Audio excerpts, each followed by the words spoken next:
Well, that was an embarrassing start. Hello, hello, hello. Wow. Crash right off the bat, but I think we got everything worked out now.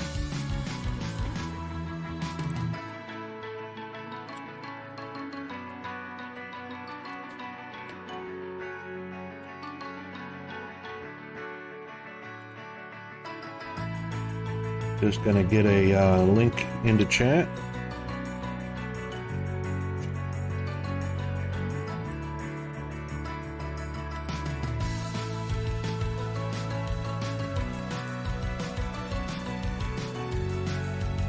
Okay. Well, here we are on another stream. Let's hope we don't have the same technical difficulties we had yesterday. As always, if you have any audio issues, let me know in chat, and I'll try and get them corrected as quickly as possible. Hopefully everything is fine-tuned at this point. I don't know why we had the crash right off the bat. But, you know, computers, right?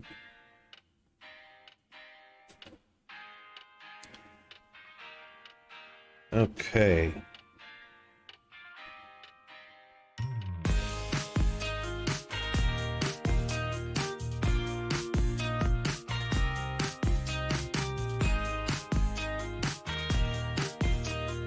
Alright, so what we're going to do is we're just going to take a look at something that I found that was very funny, because today, here in Australia, it is Valentine's Day. So I just happened to find this little clip.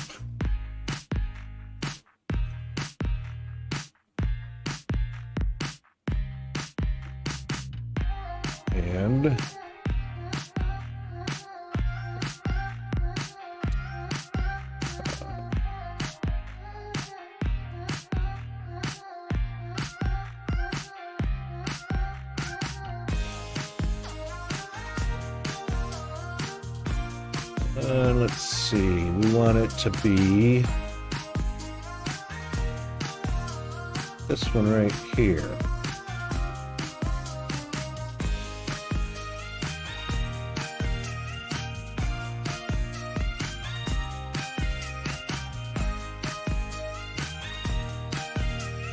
Okay. So I thought this was rather funny.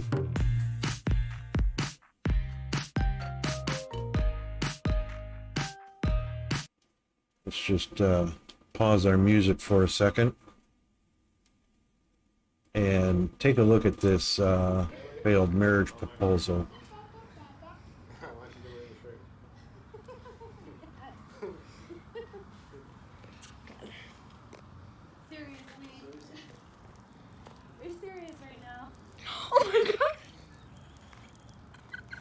Oh my goodness.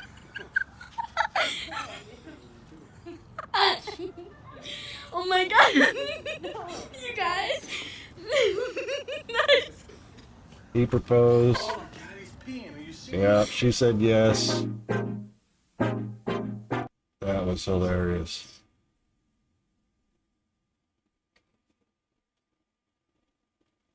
This was a funny way to propose here. We'll take a look at this one. Of course, this didn't fall in the failed category though, other than the fact that yeah, gruesome, not failed.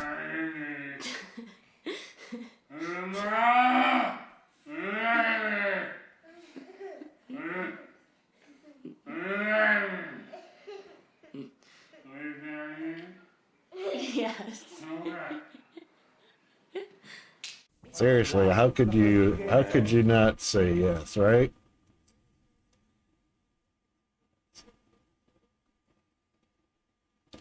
This one was pretty good, I thought. Right here. No, you're not, Michael. not a fail, it's a yes. I just turned it out there. I'm like, something's happening. Something is happening. No, you're not. What is it, a yes or am I? Oh my God, yes, of course I will. You really good. How that qualifies as a fail, I don't know.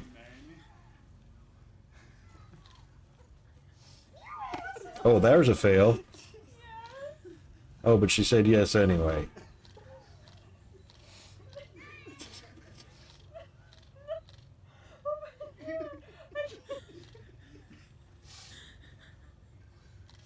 Oh, it looks like she's gonna pee herself. Just like the little boy did. Maybe not.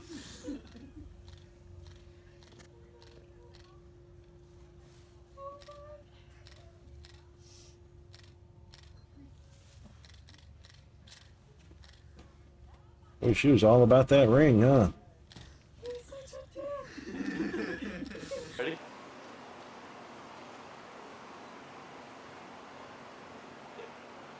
So, you know that. Yeah, we got a little crowd going on behind them. Are you listening to me? No, I'm not taking a picture.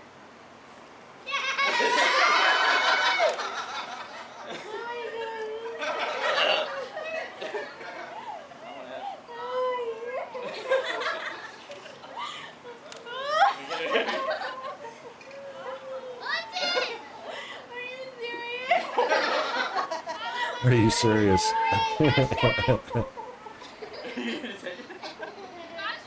know answer. Jeff. Is everyone ready? Again, not sure that's a fail, but you know. Put the blindfold down. Hi, Joe. Hello. This is so hard to keep secret. I've already It's a sign on the table that said she already said yes. I would be the luckiest guy ever to spend the rest of my life with you if you'd say yes, so will you? Oh, the dog in the background, that is a fail. Yeah. Dog taking a dump back there. I don't know this, what to do. And the other dog is getting ready to take a dump. The one on the right.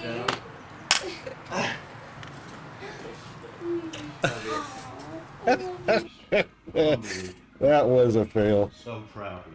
If that was going into the wedding album or wedding videos. I think you're, no way. My hair is in a towel. No way.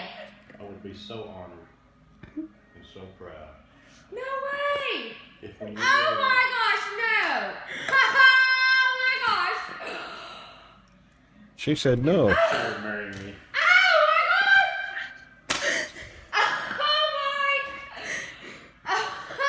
Yes! Yes! you're ready. Yes! Oh my gosh! I can't believe you did this! My hair is in a towel! Oh! Why did you do? Oh my god! It's beautiful!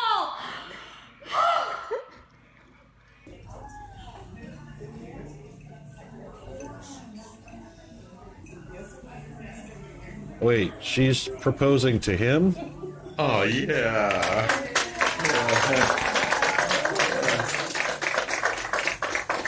I guess it doesn't have to be traditional. Yeah.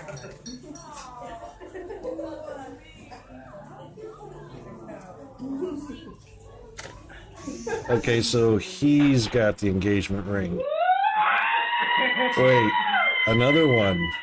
He gets the engagement ring? What does she get?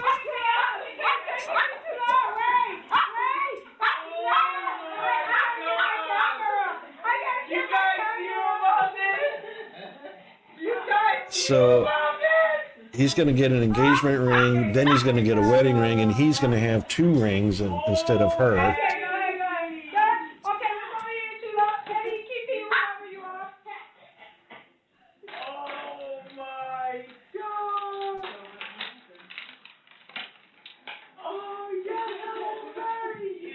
Oh, I was waiting for the no. Where's the fail?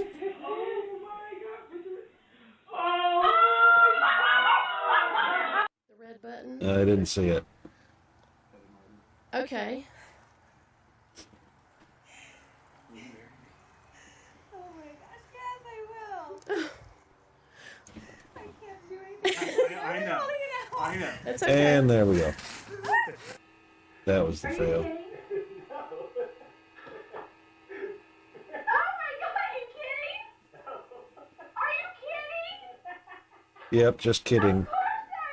Of course I will! Oh my god! That would be the fail if he said, yeah, just kidding.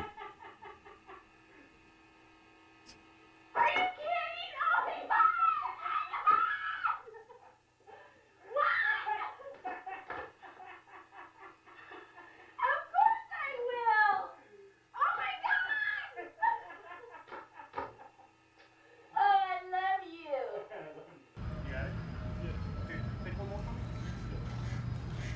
Okay, there has to be a fail in here somewhere.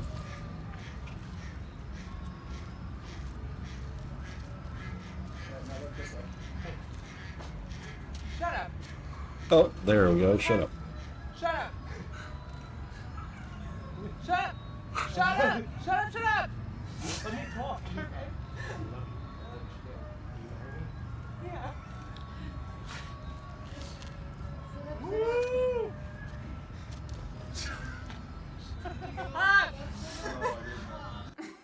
Is it recording? Mm-hmm. I have something to ask you. Oh my gosh.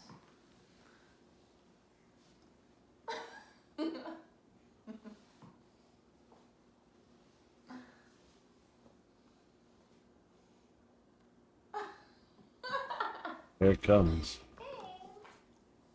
Will you marry me? Yes. I will.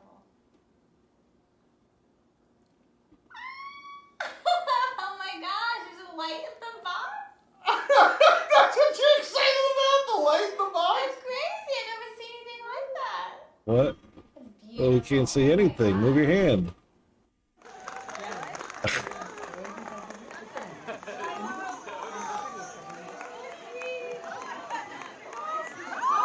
Okay, that's a fail. That one qualifies. There you go. What the hell? Oh, is that 70s hair or what? Wait, what? Who's that, Ringo Starr? Are you guys...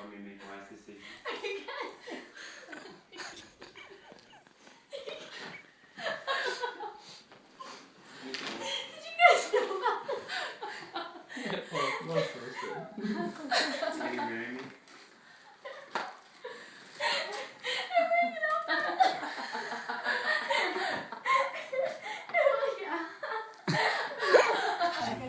I don't get it.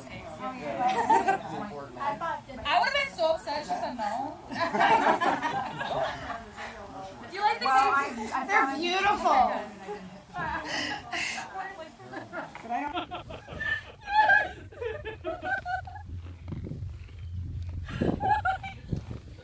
Don't drop it.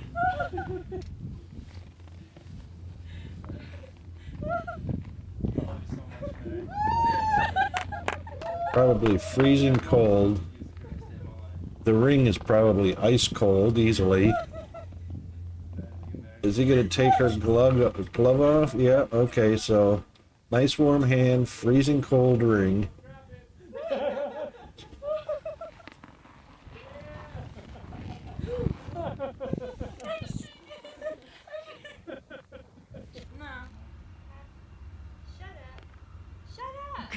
Okay, animals are pretty unpredictable.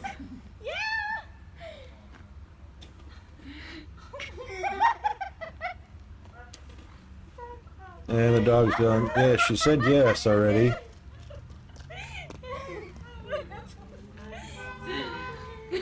Hey, just let me go. She said yes.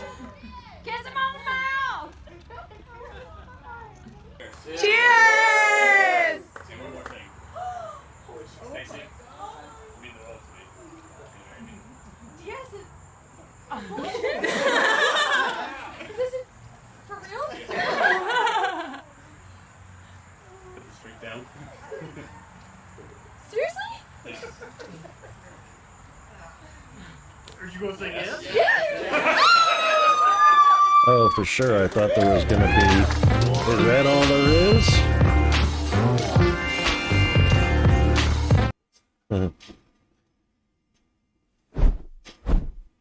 Okay. That was kind of fun. Look how big the chat is. Why is that so big? Oh my goodness.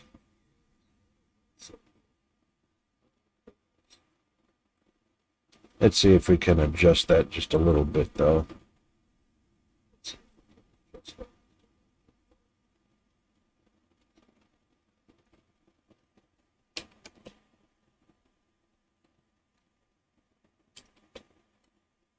There we go. That looks a little more decent.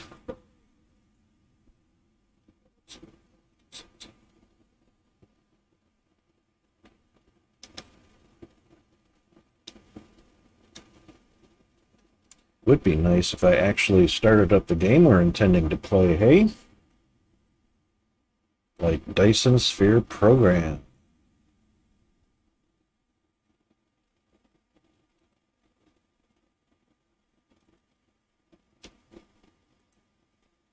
And I promise it is going to start here pretty soon. Alright, let's get our cool jams going. I don't know if they're cool, but you know.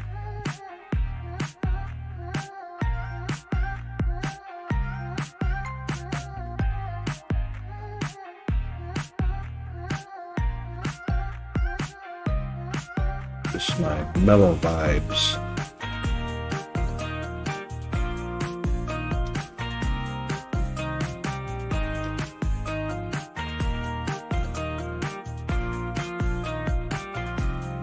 All right, here we go.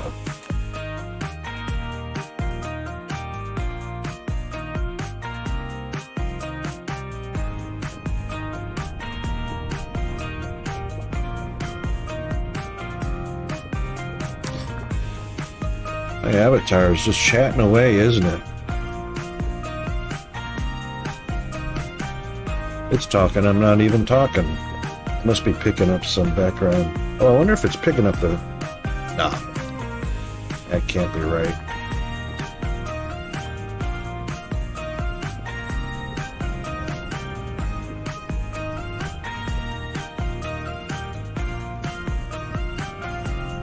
It sure looks like it's chatting away. That's funny.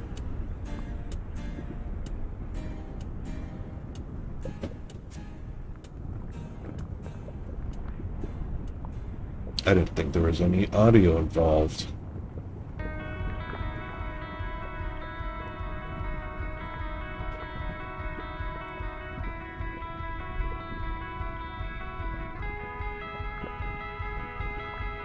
That's really interesting. It's got to be picking up some background noise. I must have a fan up too loud, but I don't see the audio levels in the stream software. But that's neither here nor there. Let's just get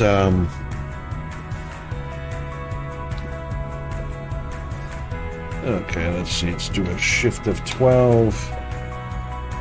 Now we got our FPS up there. So yesterday I was working on balancing out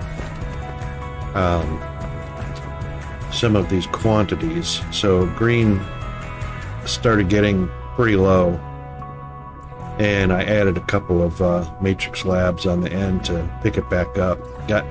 Started to get below 1,000, so purple was on the verge of doing the same thing.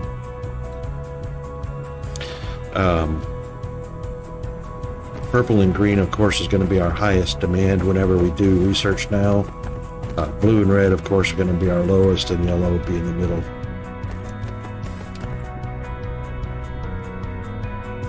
So we fixed the processor issue, and we should be loaded up plenty on processors. Somehow that got down to dangerously low levels. And I went ahead and added 4 more white matrix and balanced out the inputs. As you can see, this is going to be the bot that's delivering the furthest distance. So our antimatter is going to drop down to the lowest before it gets replenished. There you go, to a 2, but it shouldn't drop down further than that. and then the bot replenishes. So the only reason I'm even watching that is because if we lose the antimatter, if it doesn't get replenished, one of the other two is going to fill the slot, and then we'll have a choke there. That's a real tricky balance until, and I hope that the developers do this, until we can designate each slot to be dedicated to a specific item. Once that happens, then we don't have to worry about that slot going empty. If it goes empty, it stays empty until that designated item replenishes. But as it is right now, we don't have that option, and one of the other two will fill the slot if it goes empty. So we just have to contend with that.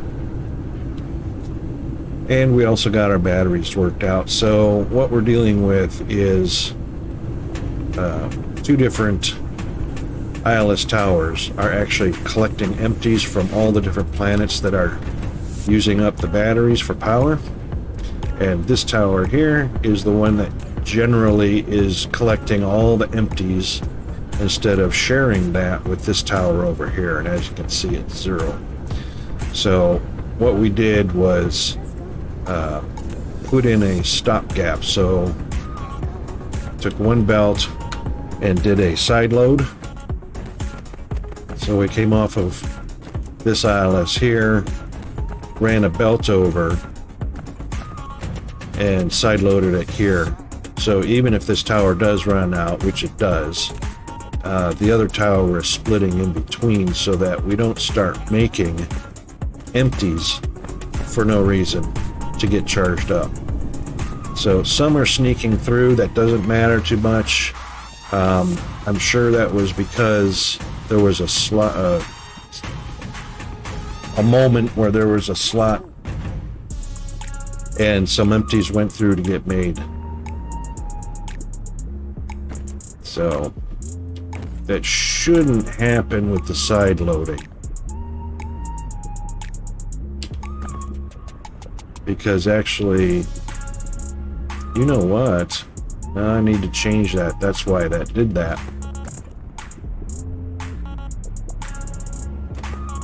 So we're gonna do a little sneaky change here. And we're going to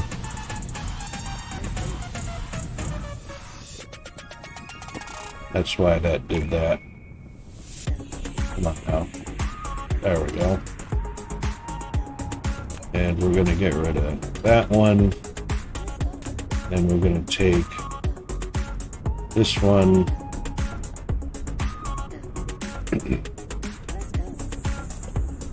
And we're going to side load it there. And get rid of that one. That's a little better of a game plan. There we go.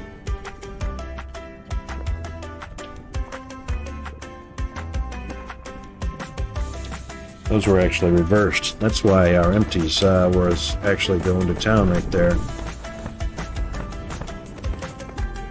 So this should be full all the time because it's coming from that other tower and feeding a line. This one should sense the line being full all the time until both towers are completely empty, which should never happen. Unless I'm building that many planets needing power that it can't keep up, and then it'll start making empties. So right now we're going to be overstacked. We need to actually take a few of those out of there so that there's plenty of room.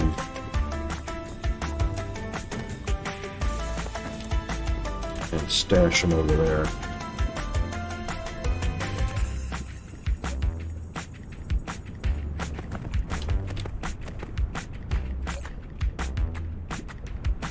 There we go. Now there's only one planet in the cluster with empties to collect from.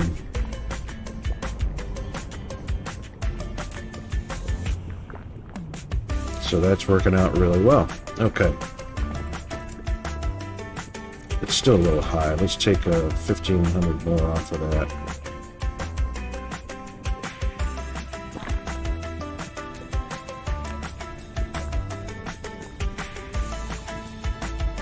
Alright, feel a little better about that. Okay, so that's all worked out. Now,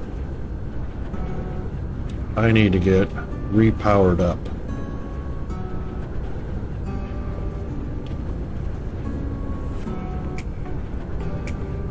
Everything here is working fabulously. Let's head on back to home base because I do need to get... Ooh, what is this?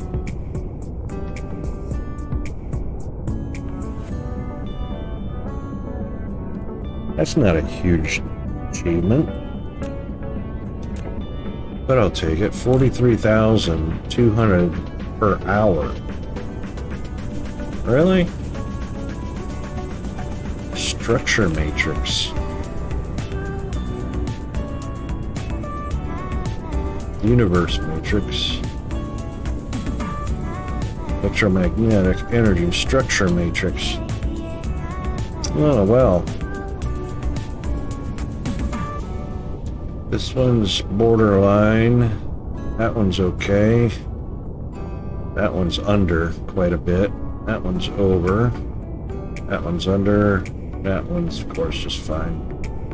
Alright, we'll go with that for right now. Anyway, let's head to our home planet and get replenished with some automatic supplies. And we're going to fly right past the sun. Fun.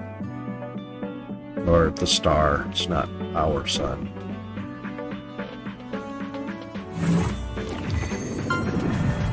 Little bit of gravitational pull. Yay, information matrix as well.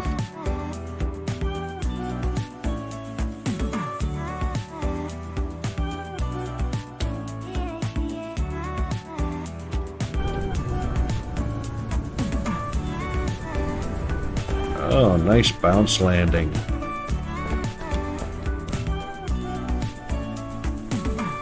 Structure information, so I guess universe matrix is next. Oh, hang on. Yellow belt. Green belt? What?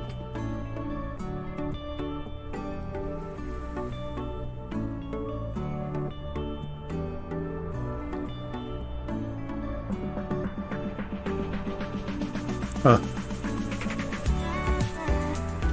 Never noticed there being a difference there. Okay. What are we gonna get for replenishment here? First of all, we've got plenty of that. We're gonna need some antimatter.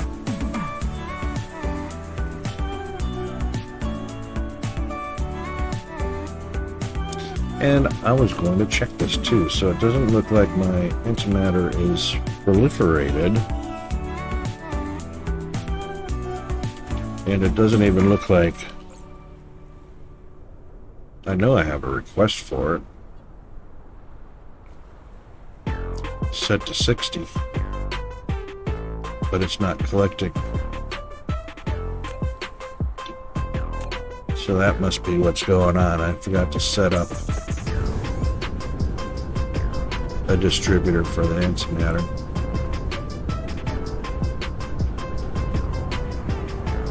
So, hunting we will go.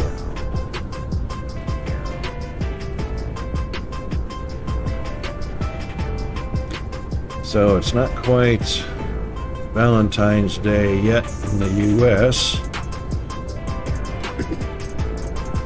What have you got planned?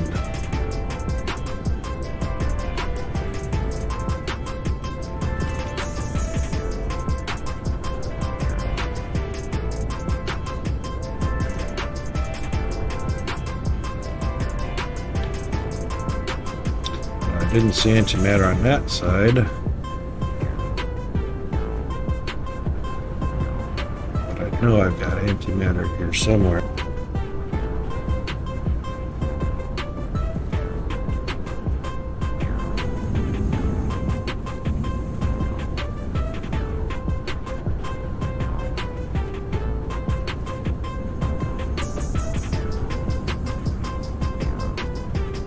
And it's going to be such a small set, too.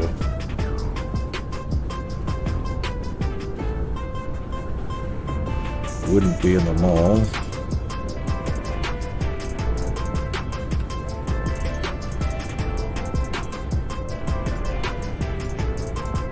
There's our... There it is, right there.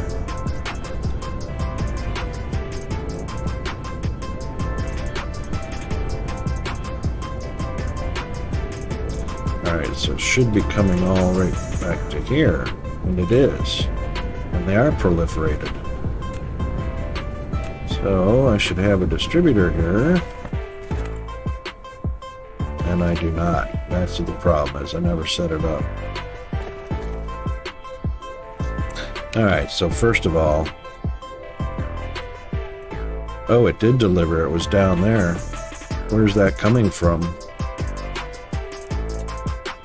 Alright, let's get rid of that.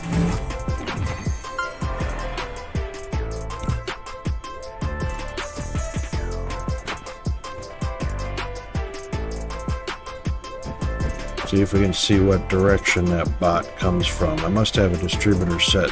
There it is. Nope. There it was. Where did it come from?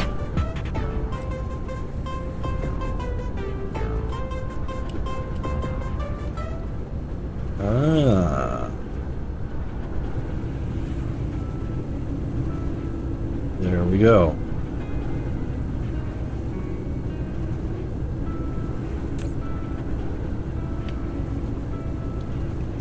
Let's turn that one off.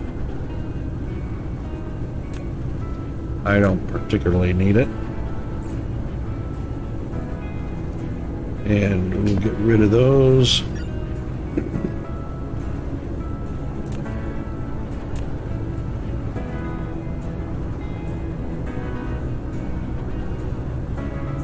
Actually, I might have set that up myself for some reason, and I don't need it now. Oh, it was for...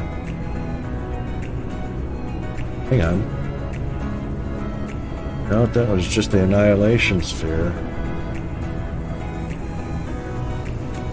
Okay, I actually don't need this happening right now.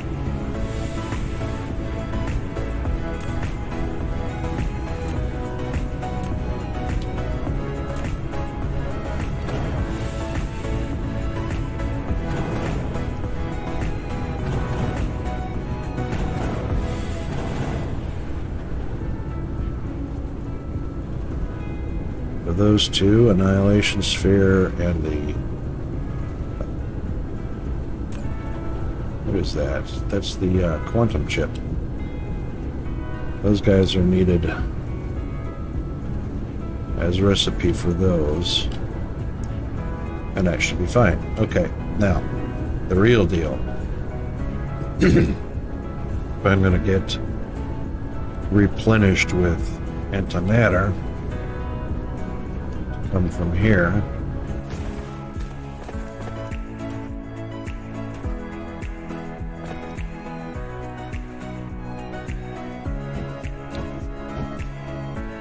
And they actually could come from either one.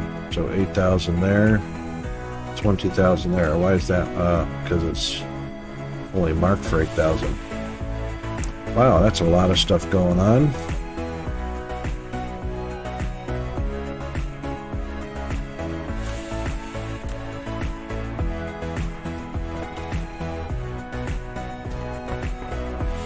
Yep, that's right. So we were doing this to feed that.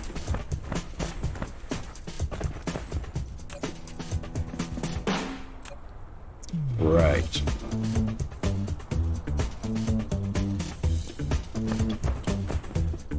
And then, of course, these.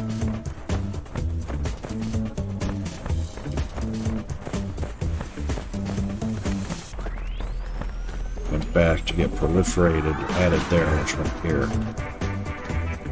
Right, okay, so this is my source right here, and it looks like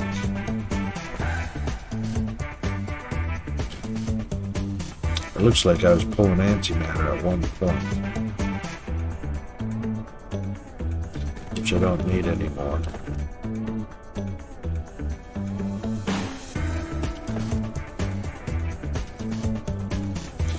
what we'll do is we'll just grab one port.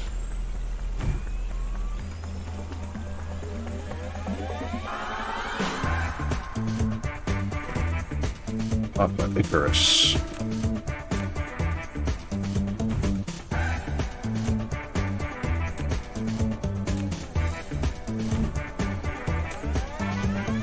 And that will be definitely just for me.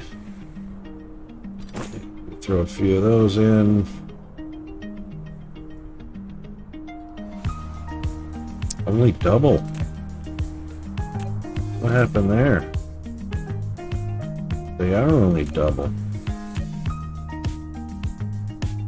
They lost.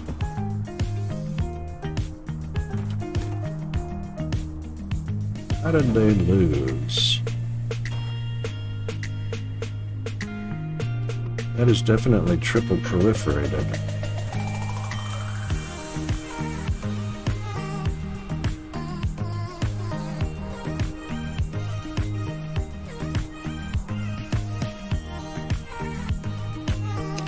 Wonder how they lost that.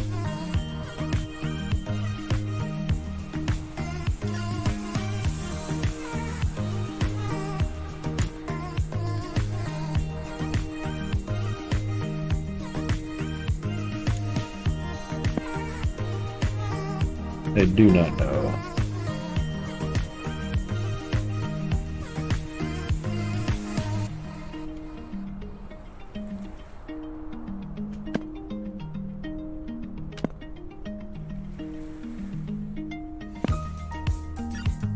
Same thing with the titanium though.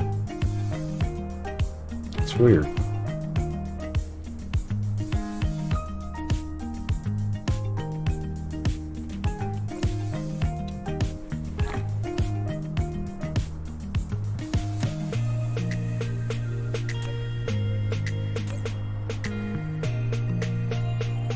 Probably gonna have to clear out.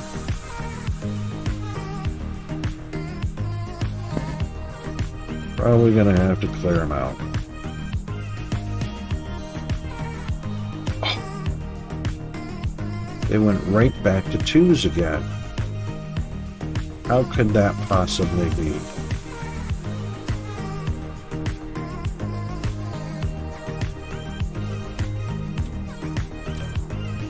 How can that possibly be? There's 3s coming out of the splitter. Oh, those funkies. Where are the... They're not getting... They're not getting proliferated. I missed one. That's why. Alright, let's get rid of all of these. Wow, wow, wow.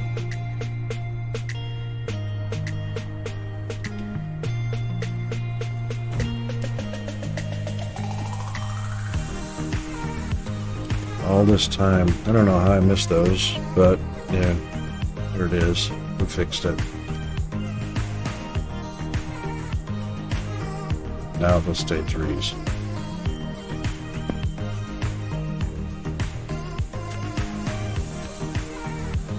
Alright. Now, of course, all these are 2s. Oops, not that one.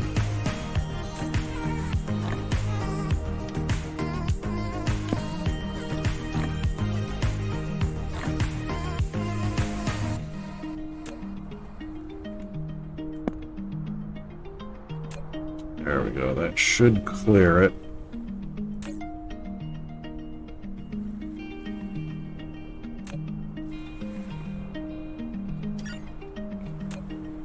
Then we'll give it some power. Bada bing, bada boom.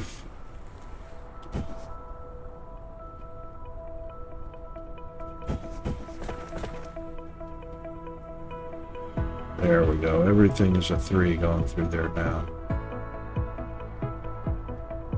Yep. Okay, so.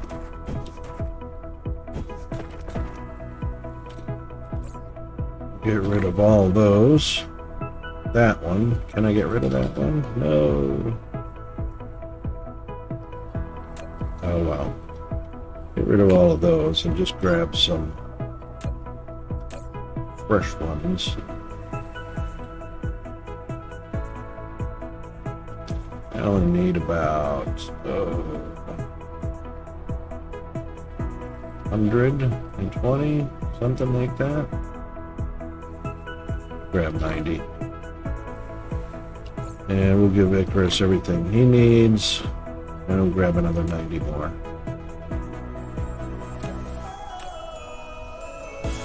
I wish I could type a number in here, and that's another QOL improvement that the devs could give us.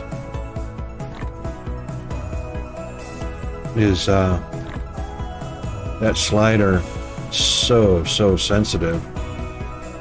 Just give us the ability to enter a number in there. All right. Now, this doesn't have to be huge amount. So 30, that's 60. That's all I need. That lasts forever anyway. Yeah. All right, that takes care of that. Everything's replenished on that front. And the only reason I have these generators set up is this is just a sink. So they're not providing power to the planet, but whenever I get a oversupply of refined oil, it comes down here to get burned. And of course, the same, if I run out of antimatter, which I won't for the artificial suns, we still have solar backup. So solar is going, but we seriously don't have a power issue. Can I not click it? There we go. So right now we're getting 3.4 gigawatts with only the things that are on, which is the artificial suns, which take priority over. Actually, I think solar takes priority over artificial suns. That's why some of them are not on. So, all right. So we're just going to double check, since I was working on the processors yesterday. We want to take a look at our circuit board production and our processor production to make sure both of those are doing what they're supposed to. And it looks like we are doing okay. So no choke points. Crystal or the electronic parts are all in the top. And we've got circuit boards are missing. We're down to 0 on the circuit boards. So it's a good thing we came to check. Oh. It might help if they were in demand. Wow. Wow. And I'm really amazed we've got processors up at the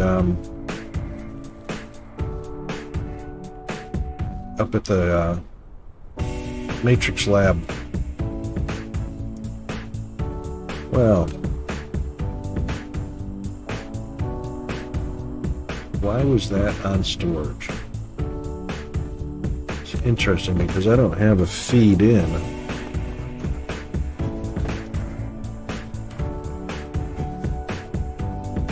Very interesting. Alright, that fixes that, and they're back in business now, pumping out processors.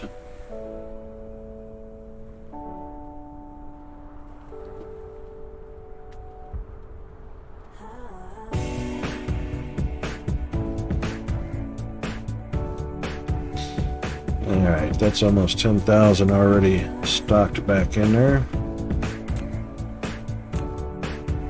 I can't imagine why I had that set up.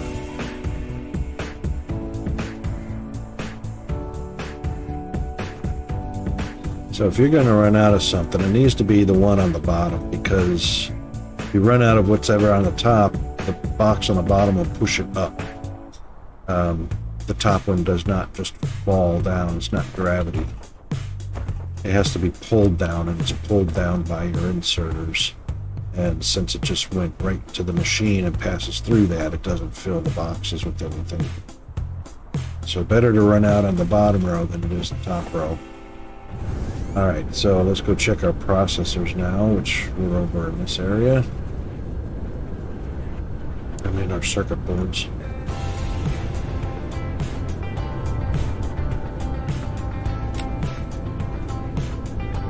Those were copper and iron, make circuit boards.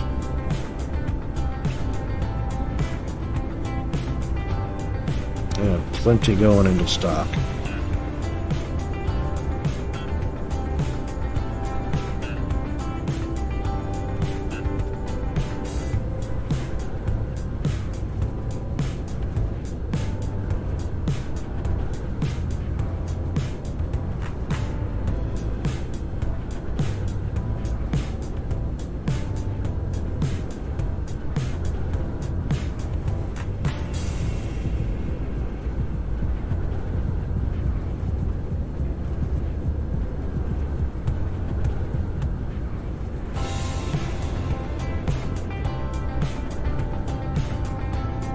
Alright, those look like they're running well.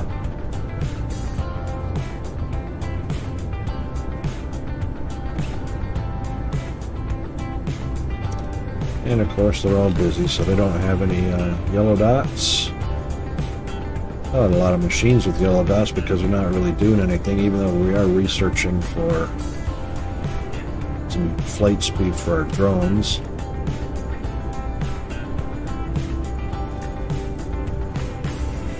This was all about getting up and running to begin with. Things do kick in when we need them, so we've got plenty of raw materials being made or being mined, and we've got raw materials being smelted into parts, ingots. This was actually the mini mall, or the little teeny tiny mall that I had set up at the very beginning, which is actually pretty defunct now, mostly because it was replaced by the actual mall. So this right here is the real deal. And the way this works, and this is called the Everything Mall. So first ILS calls in your basic parts, proliferates them, and feeds them through. All along the way here, gears are needed to make everything along the line. So you have your miners, smelters, poles, storage, wind turbines, splitters, generators, motors, your water extractors, everything you need except for ingredients. So everything down the way up to, but not including, the PLS and ILS. So this is the Everything Mall for the very beginning. Everything you'll need. Then, when you need ILS and PLS, that's what's up here. So, hey, where are you going, Icarus? It's not lunchtime. So this is all of the items you'll need for building on other planets. Everything feeds into ray receivers, energy exchangers, launchers, drones, vessels, ILS, PLS, orbitals, and so on. Artificial stars, satellite power, all the machines you'll need for other planets, or your local planet, whichever.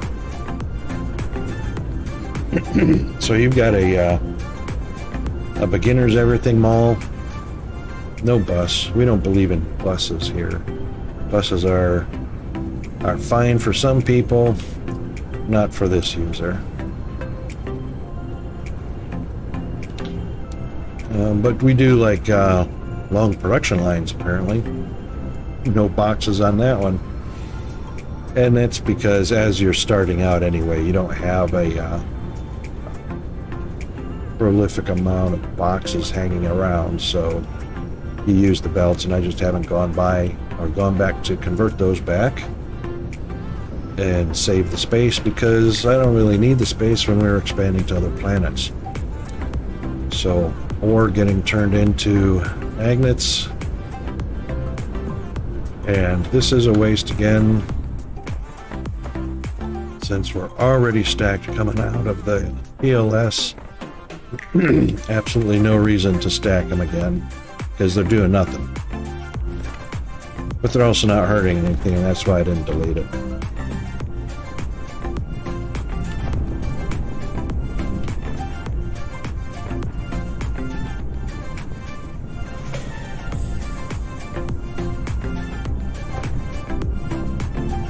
I could literally do that.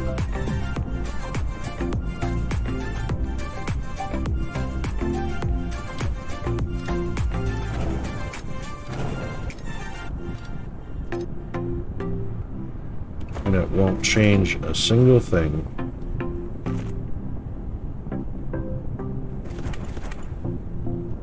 Yeah, so anyway,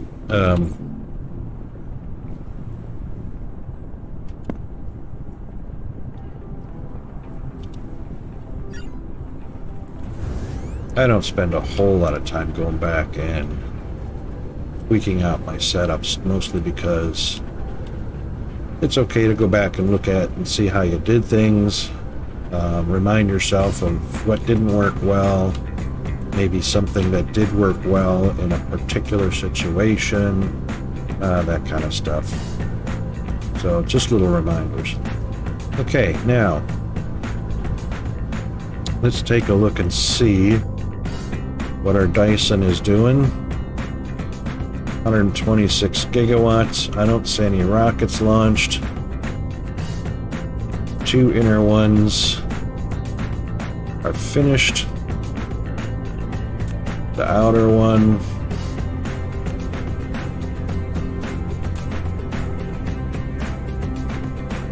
there's not really much to add to the outer one right now, so we'll just do the inner ones.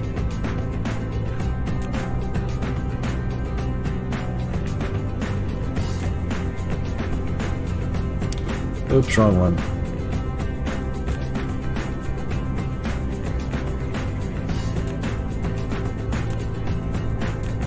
Yeah, we'll work with this one. Now, since we have a pentagon, we're not gonna line up going straight across. I was thinking I would connect a couple corners, but they're not going to, because it's pentagon and reversed. One is upside down from the other. Well, that was kind of fun. Okay, anyway, we'll go ahead and turn that one off, and let's add another layer.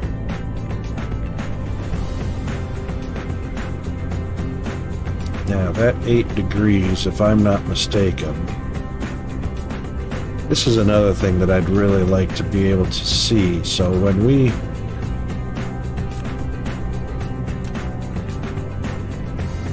hang on, maybe it does tell. That one's 112 gigawatts, shells, frames,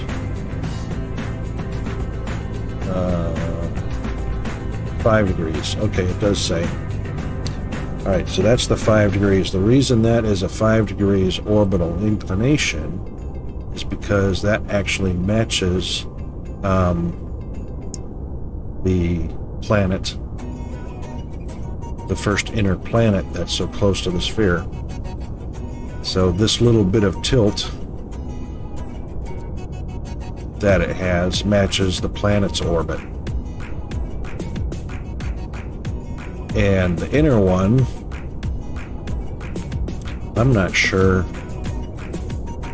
That one's set up on 0, 0. Okay, so that's why.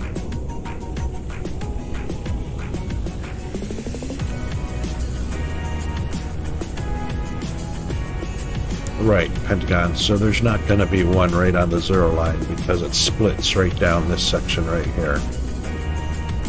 So bottom of that one, top of this one. So if we add a new layer, we can turn that one off. Oops, that's layer 2. There we go. Both of them are off, and we'll add a new layer. Randomly generated. It doesn't have to match the 5 degrees of the first inner planet. So since the other one is 0, let's just make this one 90 degrees, top to bottom.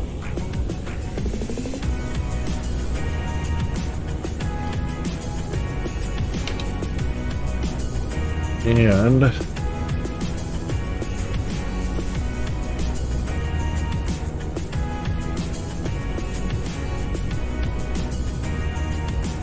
should have checked to see, let's check and see what our inner one is set up on.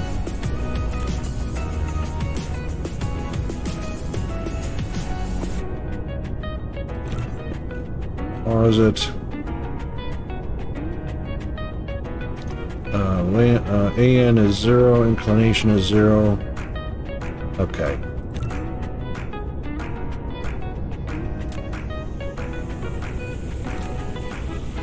So if it's 0, we also want to be 90 degrees out from that one as well. So we do 90 on that and 90 on that. And how big do we want it? So that's our outer planet, or outer shell. That's our inner shell, number 1. Could go really small, but let's put it just outside of the first one. And since the inner one is about 32, we'll get safe at 34, I think. Yep, 34. So we'll make that just 34,000 kilometers. Perfect. Now let's turn them all on and see what we see.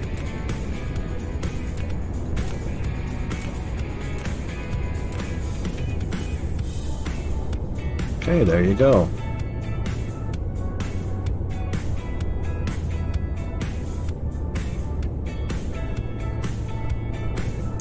So what we'll do is take 1 and 2.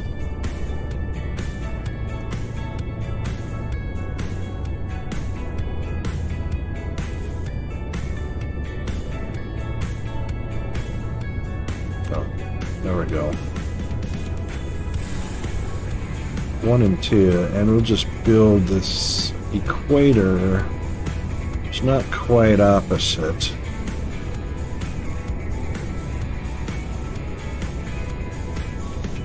It is kind of an interesting.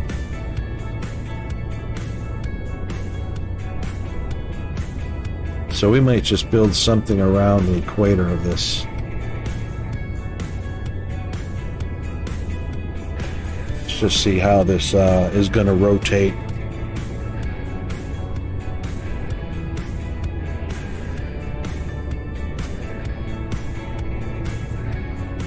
So they both will bisect the equator as it's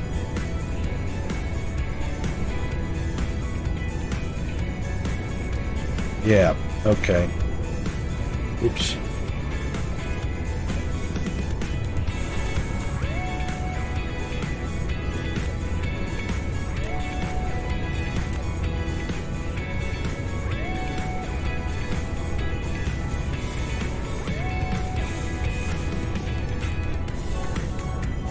And autosave. So I believe this is right. So it's got a little bit of a a little bit of a diagonal passing.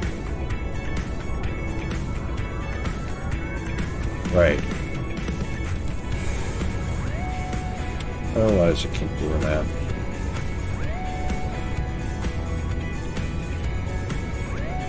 And we, of course, won't be able to use anything up at the pole.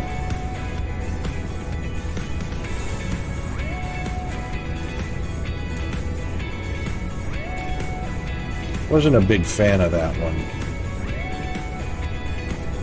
This looks like fun.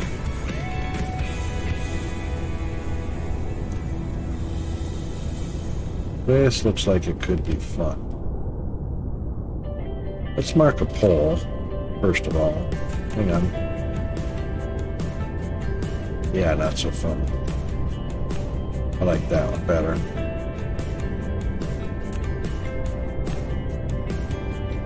Okay, so the equator is going to be here.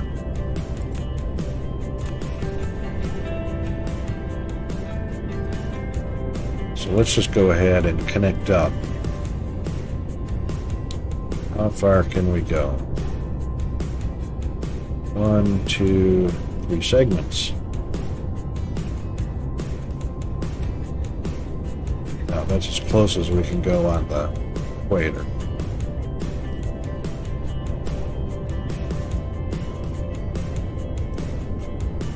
And here come the rockets. Ready to do their thing.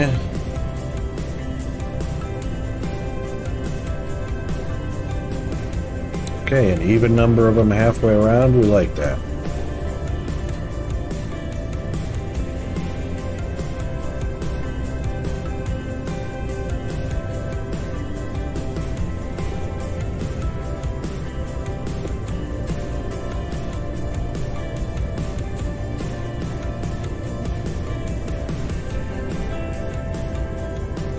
Is that not a halfway around? Oh, that's halfway around. Oh, okay. Yep. All right, so we're in quarter sections or segments.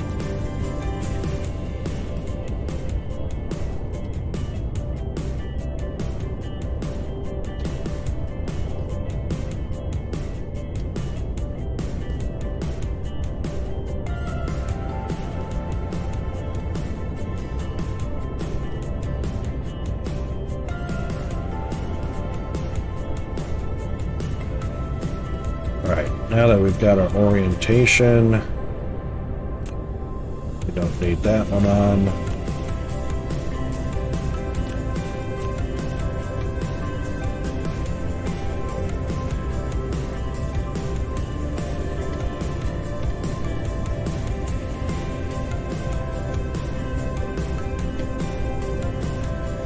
This is going to be a fun pattern to work with.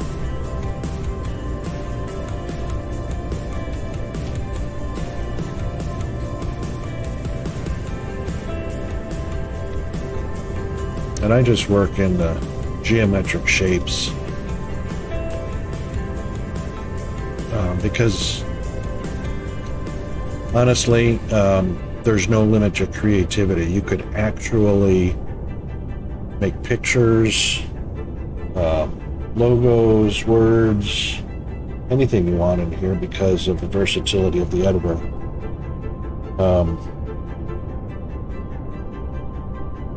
Yeah, my brain hasn't been very creative lately, so geometric shapes to me kind of like kaleidoscopes.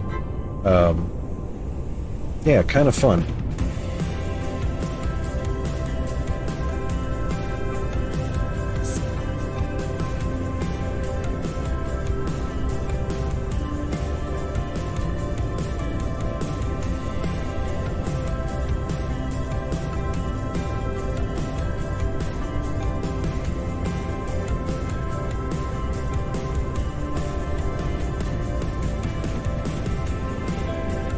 All right, that'll take a little bit to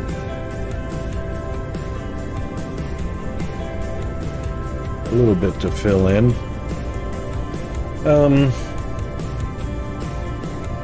I think it's time for a bio break. We've been streaming for an hour, and think what we'll do is we'll just put this up here.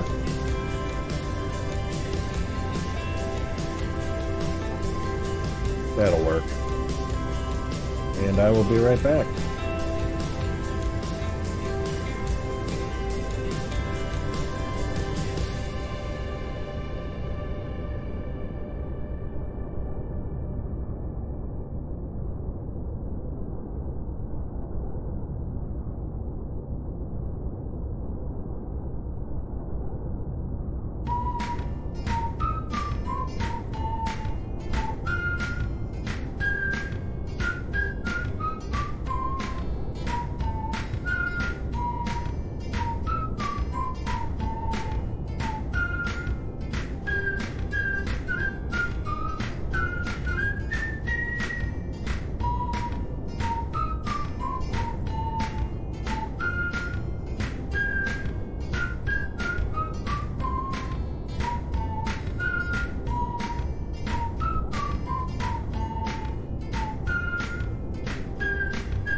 Okay, and we're back.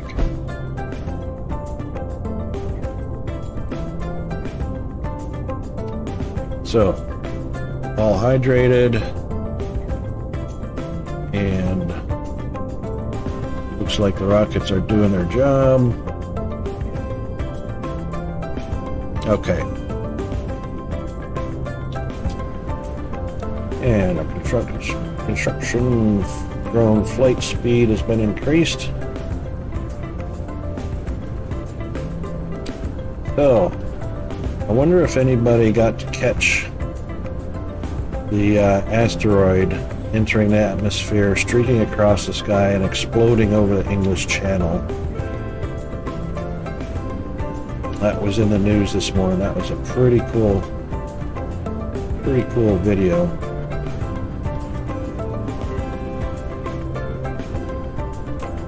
Eventually, this is not going to be enough, so we'll keep an eye on our proliferation fluids. It's keeping up pretty good, but we'll keep an eye on that. Okay, now fractionators should be making deuterium, and they are. Very nicely. And we've got quite a nice stockpile of it.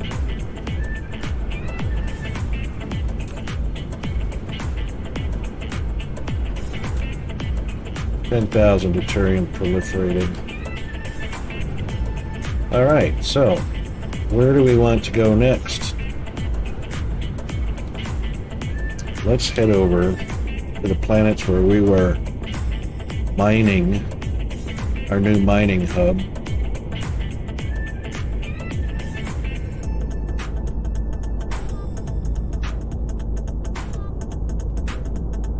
Was that at Brachium? I thought I renamed it to mining something. It wasn't Kerbal. No.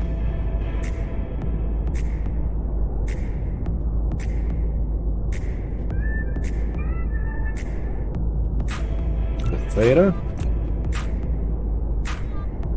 There's the gas giant with 2 satellites. Is that it? No, that's only one. Maybe it was Brachium. It was the closest. Aha. Nope, that's only one also.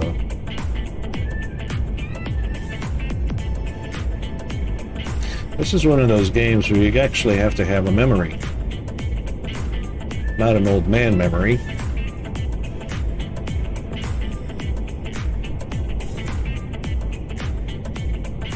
All mining, I did rename it. We have a winner. Winner, winner, chicken dinner.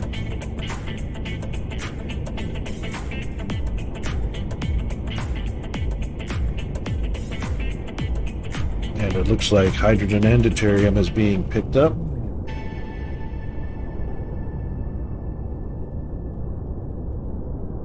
Okay. Let's see what we need to. Rocket production is the big thing because it's all about Dyson spheres.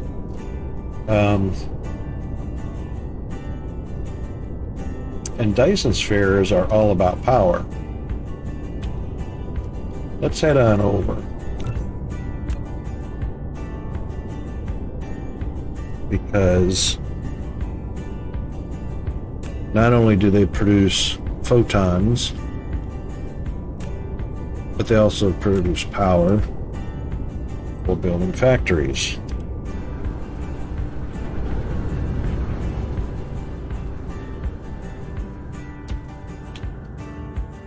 So let's just take a quick run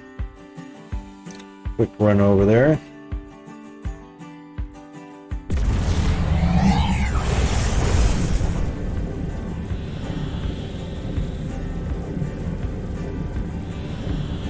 And we'll take a look and see what the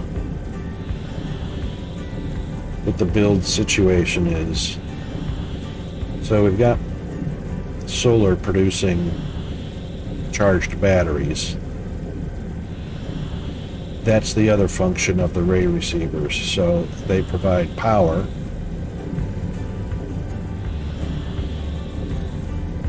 to the local factory, yes.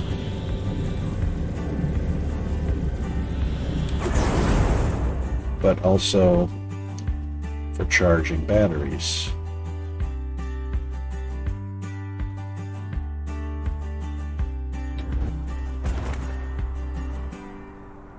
So these ray receivers should be pretty good efficiency. Let's see what the efficiency situation is on ray receivers.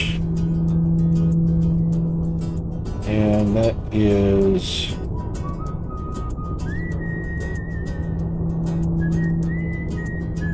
down to 3.2%. That's the energy loss. So that's actually pretty good. And these are doing power generation, 60 megawatts at 100%. And of course, proliferated with the graviton lens.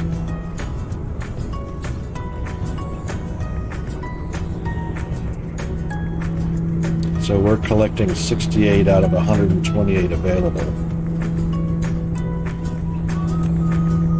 So basically what that means is if you're not using them for photon production, which these are, photon generation, then the other purpose is just to generate power with them. So you could literally take power poles and connect them up, and they'll provide power.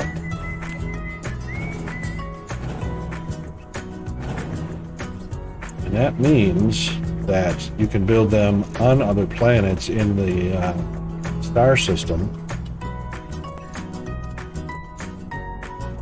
and they'll collect power from the Dyson sphere.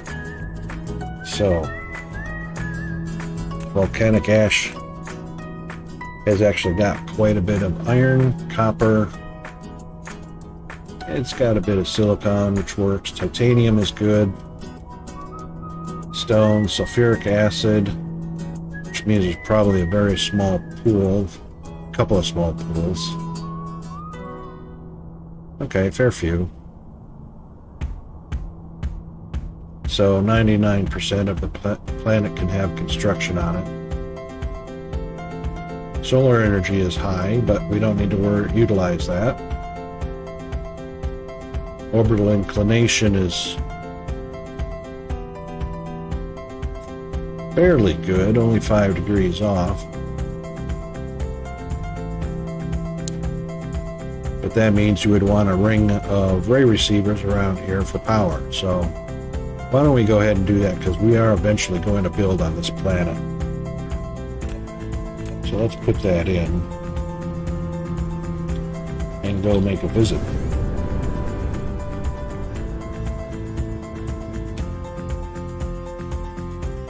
And an autosave. Pretty sure I changed that to,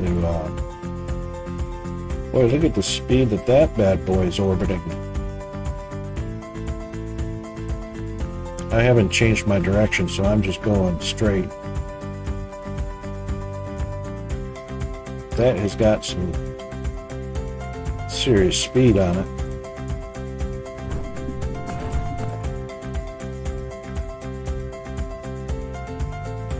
$5,000, that's not bad for being 3 AU from the star that it's orbiting.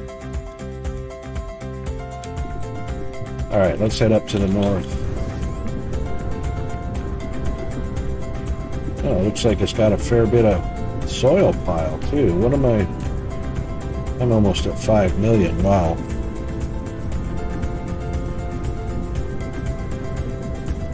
Alright, maybe we can collect some. What's our biggest item? We don't want to do storage boxes. Our biggest item,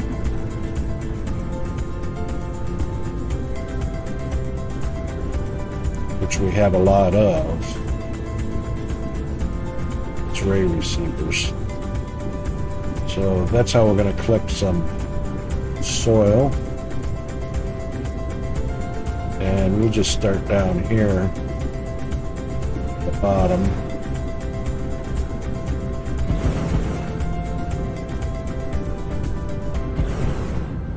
That might leave a few divots, but we'll check it and see. And as you can see, these ray receivers are immediately picking up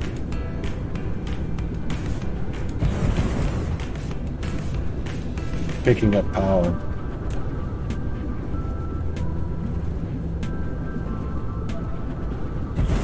And hopefully these have a big enough footprint. I never checked to see if they'll flatten the terrain.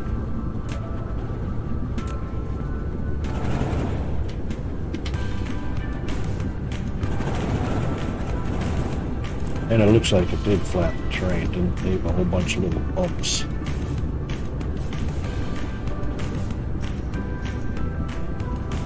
Yep, that's good.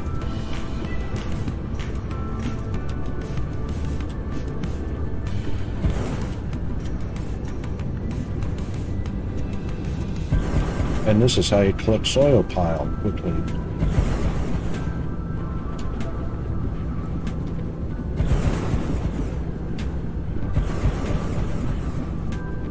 And you don't waste any foundation.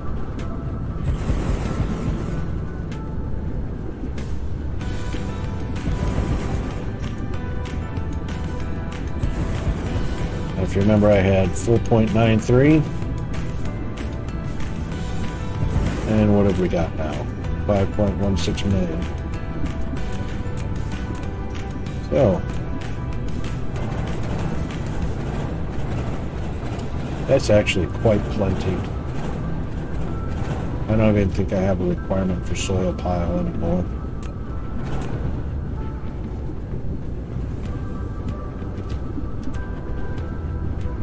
And let's head to our pole.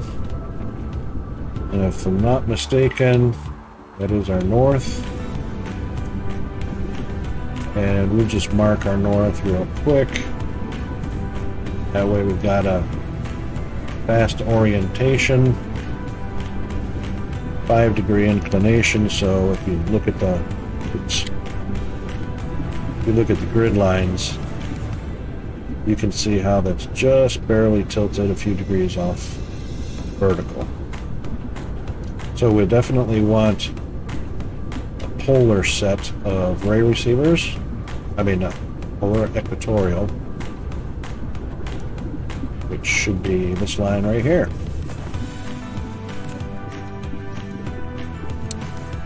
Electricity.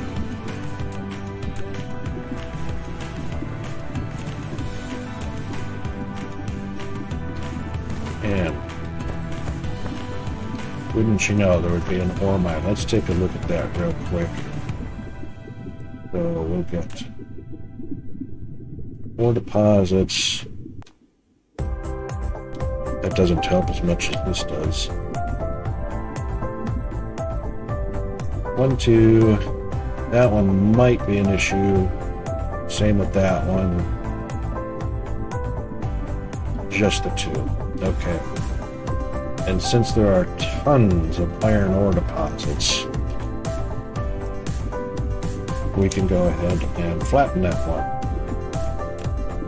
So let's just send it down.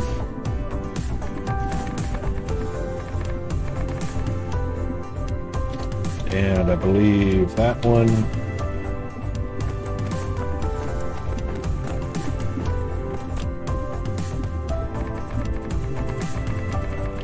And we can actually bring that up later if we need to bring it up.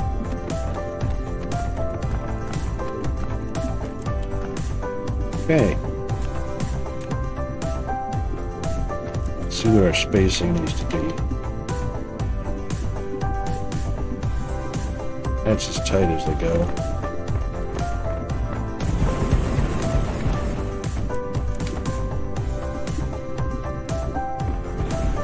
Did I get that first one? Yep, we did. Okay.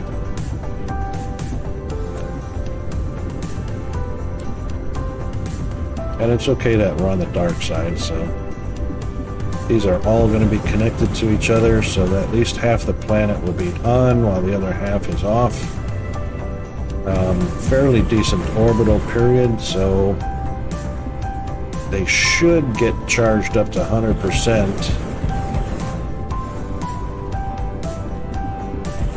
while they're exposed to the daylight. We're going to find out. Oops. Right. Now, since we are out of those, let's do this. And we can do this quite temporarily, so just plop down an ILS. Put some power on it. And put a few of those in, and we'll ask for a delivery. We'll ask for 200. And we might want to put some warpers in.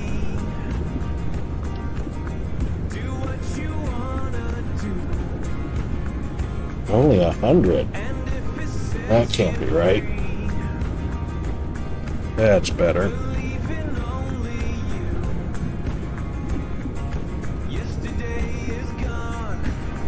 200 should definitely wrap the planet. I believe it's 100 and it's either 160 or 180 to wrap a planet with ray receivers. I guess I didn't have to put any I should have grabbed some bots. Why don't I have bots? I've only got 97. Have bots on the list? I do.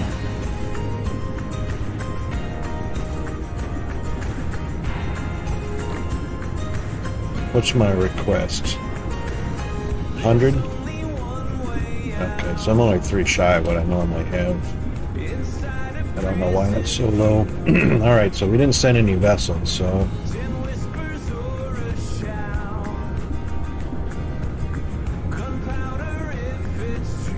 Ah, 2 vessels. Wow. 100 each. That was a waste of warpers. Alright. Let us continue.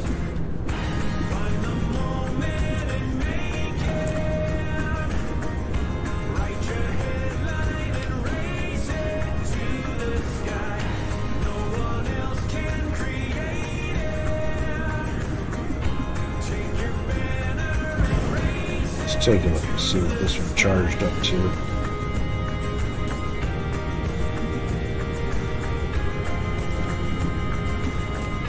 I reckon those will get to 100% before darkness falls on them.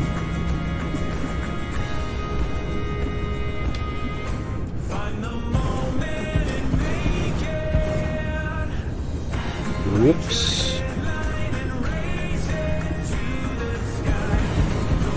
No, I'm not OCD.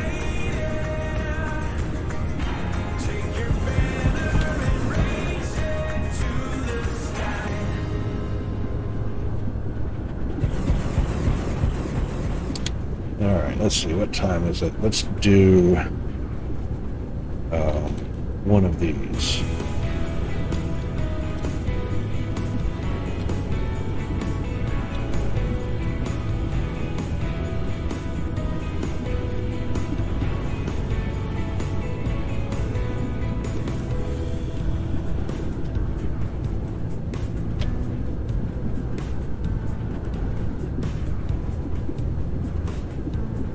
Should put that on a timed message, but we'll get around to that eventually.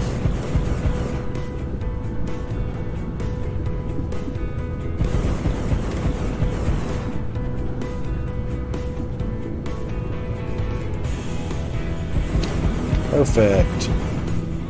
What did this get up to?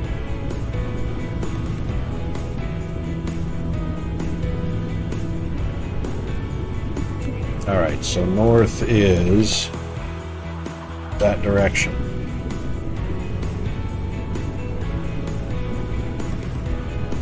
And the sun is coming up in the east. The star is right in the east.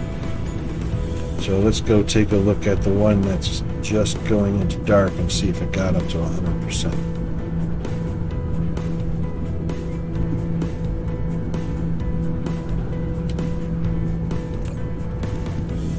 Strength, we want to look at strength is 100%. Strength is 100%. Still 100. 100. Oh, there it is. 32, 55. Okay, so it got up to, only got up to about 12%. That's a little concerning. So about a 7 megawatt output.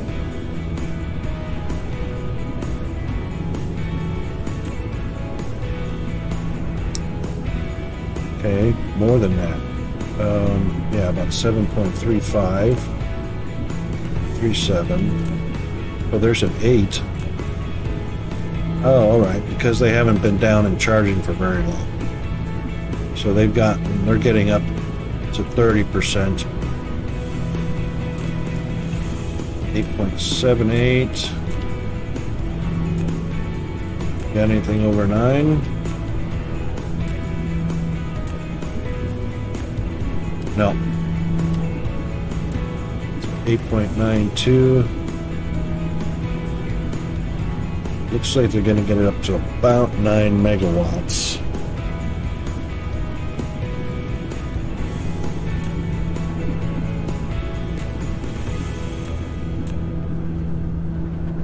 And of course they're going to discharge at the same rate, so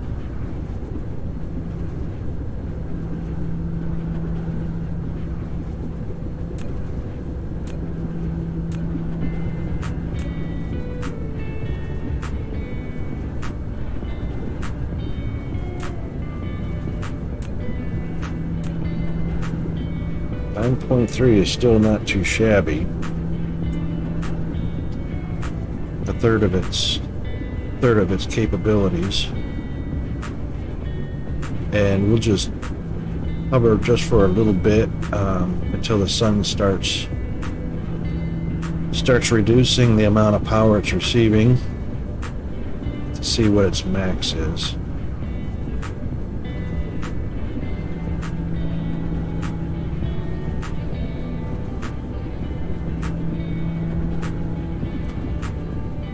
%.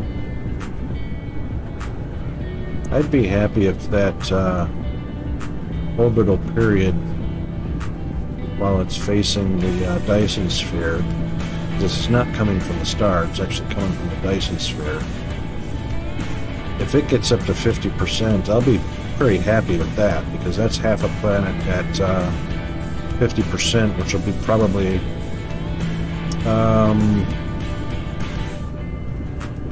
around 11 or 12 megawatts each. That'll be a pretty decent supply of power for a planet.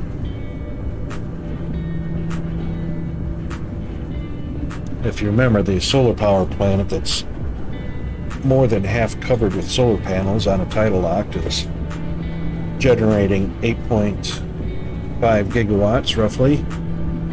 So if we get half of 180, if we get 90 of these collecting 10 megawatts, which this one is collecting 10 megawatts right now, that's 9 gigawatts right there.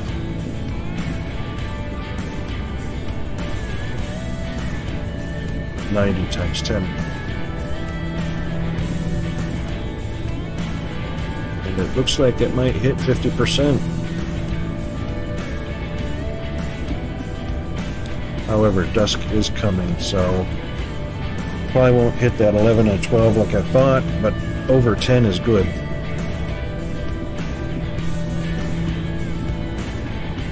So we're going to watch our percentage if it gets up to 50% continuous receiving before it starts losing sight of the Dyson. And I reckon we are going to hit 50%. So that's actually pretty good.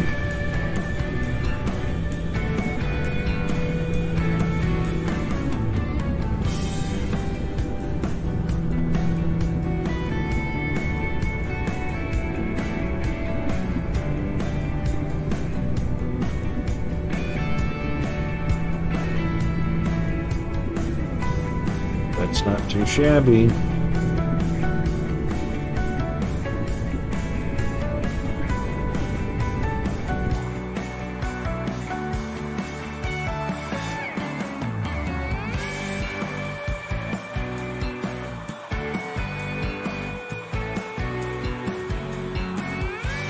So you can see the ones that are on. So that's 4, that's 8, 12, 16, 20, 24, 28, 32, 36, 40.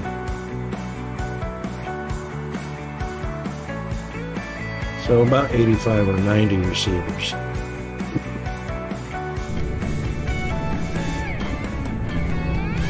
And it's still going up, so we're over 56, 57%. Okay, it is. I was pretty close. 11 to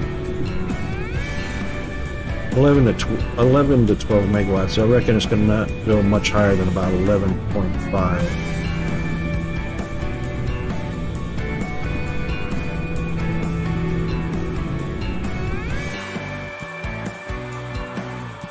As we are coming up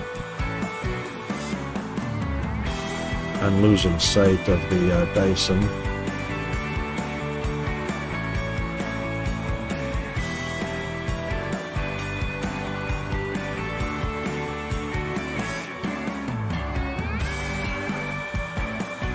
Nice, not so bad, not so bad. And you can see its line of sight.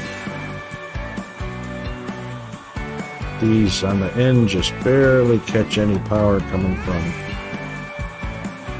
the Dyson. So it is using you don't have any grav lenses on these, so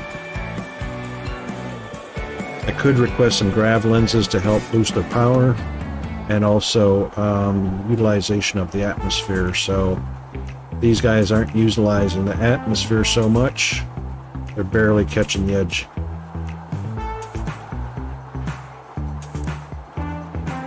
Okay, we're doing a little bit better than I expected, actually. 64%. Ah, there it goes. Now it's dropping. So it just barely hit 64.5%, and now it's starting to go down. Okay. So 11.5 megawatts average, or roughly. Not too shabby. Alright, let's pick up a central point. One of the major grid lines. That looks like one. That one. Right here, heading toward autosave. Thank you very much, autosave. That's the South Pole.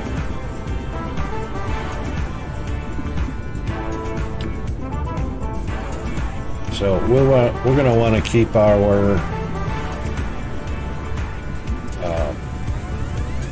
ILSs and whatnot near the pole. So this will be a good spot for them right here.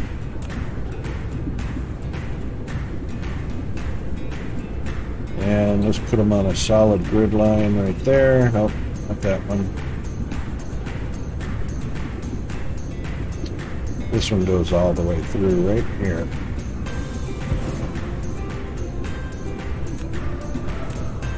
Give them a little bit of power.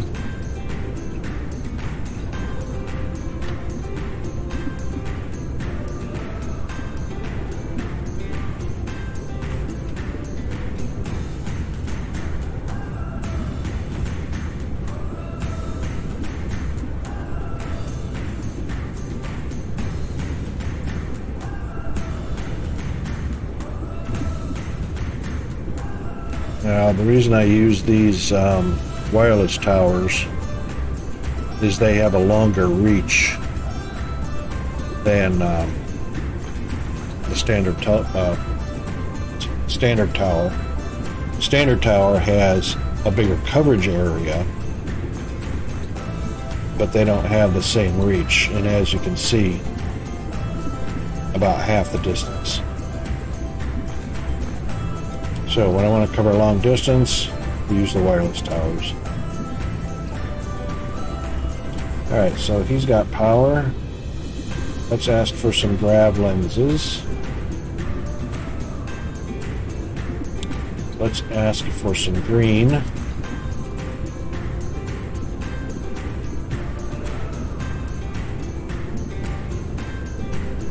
Just 100 will do fine. And I'll tell you why we're doing that in just a minute. Grav lenses, we're probably going to need a good... we'll go 2,000 to start.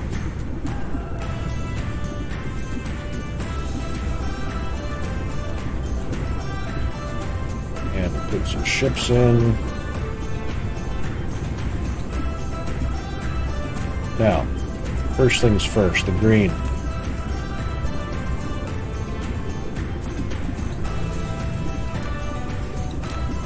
The green is because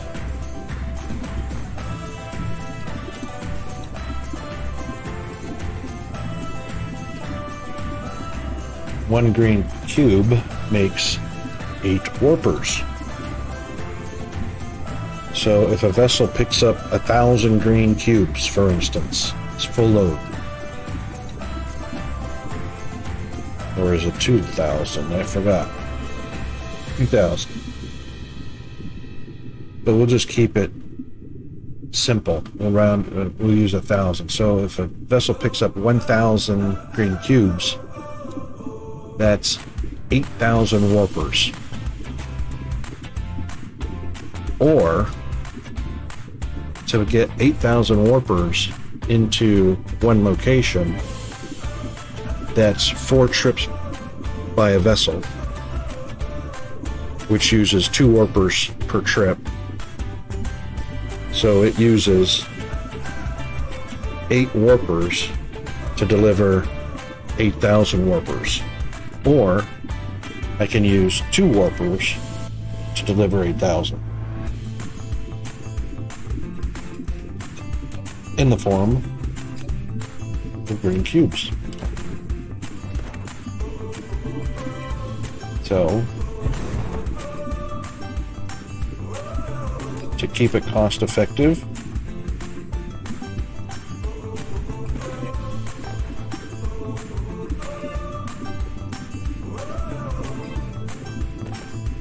we will convert green cubes into warpers. And our station will be perfectly supplied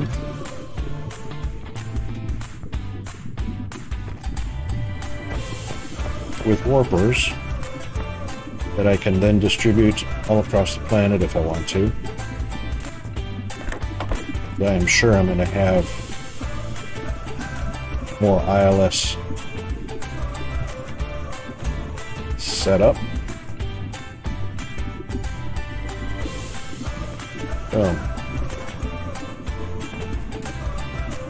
And those warpers will come right into here. There's 8 already. Now, if I do set up other ILS around the planet, I'm going to want a slot here. I won't need a huge amount.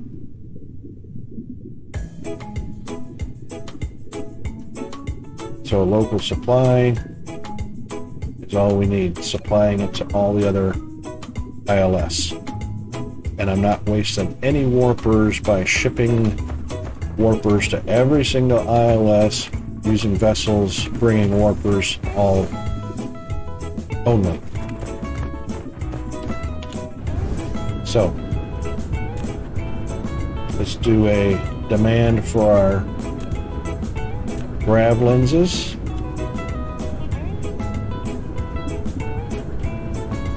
And since I just want to double check, it looks like we are probably going to run into a little issue there. No, we should be fine. So the reason I stuck this ILS on a grid line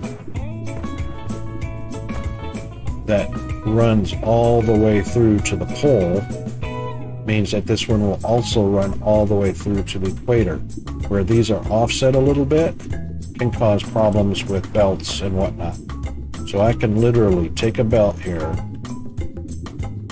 grab lens, and run it all the way to the equator without across every region without switching grid lines at a mismatched region.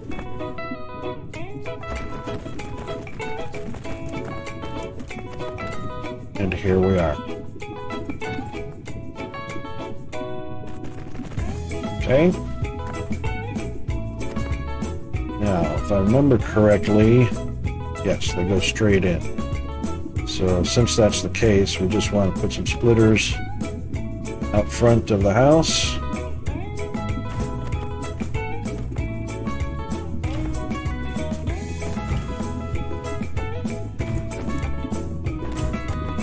And make sure that every one of these gets a grab lens. And nothing's coming back since we're not using them for photons, so we don't need a return.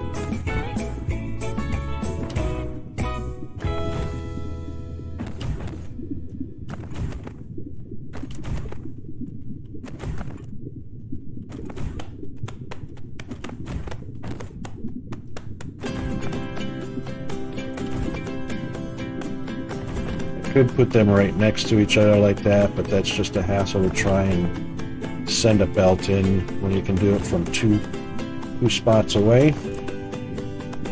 There's 13 of our 46 silicone.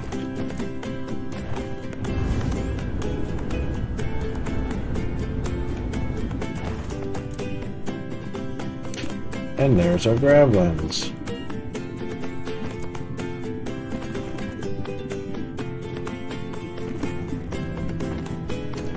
And see, grab lens automatically allows them to pick up power.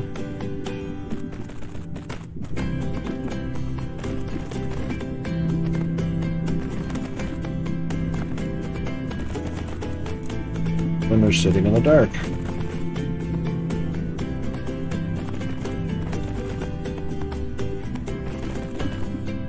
Up to a certain extent.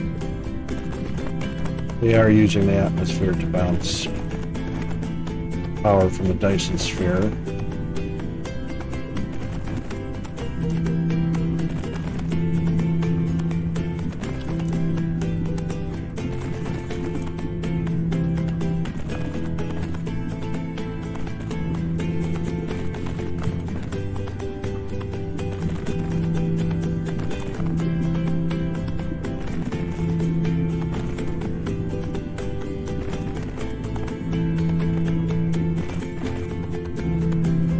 And this will allow the ray receivers to charge for longer, so we'll get much higher than our 64.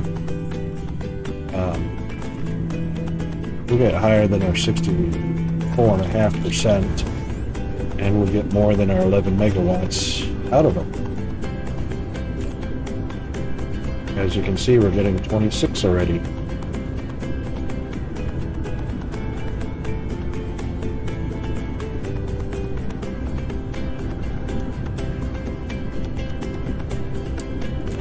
So that really makes a difference in efficiency. Alright, let's grab some more splitters since I didn't bring enough in the backpack.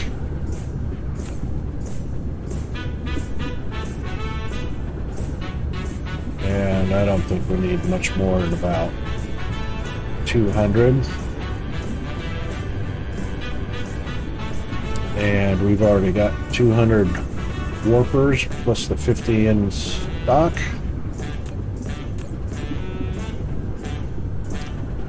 Oh, we used up those grab lenses. Okay, so it's just going to be for the first fill. So once those get piled up, I think it takes quite a while for those grab lenses to be used.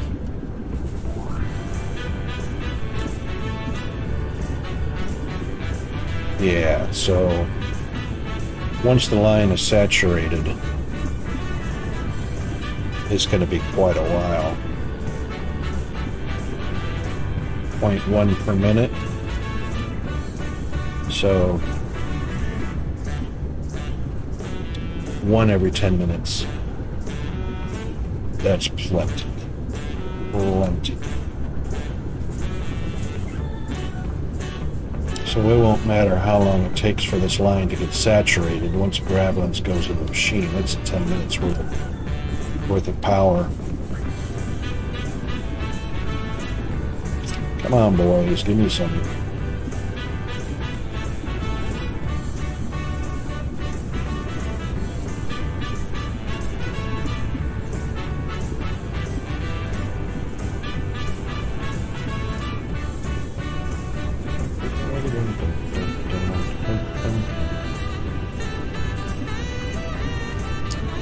Okay, so being that we're a new stream, we have some work on the roadmap. So once I make affiliate, which is only a few more followers to go, got to craft up some emotes. We've already got some commands set up. As a matter of fact, I just want to see if that actually works. And it does. Alright.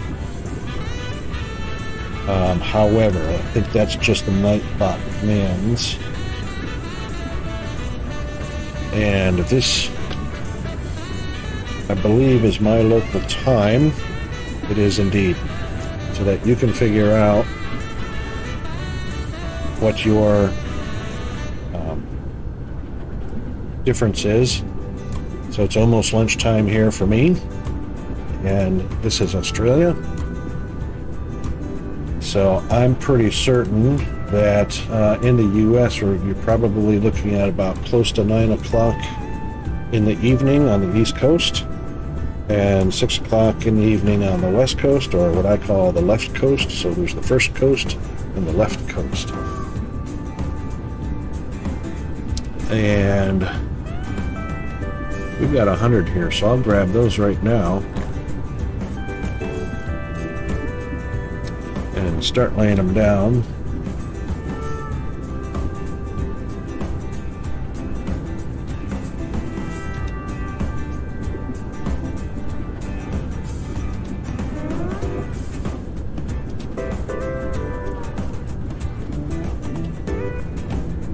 Okay.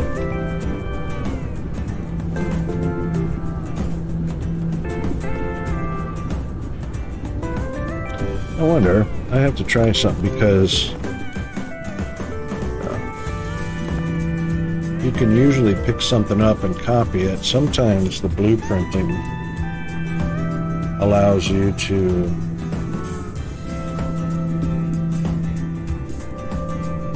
overlap.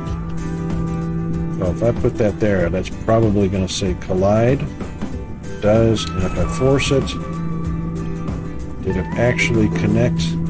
No. So as you can see, even though we've got belts going into the ray receiver on the blueprint, it didn't actually put them in. Sometimes it doesn't connect the belts out there as well.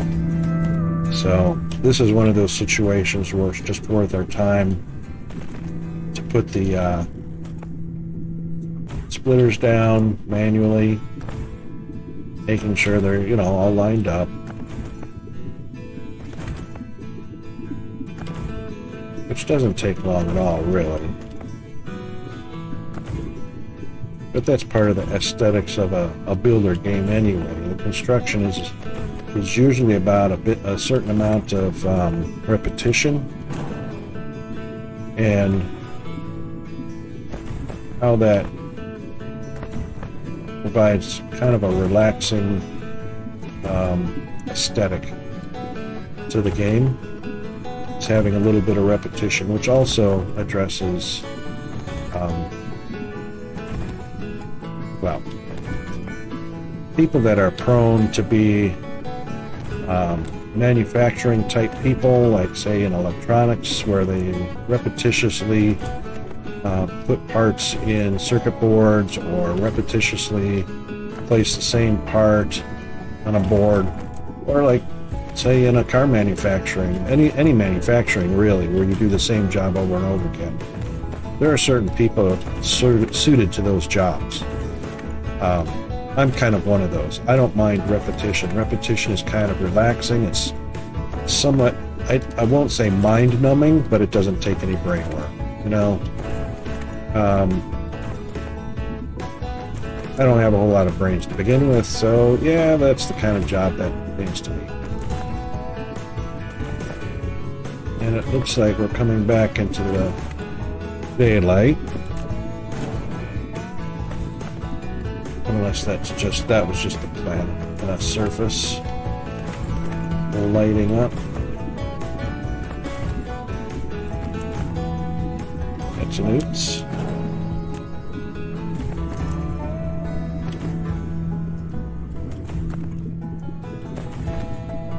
There we go. See daylight on the surface.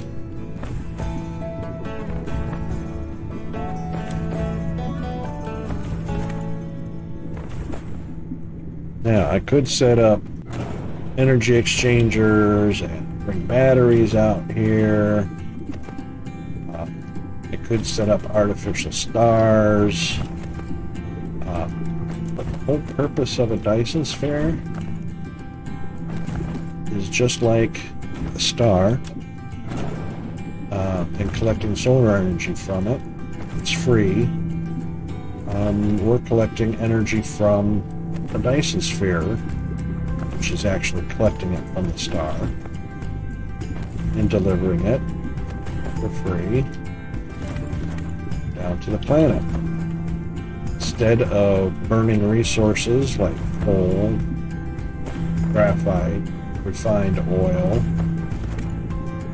whatever a generator can burn for fuel, just about anything.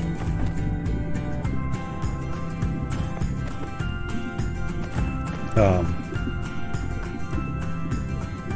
so close, only 3.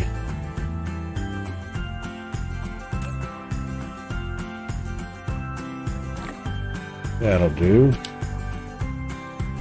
Don't need them all.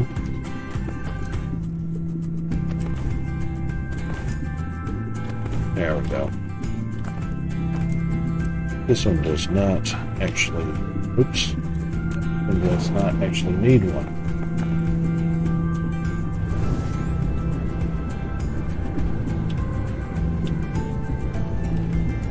Now, one of the nice things about this is I can actually, if I wanted to, switch these to proton generators later, or every other one, proton generators and the other one's power.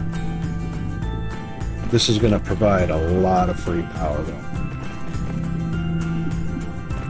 And likely what the smart thing would be, a little bit of autosave. Thank you, autosave.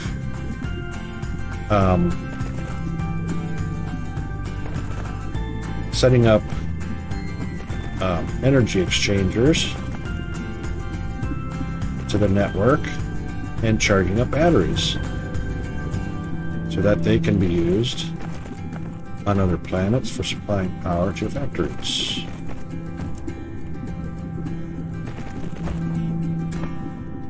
Oh, look at that's the wrong spot.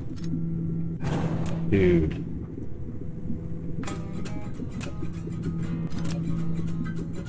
Thank you very much.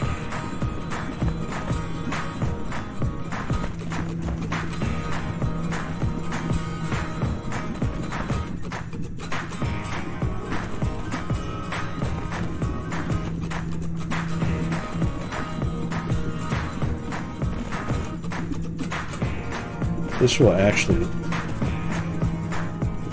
let's see, what are we getting out of here? 28 megawatts on that one. And what did we say? It was 180 ray receivers, so about half of them, actually more than half of them now are going to be receiving all at the same time because they got graviton lenses in them. So probably over 100, well over 100 ray receivers collecting power at the same time, so 100 This is going to go up over 30 megawatts, so that's 3 gigawatts of power. That's a lot of power to power your factories and massively charge batteries.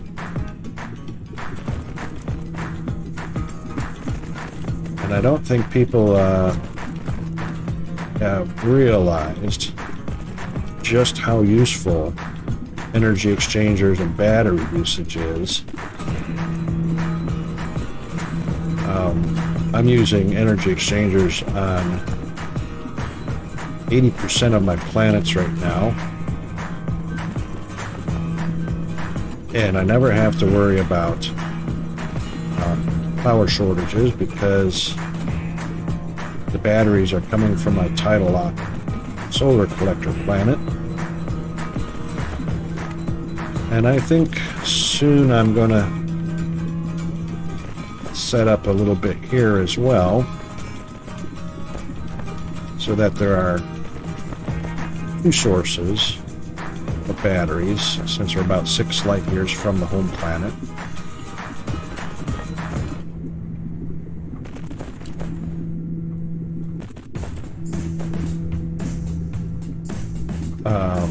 Yes. We would like some more, please. So let's go ahead and request a handful of those. 1,200 should be fine. And we got good on boxes, good on smelters. Probably way too many. We'll drop those in the box when we get back to the home planet. And we'll just wait for those to show up. Now, as you can see, our graviton lenses are filling up. So each ray receiver, and you can see that from here, each one that's collecting power right now full is getting a little graphic halo, or whatever you call them, aurora. Let's see if we can zoom in. I'm never sure. Yeah, it won't let me. So that's oh gosh, 51 megawatts.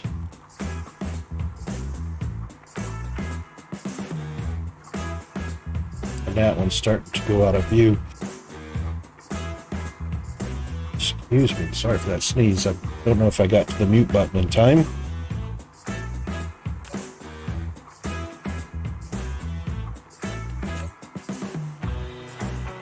And yes, we'll take all of them. Okay. Back to where we left off.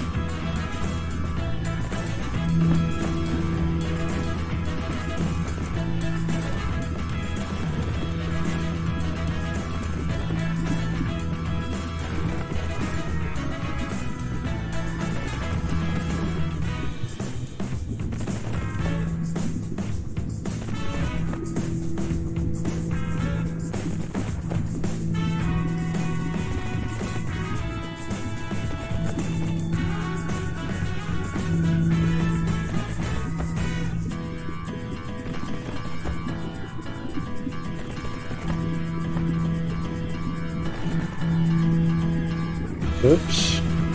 Oh, it did go. How about that?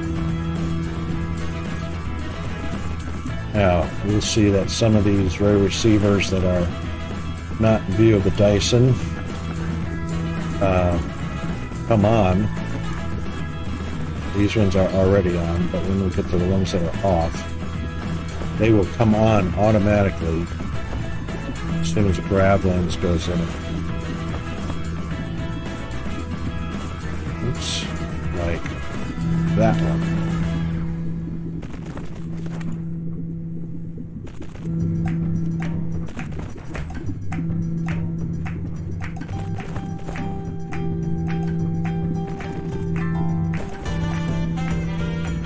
And you can see they have a pretty good reach. And by reach, I mean we're well out of sight of the sunlight. We're well out of view of the Dyson, but it's using the atmosphere. There's the edge of the Dyson. It's using the atmosphere to bend the power around the sphere further than if they didn't have graviton.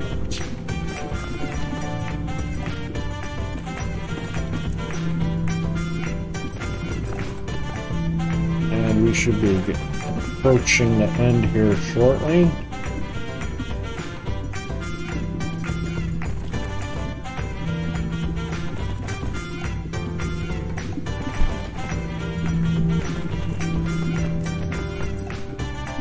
And I think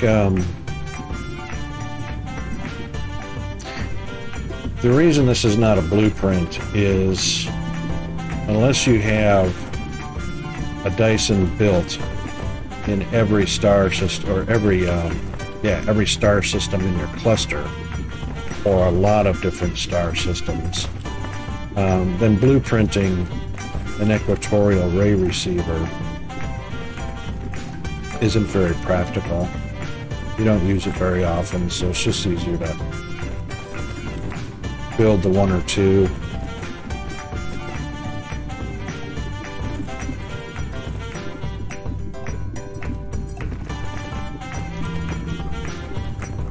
That one didn't go for some reason. Oh, well, that's because I built it backwards. There we go.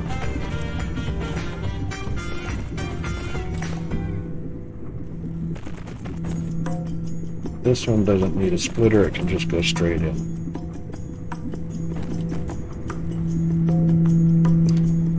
In actuality, I take that back. I'm going to take that out, and I'm going to put the splitter in because I want it to go ahead and circulate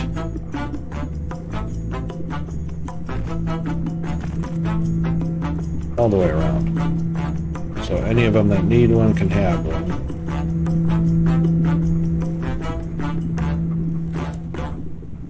And then the supply can side load.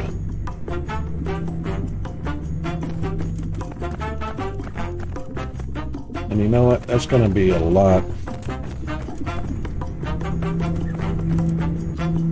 That's going to be a lot of grav lenses sitting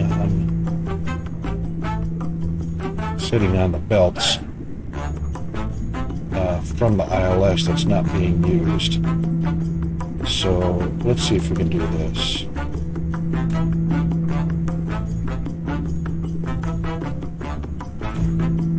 I don't know if that's going to be too close. No, that's fine. How about that?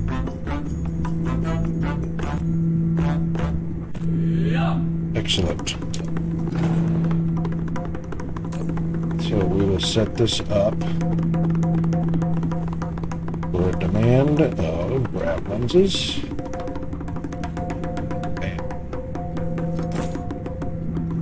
And we can max that out because we have plenty power.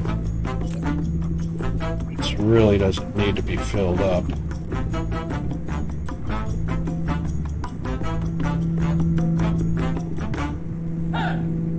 Actually, what we'll do is we'll open that up to 200, because I know we got just under 200 ray receivers. We'll just put 300 on.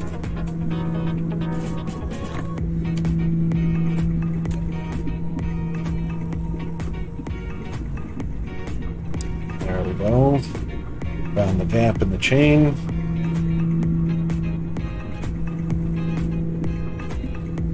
And there it is. Stacked. We could do that as well. That's right. So they come stacked out of the ILS. Let's experiment with something. These are all stacked over here. How tall are those stacked? 1, 2, 3, 4. What? Now they're all stacked. Now they're not stacked. So some are stacked. Yeah, they were coming out of the ILS stack. So let's experiment with something. This is going to be fun.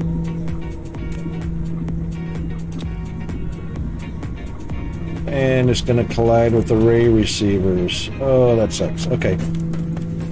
So let's do this.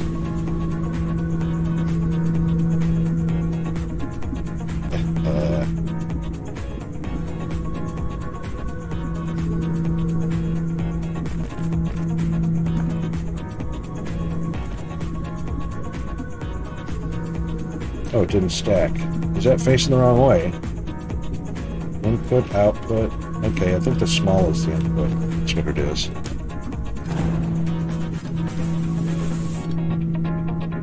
Alright, so let's try that again. Let's, I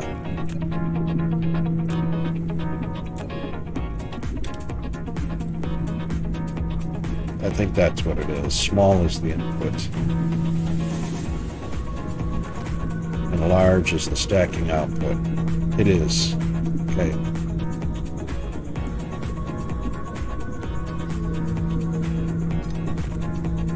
Oops.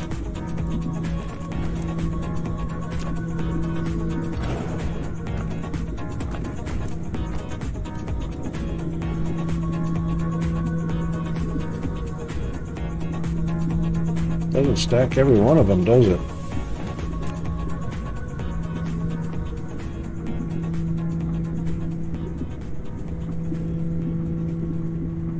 Yeah, she doubles on. It does. It's stacking doubles on all of them. So what we'll do is take another one and put it there. Doubles should turn into triples.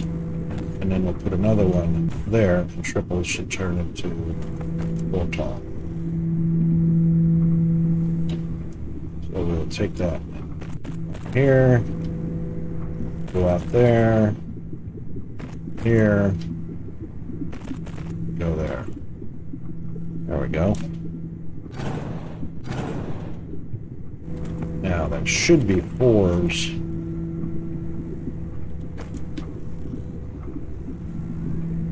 They're not. They're still doubles. Why not have those stack? They're going in. They're stacking. I don't get it. Why aren't those coming out 100% stacked? That's 1, 2, 3 stacks.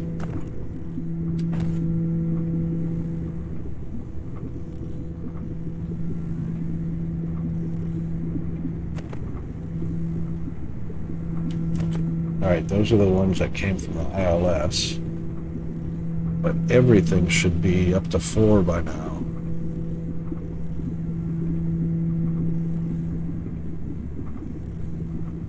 Oh, see, there's some that are not.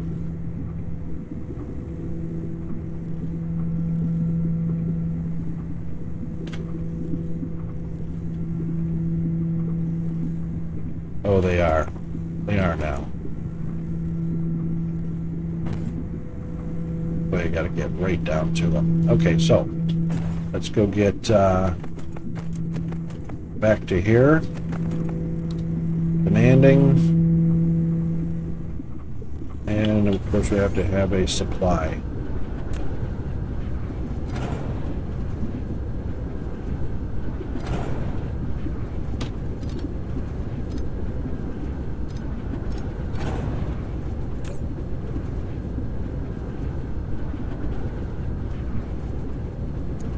And it seems we've run out. Which that should not happen.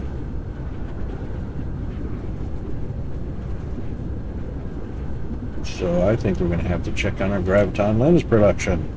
And first and foremost,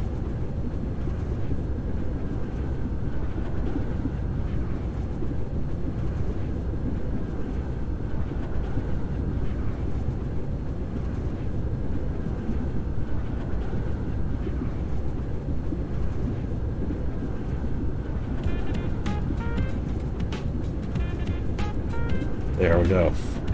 Knew something was wrong. Here comes some more gravelins. Wonder why there was such a delay there. Okay, anyway, so we're making warpers here. Let's just let's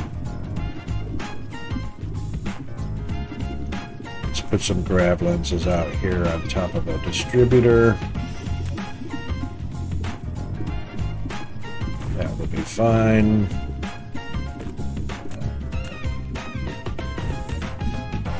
Really don't need many in there, so we'll put 5. And fill them up.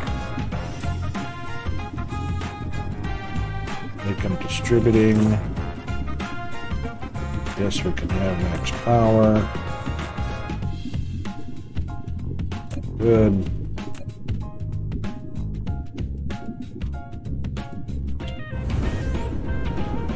And that is all okie dokie.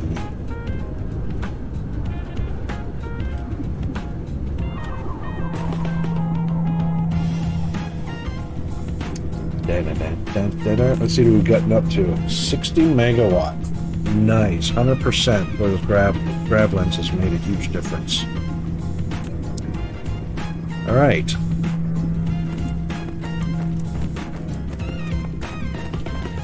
Let's take a look and see what our total electric circuit is. So there you go. We've got over 100 ray receivers collecting 60 megawatts each. So we got 6.3 gigawatts. Yeah, baby. And that's almost as much as that 6.3 gigawatts is only 2 gigawatts shy of an entire tidal-locked planet covered with solar sails on its lit side, which produces 8.5 gigawatts. So we've gotten that 6 gigawatts just from receivers. And wow, as you can see, even the ray receivers on the dark side are collecting power, all because of bending the atmosphere. So as long as they've got this aurora halo on them and the machine is on, they're collecting power from the Dyson. So that's not bad. There's no way you're going to get a solar belt around a planet collecting 6.3 gigawatts. Not going to happen. So, extra energy, plenty of power to power the planet with whatever factories you put on here. So extra energy can definitely go into batteries for neighboring systems. So you can use ray receivers on all these planets here, which is awesome because that's where the Dyson sphere is. But you may want to go over here and plop down energy exchangers and use batteries charged up from here to there and all the ones in the close proximity. So as you can see, what I did is, since home is here, I built the Dyson out in between two really good clusters of star systems, clumps I should say, since this is a cluster of 64 star systems. Did one there, and there's none actually over here to bridge between the two. It just so happens this one bridges between these two clumps, which also is about the same distance to the home in those two. So there's no star out in this gap. There's no star out in this gap. So these two get bridged into the middle, and the middle home will bridge to the other two clumps. So I got basically 4 clumps: clump, clump, clump, clump, and then the center. So anyway, what are we looking at? So we've been on for just about 2.5 hours, and I need to do a bio break. So why don't we just shoot right into an intermission, and I will be back quite shortly.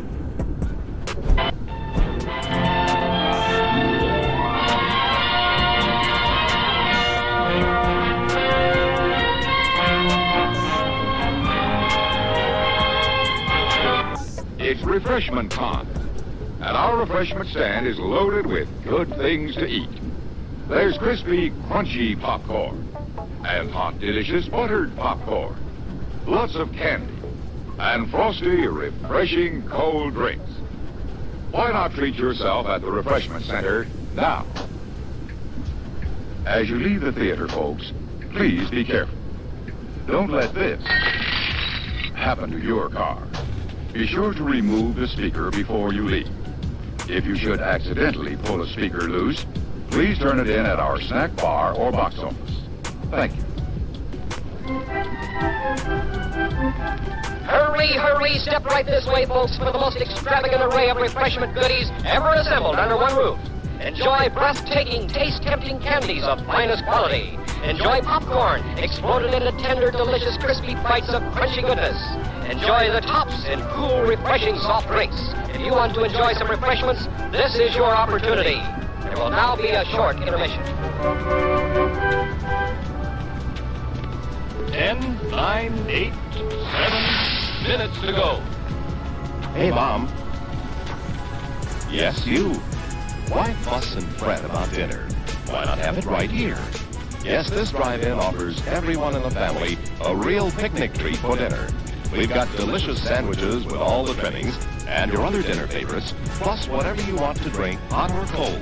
Come early before the show starts, or eat while you're being entertained, or at intermission time. So why fuss? Give your family a tasty dinner at this drive-in. What is it? Hey, why it's Buttercup popcorn. Add some butter to hot popcorn. Mix it up, wrap it up, Buttercup is born. It's delicious. So nutritious. It's a tasty delight. It's so much crisp and crunchy. You'll enjoy each bite. Eat butter-crunched Buttercup popcorn at its best. Served in a king-size cup. It beats all the rest.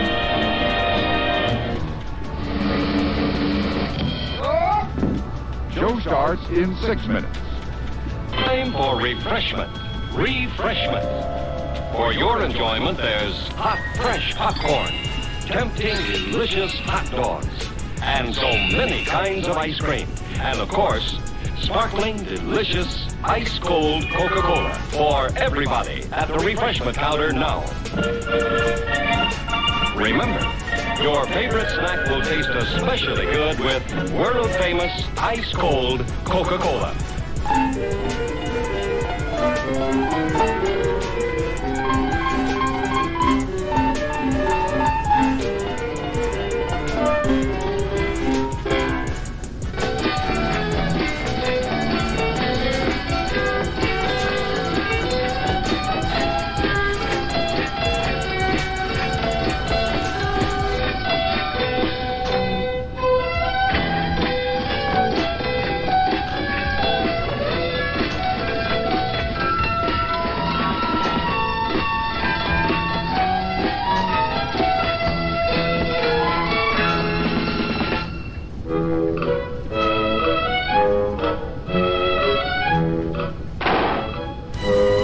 Show starts in 5 minutes.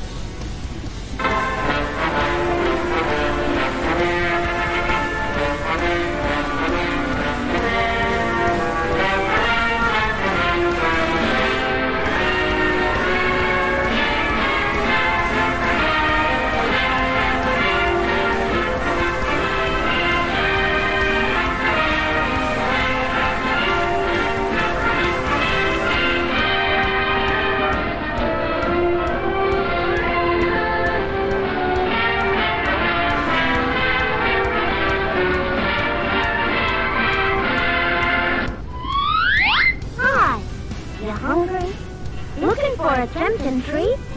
Hold on till I absorb some heat. Some added tang might please you too. I'll slide into an oven-fresh bun, and I'm ready for your eating fun. Why don't you try a juicy good hot dog? Mmm, delicious. Show starts in 4 minutes.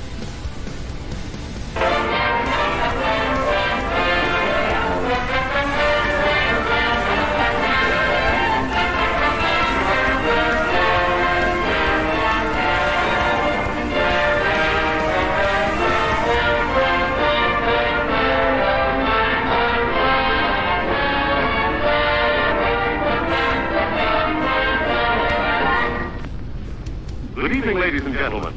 The management of this drive-in theater is happy to announce you can enjoy your favorite form of movie entertainment regardless of rain. No longer will it be necessary to let rain spoil your fun. Now you can keep your windshield clear and dry with a drizzle guard. Simply attach it to your windshield, and in a jiffy you're enjoying the movie without constantly running your windshield wipers. A drizzle guard will save you gasoline and wear and tear on your battery. After the show is over, all you do is take off your drizzle guard, roll it up, and it's ready to be used again, just like an umbrella. So next time it rains, don't sizzle in a drizzle. Get yourself a drizzle guard and enjoy the show. Drizzle guards are on sale now at the concession center. And now meet the star of our show. Symbol of a treat that quality made famous. America's most famous ice cream treat. Eskimo pie. Creamy, delicious ice cream made even more exciting with smooth, rich chocolate coating. And wearing the label of quality, known the world over. Eskimo pie, the treat you know is tops because it carries its pledge of quality right on the back of the bag. Be sure you save the bags for valuable premiums. Get famous Eskimo pie at our refreshment stand now. It's America's anytime taste treat. Finest ice cream, finest chocolate. It's delicious.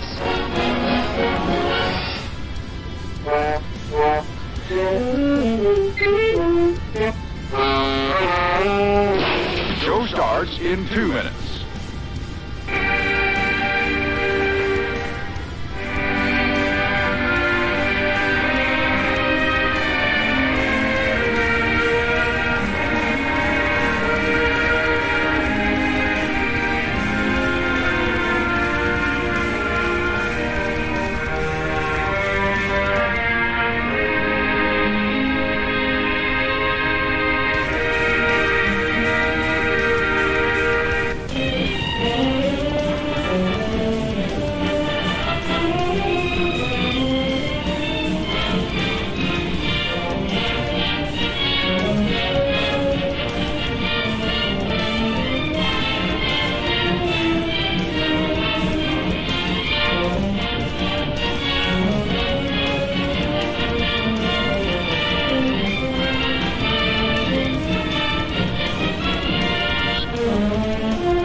Starts in 1 minute.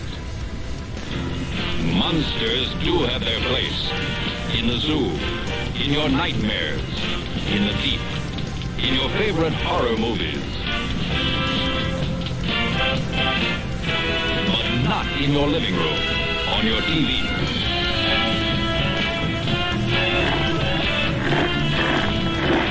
Don't let pay TV be the monster in your living room. Pay TV and cable TV companies are seeking the right to charge you for the very programs you now get free. If you want to stop pay TV and save free television, sign the petition in the lobby of this theater. Let your lawmakers know how you feel in the fight against pay TV and cable TV.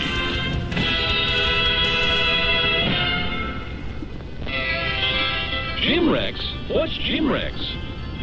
Would you believe a movie audience guide presented as a public service by this theater's management to help you select your motion picture entertainment? Well, that's what it is. And we urge you to learn these rating symbols and use them as a guide for you and your family. G means suggested for general audiences, all ages. M, suggested for mature audiences, parental discretion advised. R, restricted, persons under 16 not admitted unless accompanied by parent or adult guardian. X, persons under 18 will not be admitted. This seal in advertising indicates that the film was approved under the Motion Picture Code of Self-Regulation. And now, on with the show.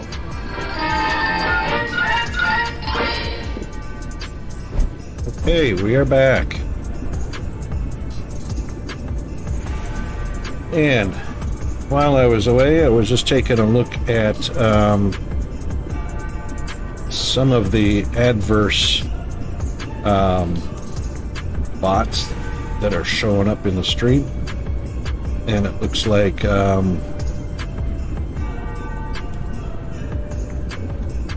we've got a few that we need to dispose of.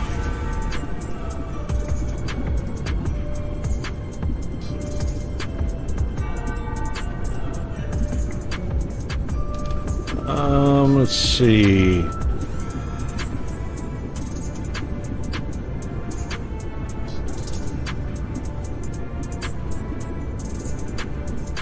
Have to check out what some of these are. Some of these are just bots that are follower bots. Yeah, like live Twitch TV statistics. We want to get rid of those guys.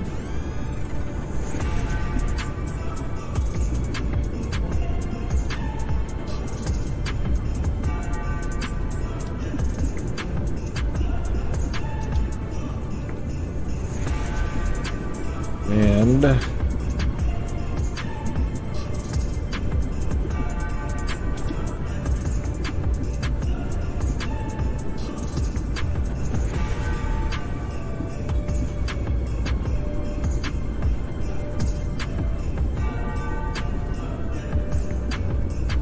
right.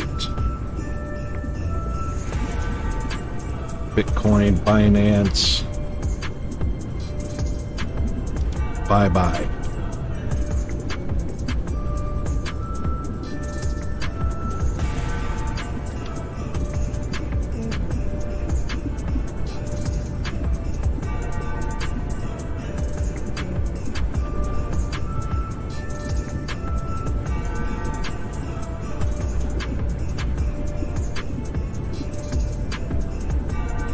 I do like how Twitter will tell you that someone is a suspicious user.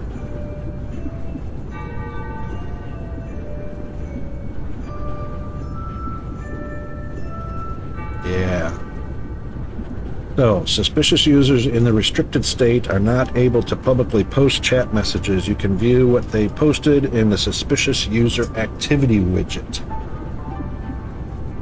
So there you go.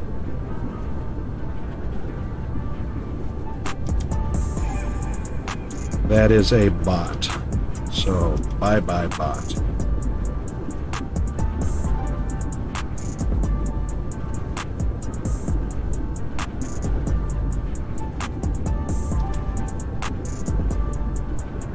Okay. That should be cleaned up now.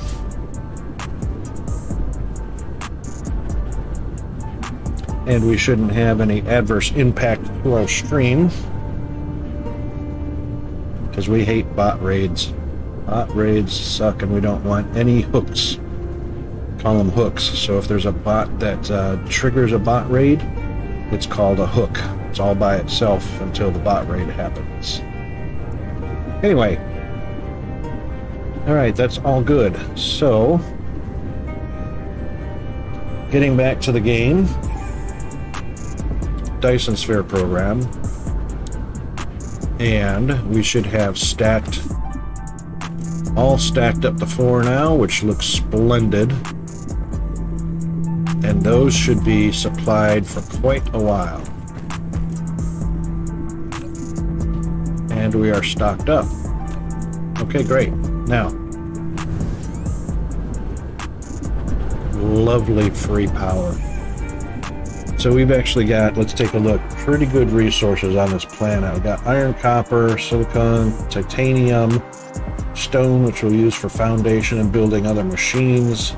Sulfuric acid, I don't have a huge demand for that right now. Could use solar power, but I don't really need to with the Dyson power coming in. And 99% construction area, which is sort of true. It's not really 99% because you're not going to build on top of your ore veins. You're not going to build on the sulfuric ocean, sulfuric,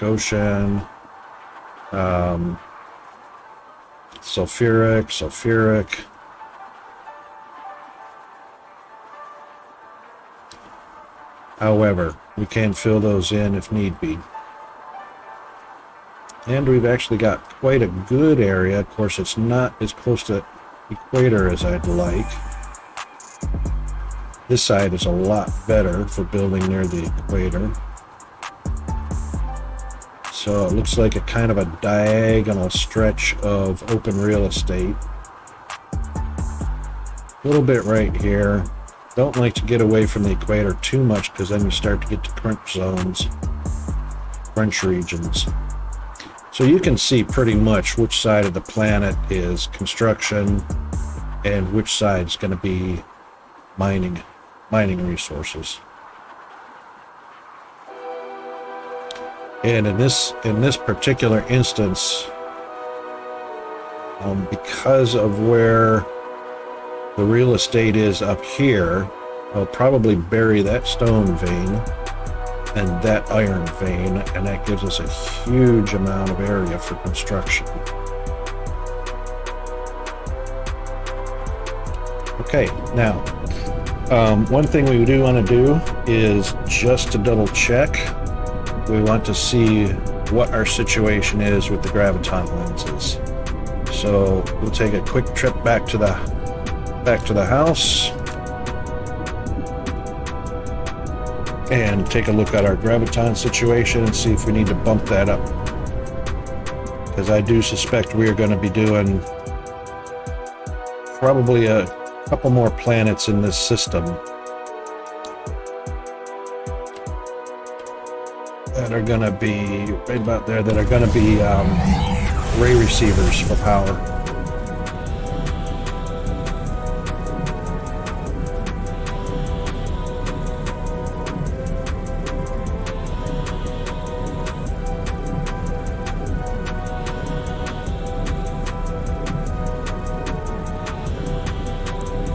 And we'll take a close aim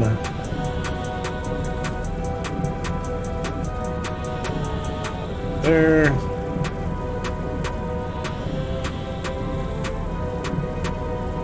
There's our planet. And hop over to our gravitational lenses. Are you stuck? There you go.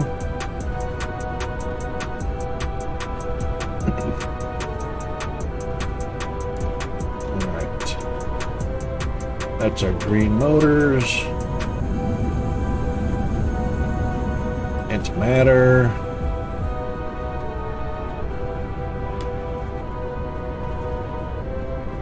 Diamond. More diamond. Processors.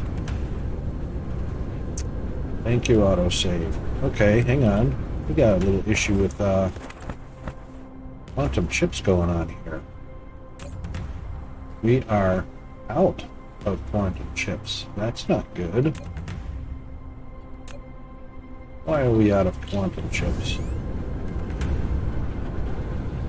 Obvious answer is I broke something.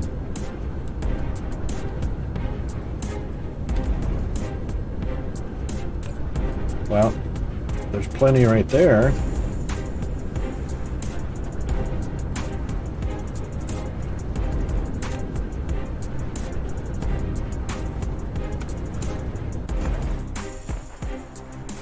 There's plenty in there.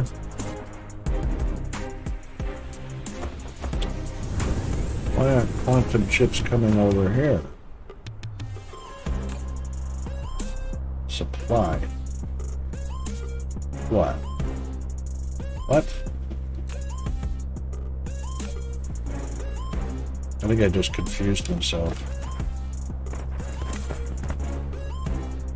We're making quantum chips, but we are out of... Now I see what happened.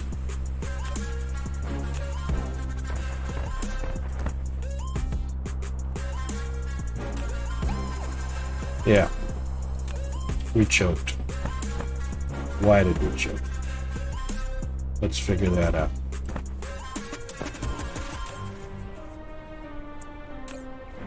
All right, which do we need the most of? So it's 2 and 2, even across the board. So 3 slots there, 3 slots here. That should not be those. So let's just grab. Right, so processors coming in one side, quantum chips coming in the other. So let's just grab a handful of 600 of those.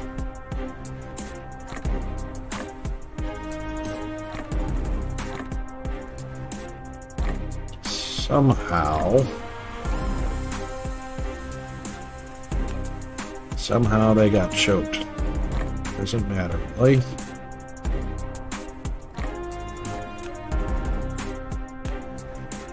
Not quantum chips, the plane filters got choked. Now everybody's happy.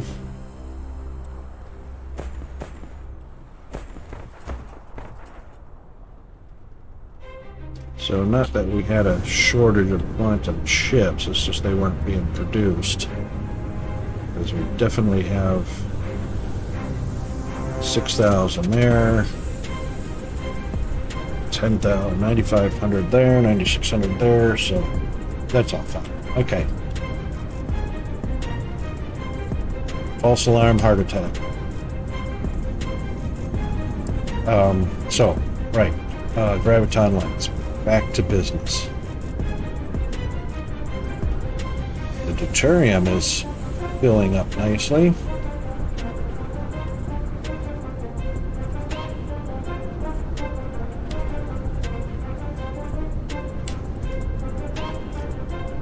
I sure would love to have, there they are, love to have markers set up that would stick up above the planet, kind of like the satellites do. That would tell us what's being made on that tower so that you can see from a distance. So you can do this and just read them all the way around. And that would be an option that you could either turn off the label or turn it on. Alright, so let's see what our graviton lens production is. So that's quite low. And is that our only... Yeah, so that's a belt-fed line, so that's going to be rather slow. Some of them are idle because lack of material. Alright, what's the timing? 18.5 per minute, so 19 per minute. And that's 4 diamond and 1 strange matter at a time. So strange matter's coming through only on one side because strange matter. Correct. And strange matter is low on production because particle colliders.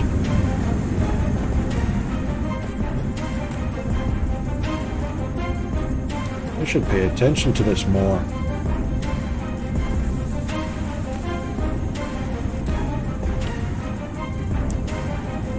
Okay. Particle colliders.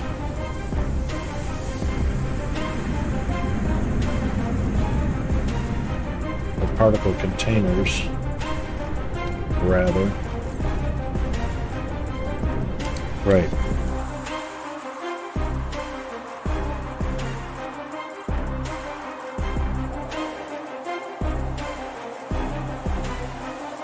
Let's see, I believe particle containers are only made in a particular machine, which are these. That's strange matter. There they are. Oh, that's not enough. Oh, that's a demand.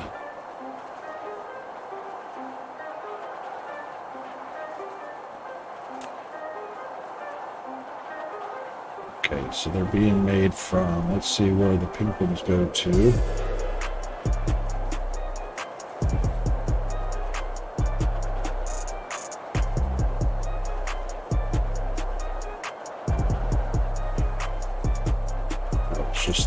So let's see. Shouldn't be hard to find. They're pink.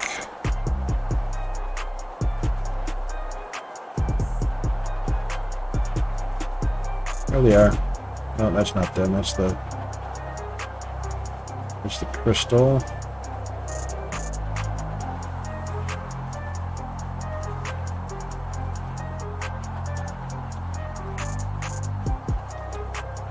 Well, it must be making them somewhere. Hello.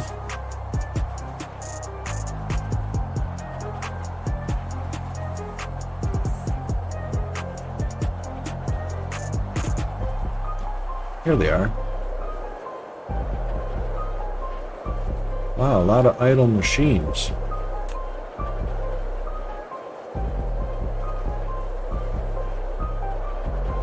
Could it be because of the magnets?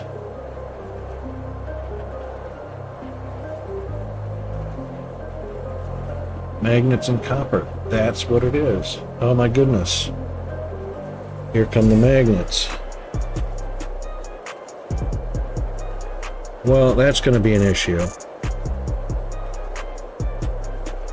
And there they go.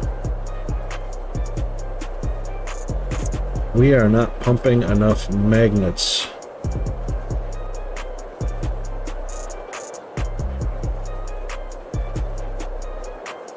Okay, we've got to change that.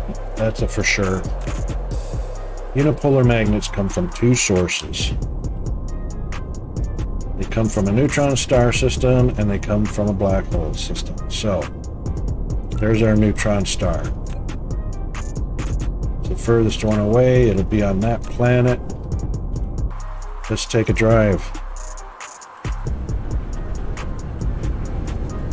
Let's get that sorted, because we need lots more magnets. And thank God I'm at 0.55 light year speed. Sail speed. Because otherwise this would take a whole lot longer than 30 seconds to get there. Well, in this case it's probably closer to 40 seconds.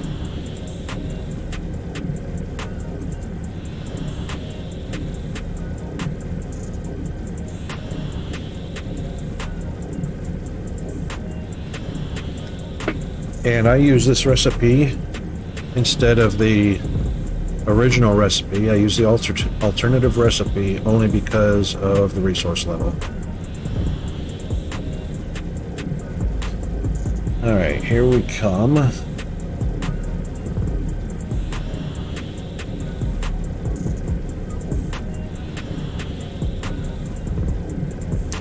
I really like these neutron stars. They are fantastic to look at. So much more different than what they used to look like when I first started this game.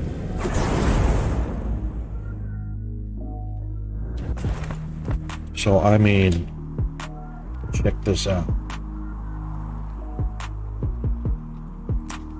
Is that cool or what?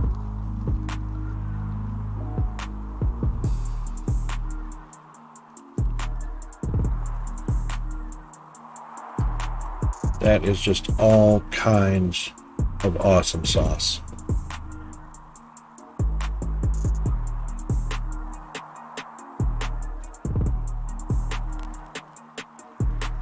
And I actually flew up close to those as well. Pretty cool looking. Alright, so we're on the planet and we need to find our unipolar magnet and start drilling them out of the ground.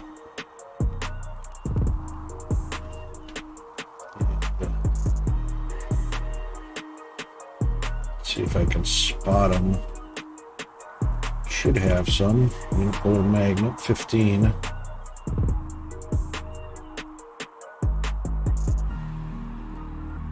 There they are. Bada boom. Near the, which pole? South Pole, North Pole? Correction.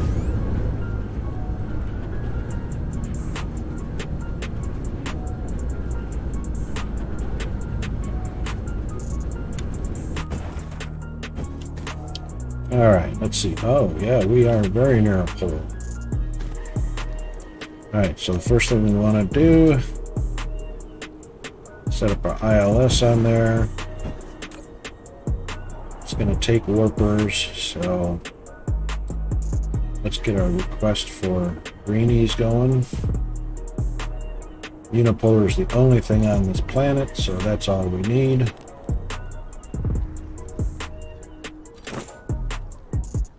Probably won't need all 10 of those because, yeah.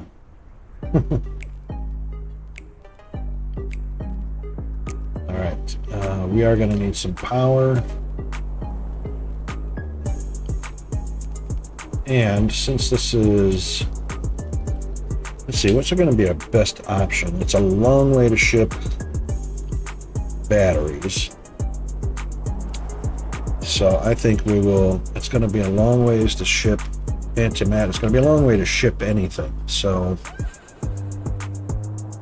I think solar would be a good idea. And let's see if there's any fire ice on this planet. There is fire ice on here, so we can burn fire ice. If I'm not mistaken. How many generators do I have? Got 20 generators. There's some fire ice right there, 23. There must be some a little closer. 22. That's not closer. It's closest. All right, so we'll go to that one.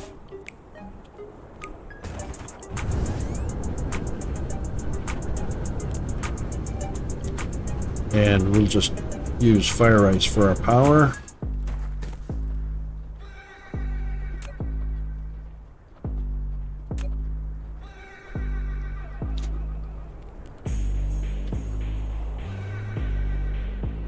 See how many of these we can grab. I know 12 is an achievement, so if you can grab 12 veins with a single machine, you get an achievement. That's 9. That's pretty good. Let's see if we can get more than that.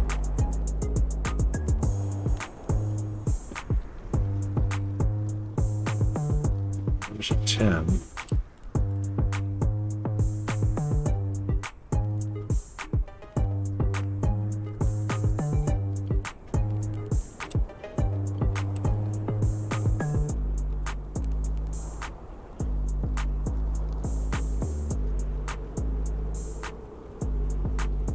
Oop.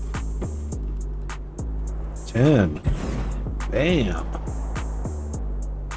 It's pretty close. It's not 12, but you know, hey.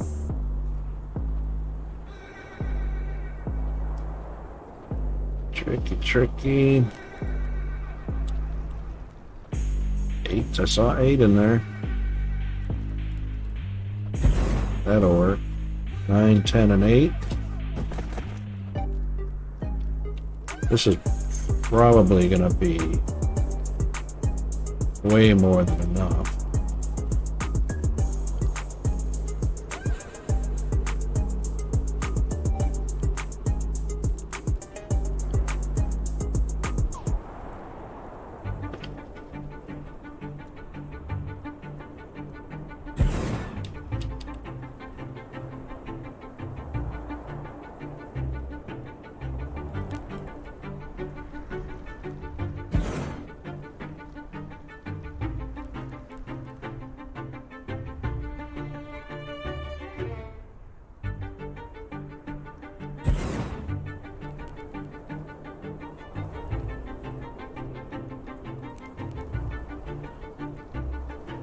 Well, we're going to get 5 out of that.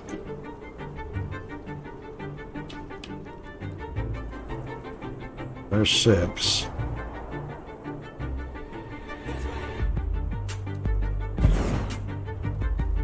Yeah, we're only going to get 5 out of this side.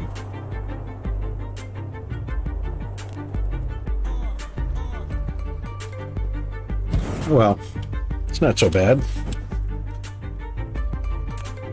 All right, let's get our little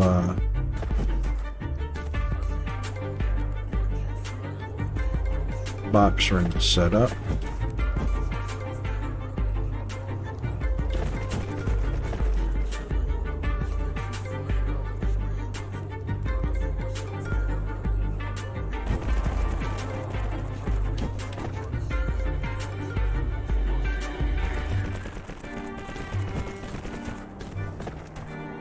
Okay.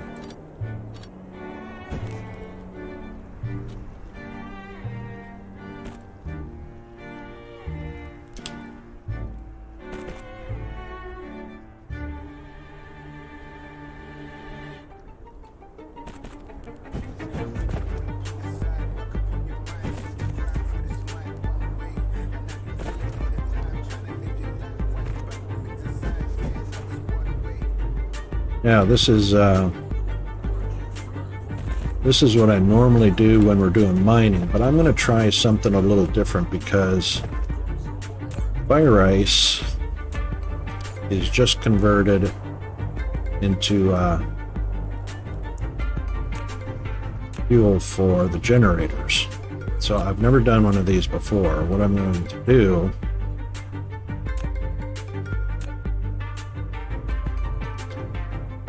instead of doing smelters around,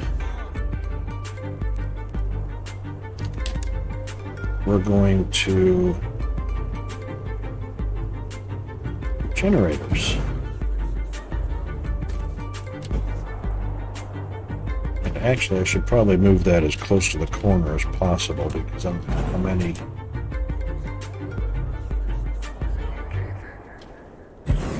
I don't know how many it's going to fit.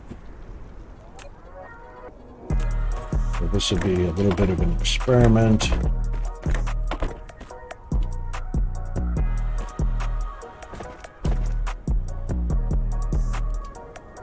And of course we're going to have to, is that water? That is water, so we'll have to fill that up a little bit.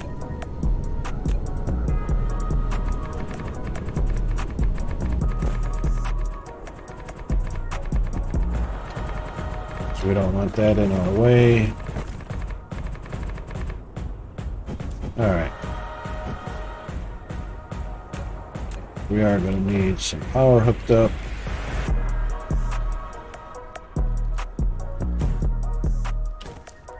And we are going to need a little bit to get started. Haven't done this in a long time.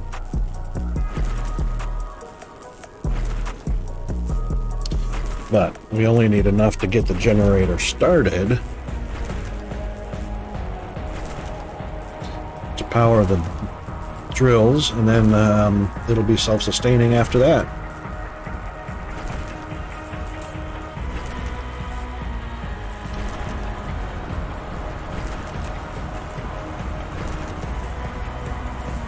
There we go. Now I don't need a drill anymore.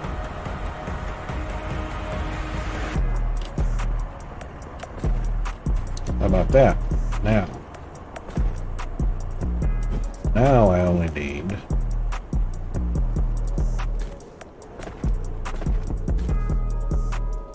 let's see, what did I say I had? Oh, I've got 19 left. Hold on a second.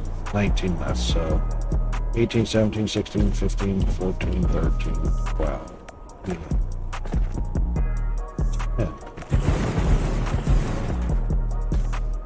And bam, bam, bam, bam, bam, they all come on. Nifty, nifty. And then we can do 10 more.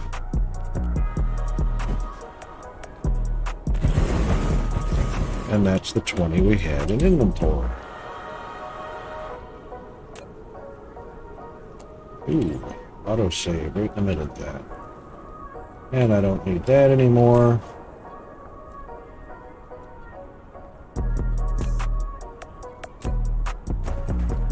Okay, now, what are we generating for? 43 megawatts. All right, so we got an ILS that's got a 60 megawatt charge. Right, and we need, obviously we need to get power over to it. So it looks like this grid line right here is a straight shot. So I should have built that over on the other side. That's actually a can do, because I don't want to be next to the titanium anyway. So we'll do that. If it will let me, and it won't because of grid lines. All right. It should let me do that just fine. So that's what we're going to do. Yep, that's all right if it collides.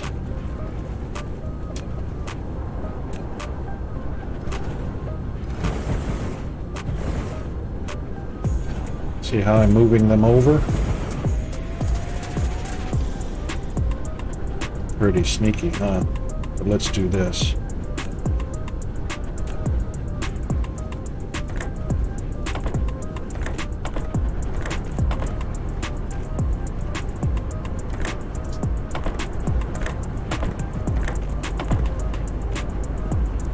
That's more than enough because we're only going to need one off of each one.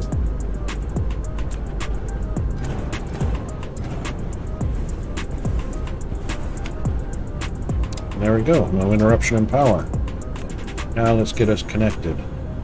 I believe that was this grid line right here.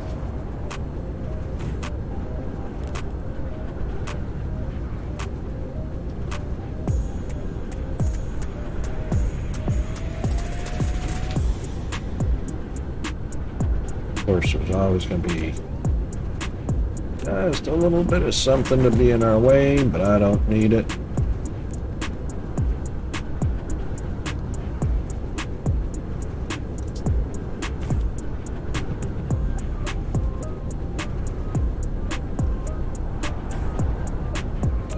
And then, of course, bada bing. So while the ILS is charging,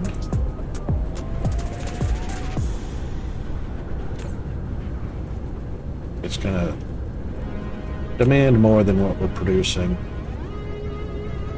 But that's easily remedied. So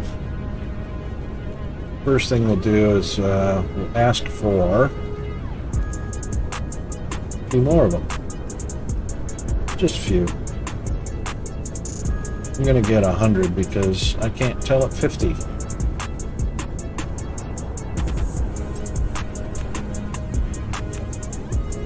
Which is a bummer. Ah, green cubes are here. Yay. Let's get warpers going.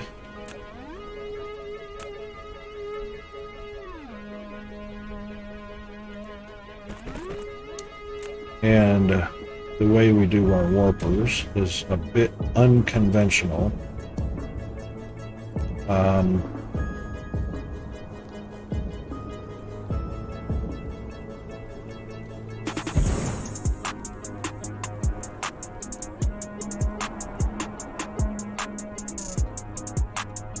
Right.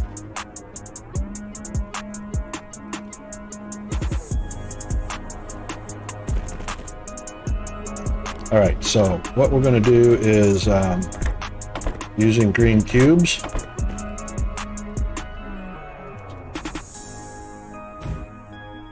And we're going to make 8 warpers per cube instead of shipping warpers over and using warpers to get here. We're just making warpers and they fill the slot right here, and that's all I need. I don't need a slot for anything else. So 1 green cube per 8 warpers. So take 4 cubes. Sorry, we'll take 6 cubes. 6 and a tiny bit more to make 50 warpers. So it's always a very low demand. Much better than shipping warpers around everywhere. Much more efficient. Okay, so now that we got that,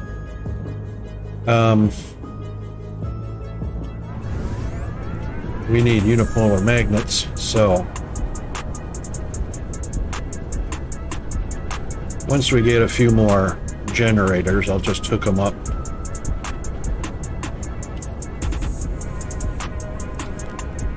And then we should be generating enough power. Oh, we got already. Ah, that was quick. That was certainly quick. Faster than I thought it was going to be. We'll have enough power to set up as many miners as we want to get those magnetics out of there. Now, this is what the issue is going to be, is going over the grid line. So we'll see.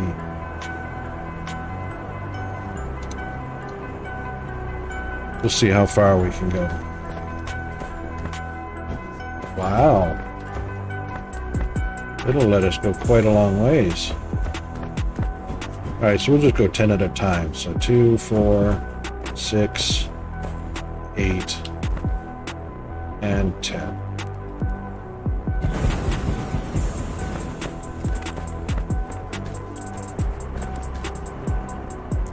And that's because of a spacing issue, because we're going north. Ah. That as well. So where do we want to end up? We want to end up there.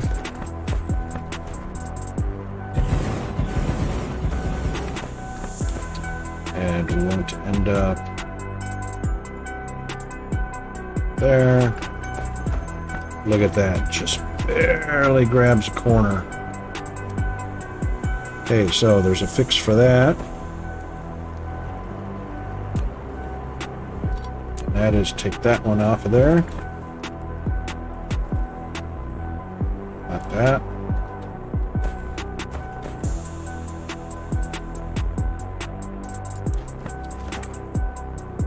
And did I miss it? I missed it by one. How can that be?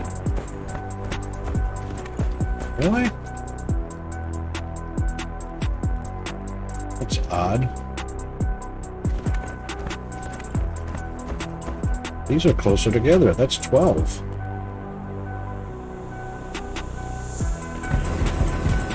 Why are those 12 stacked so much closer together, but the other ones wouldn't let me? That's very interesting. They didn't connect either. Alright.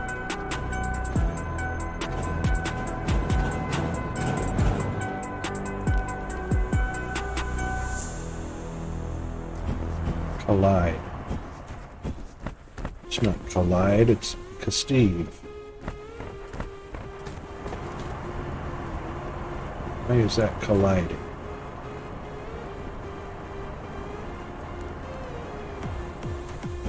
Oh, there we go. That was weird.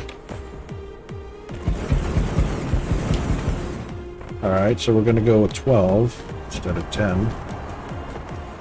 Can't imagine why that didn't line up right.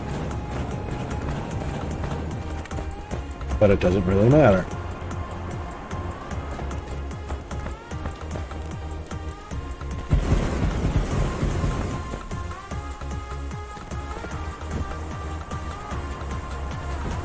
Alright, what are we looking like for power so far? 120 megawatts. That's not bad. But I'd like it to be closer to 500 if I can. Whoop. I see.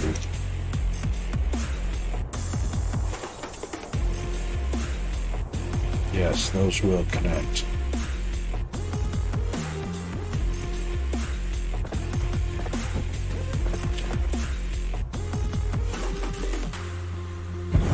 Nope, they won't. What's going on here? Sometimes it will, sometimes it won't.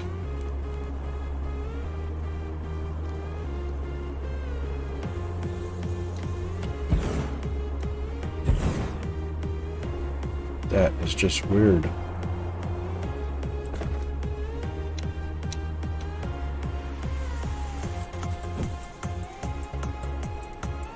Well, it says only one of those are going to connect. But they all did. Okay. 2, 4, 6, 8, 10. Can live with that. Alright, let's just for giggles and grins check something out here.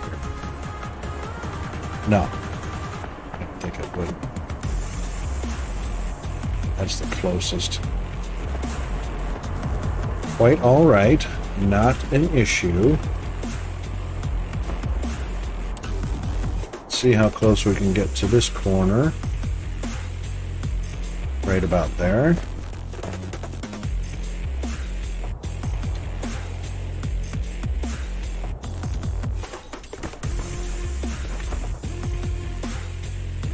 Hang on. That's not our unipolar, is it? No, that's just funky looking stone. How cool is that? That's just stone. That's very cool looking. Okay, done gawking.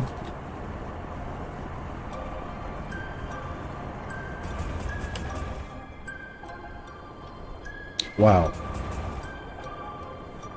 That's exactly lined up with this row right here, and that's a collide.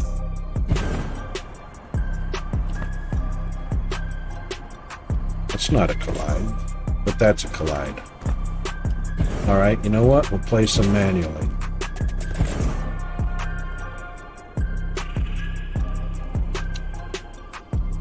What a weird glitch. Look how far that's spaced apart before it's not a collide.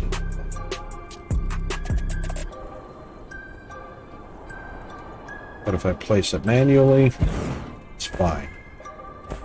What a weird glitch.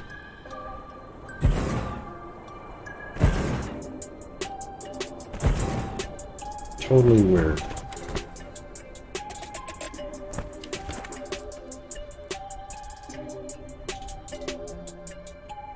Again.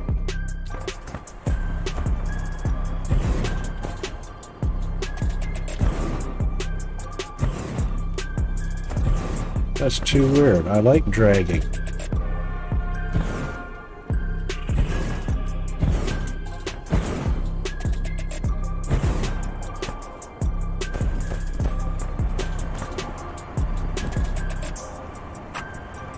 Oh, can it? Oh, it's reaching. It's missing. It's alright. 2 is enough.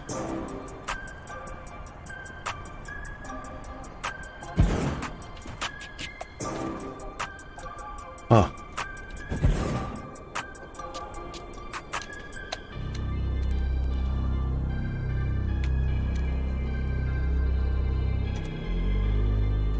Too weird. Too weird.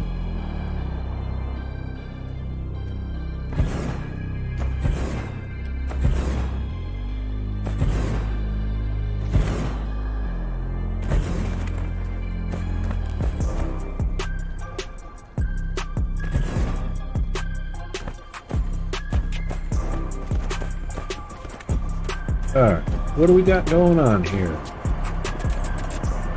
228 meg.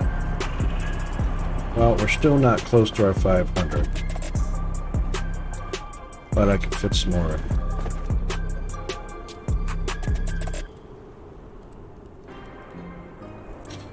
Let's see how many we can fit. Oh, I don't want that one at all. Let's take that one.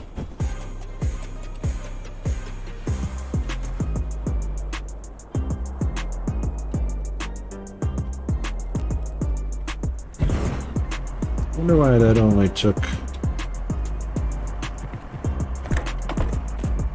2. Weirdness. Oh, look at that.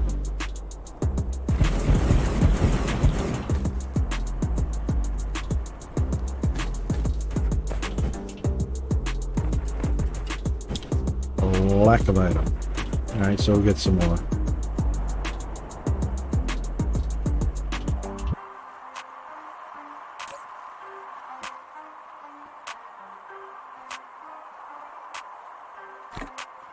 Could probably fill some of these up.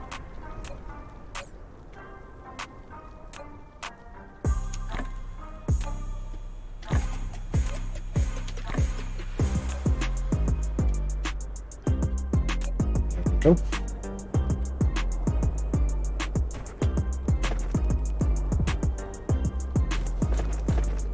Again, really, seriously. I didn't have that issue just a second ago. Unbelievable. That's too far apart. That's a collide. It's fine. Oh, look. Every other one is a collide.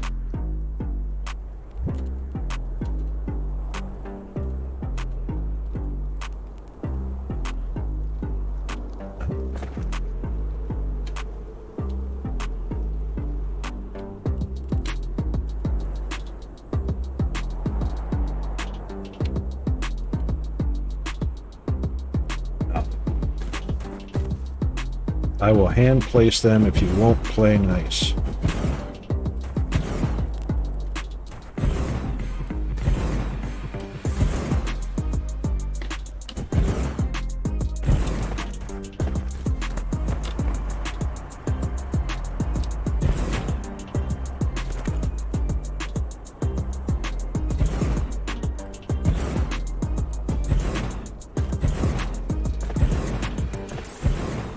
You know, if this was any other game, that glitch would be annoying. But because this is such an awesome game, little glitches like that don't bother me at all.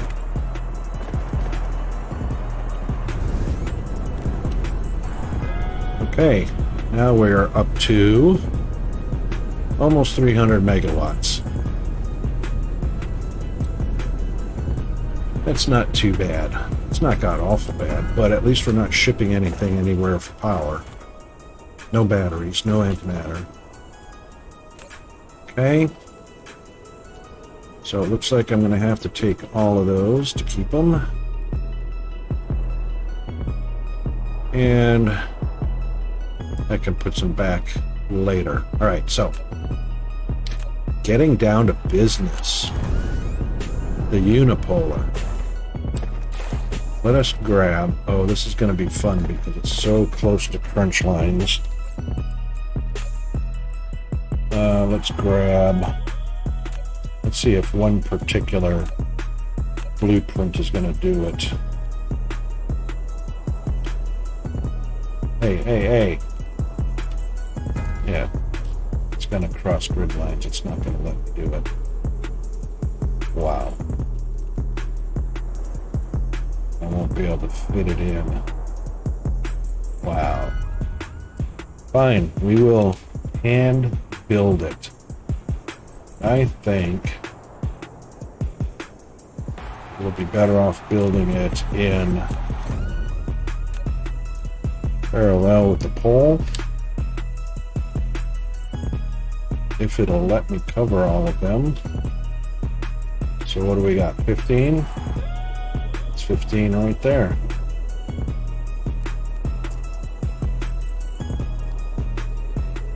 Okay. Thank you, autosave. 15.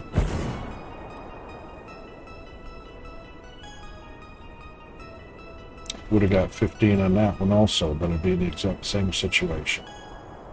Okay. Well, that's exactly what I'm going to do because I don't want the output on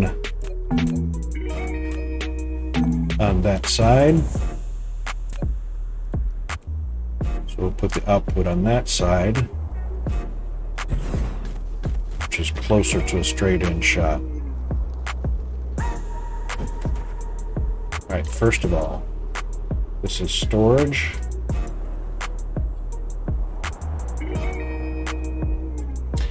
Actually, we're going to utilize both. We are not proliferating with these, which I could probably do on the home planet. So we'll go ahead and use drones as well.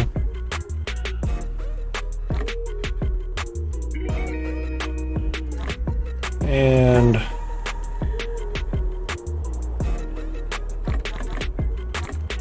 think 20 will be fine.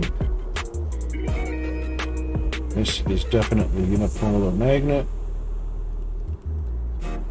And it is a remote supply, so that's correct. Local demand.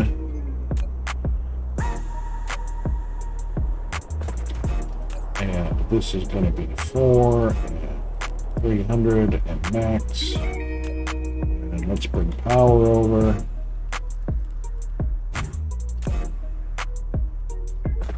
And let's get this bad boy belted as well.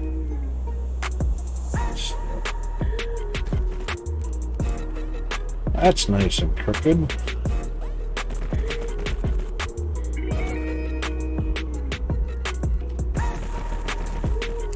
That's an oops.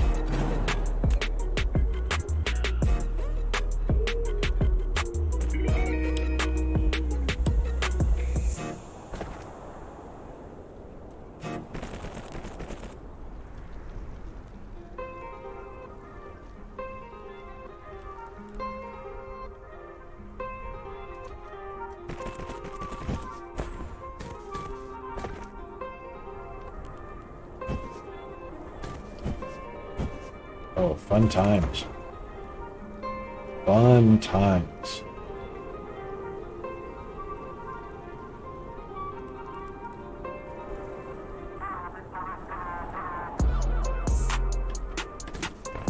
All right, you know what? Doesn't have to be pretty, it just has to be functional.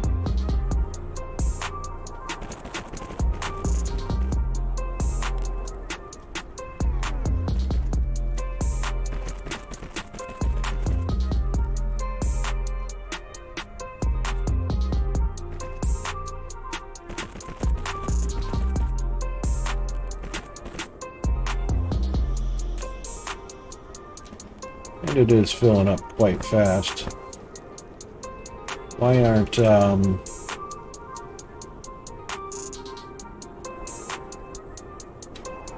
you bots or drones going over to get any?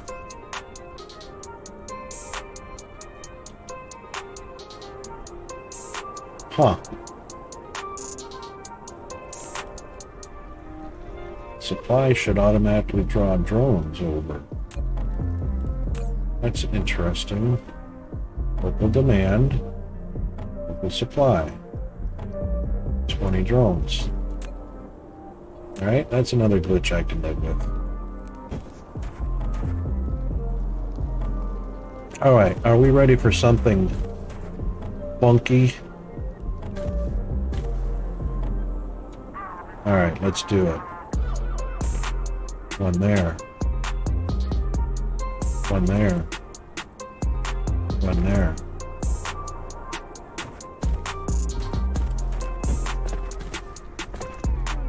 Then we're going to do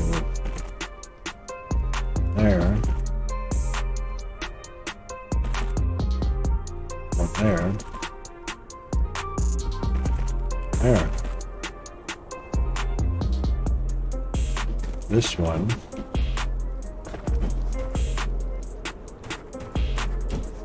Going to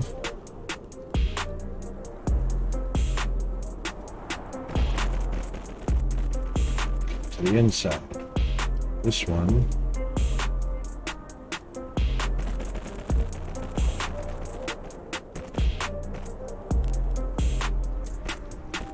going to the middle,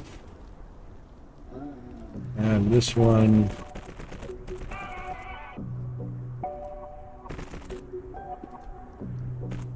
the outside. How's that for a mess? You gotta love that. Look at, even this one did a hop down and a hop down. Little hop downs. Didn't just stay going.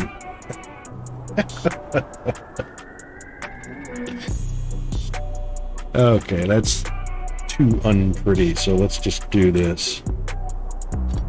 Get rid of that. Just go from there to there. Get rid of that one. There.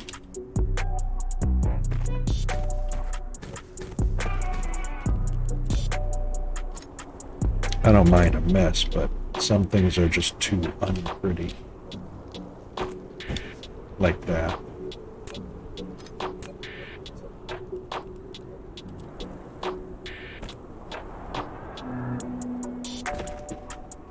Much more better. Much more better. Wow, some are coming out stacked and some are coming out single. It's supposed to be stacked the whole way. It's very interesting too. Output says stack, tech limit. Huh. It is what it is, right? We've got a full ILS. We got warpers, we got vessels. 2 are out, so 2 must have delivered.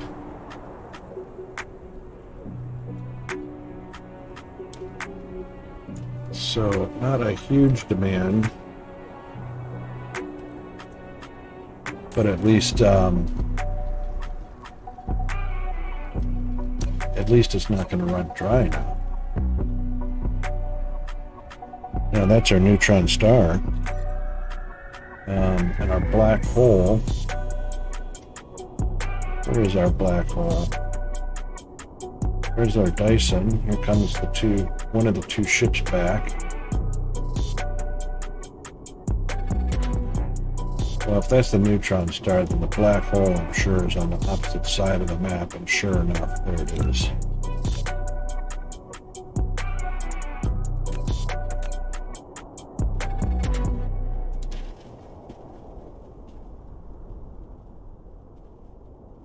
Have anything? Yep, there's a ship going. So the only thing on that planet is going to be unipolar that I would ever want. So it looks like that's happening. All right, so we got the neutron star covered. We got the black hole covered, and we are getting unipolar magnets from 2 different sources.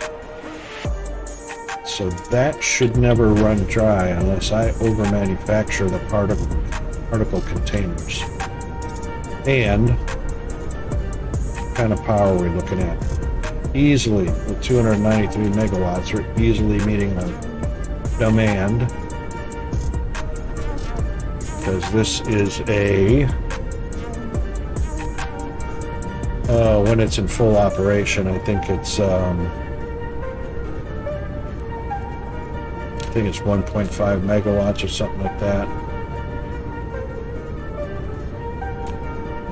Anyway, we're good on that. Happy days. Lovely, lovely. Alright, let's get our home. And everything should be honky-dory on the home front. With graviton lens, particle containers will feed the other one. And let's go warping.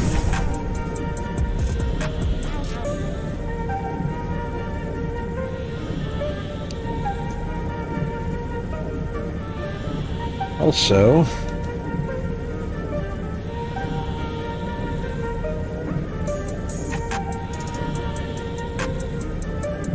I thought I might have had that.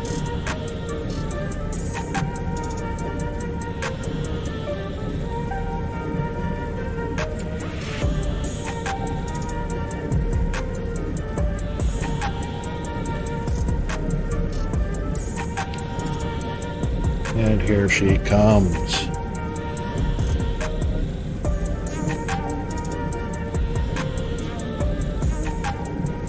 See how close I can hit this. So I'm going to aim right at our home planet. And I know I can't warp into it, but I might be able to drill a hole into it. Pretty close. Not bad. Okay. Now we had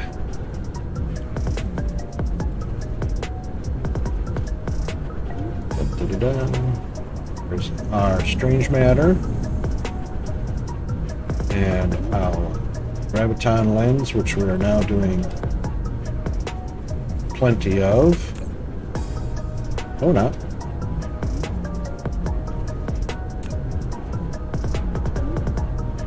Still shy on strange matter because we are shy on particle containers. Now, particle containers should not be suffering because we've got plenty of unipolar. So we must be short on something else.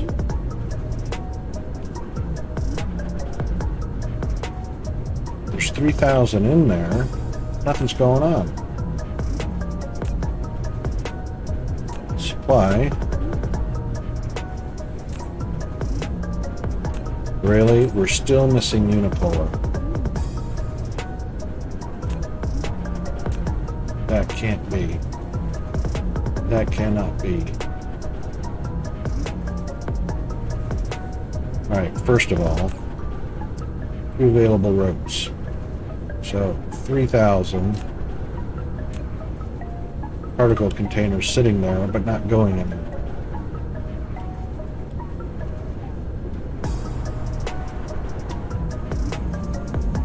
This station does not have a request for them, other than by drone. Right, fine. We can remedy that too. Yes, we can. So that will go in. Oops. And we'll connect up the supply and throw a box on top, and we will throw a distributor on top. We will request some of them, but not fill it up. We'll go ahead and put, should be enough to fill the line. Let's see how it, oops, let's see how it does. Particle line just filled up. I know these colliders aren't that fast. Oh. That actually sucked down quite a few of them. So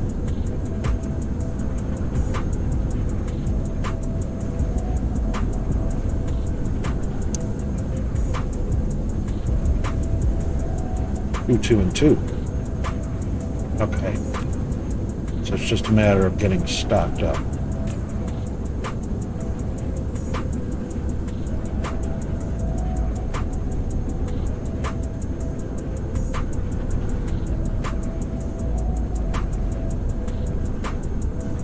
Wow.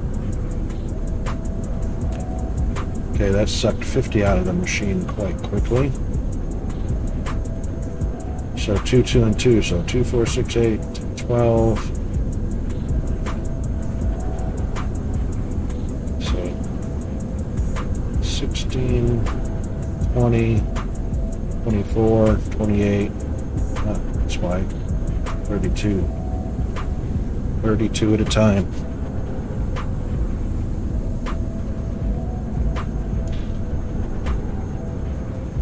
Right, okay. Well, that will help a little bit, but I really seriously need to make a whole nother setup of that in order to get these graviton lenses going. Wow.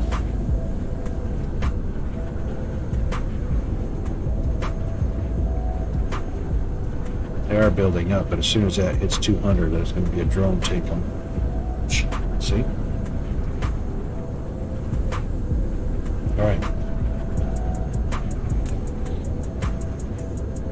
Graviton lens production.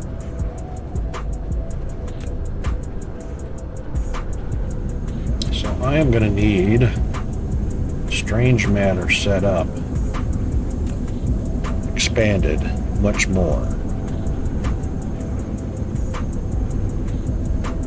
I would love to use box method on this. However, it's a 3-input box method. One of them is going to be 10 items. So the doot is going to be 10 per container.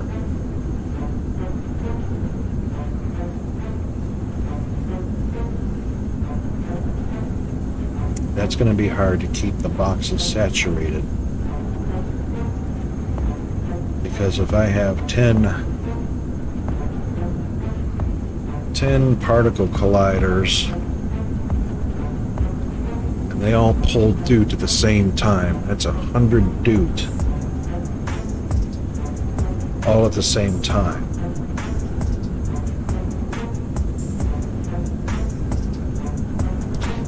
And I believe the most I'm gonna get, oh, I could do it. I get 36 per row, 72. 108. That's 3 rows of boxes stacked on top of each other to get 108 per second. But that will only satisfy 10 particle colliders. So that's not a lot considering it takes 8 seconds for them to produce a single container. So 8 seconds to produce 10 for 10 colliders. Wow.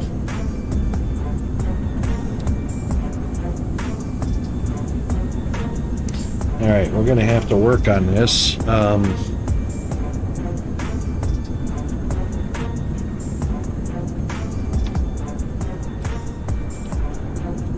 What I might do, just for efficiency's sake, instead of making a tremendously long lineup,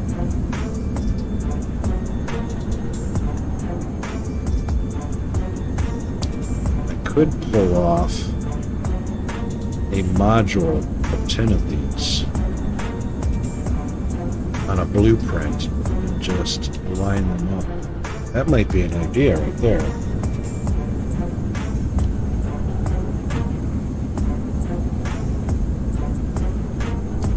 All right, let's see.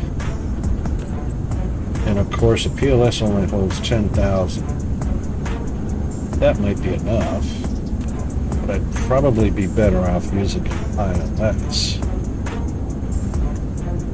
Let's go experiment.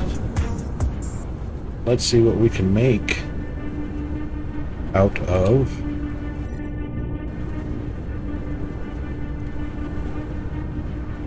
particle colliders. This looks like a fairly good spot, and we can blueprint from here. So first things first, we can go ahead and, oh, that's why we don't do, we got three,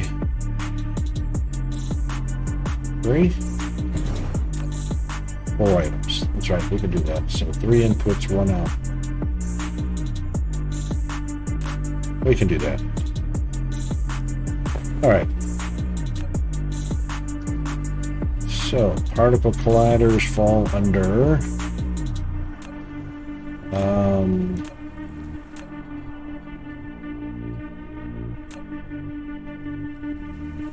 this. Hang on, before we do that,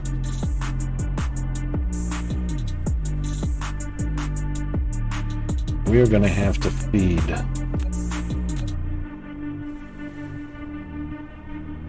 three different items.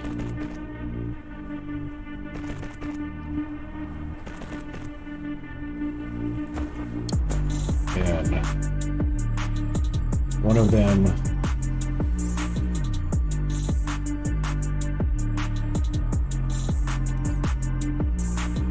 is going to be particle containers, iron and dupe. So, particle containers.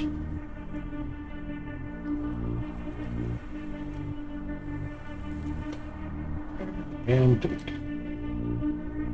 thank you, autosave. I could swear I changed you to every 20 minutes. What's going on there?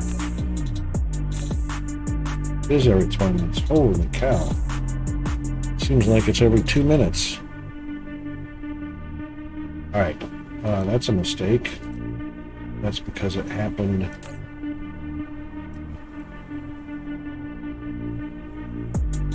during the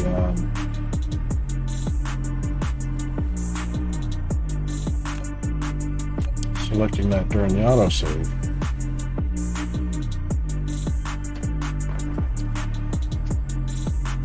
Okay, now we know that overproduction pushes up, but overstocked will not pull down. So what we're going to do, since we are making in the particle collider, we've got 2 particle containers, 2 iron, and 10 dupe. So dupe has to go on the top. The other 2 can be the same. Uh-oh. Oh my goodness. No way in the world. OGG. Thanks for raiding. Holy smokes. Surprise, surprise, surprise. Coming in with a party of 4. Dude, that's way awesome. Doing well. I'm actually just experimenting a little bit, just playing on Dyson Sphere and figuring out a way to pick up our Strange Matter production. And then, of course, we'll feed our Graviton Lens production. How was your stream?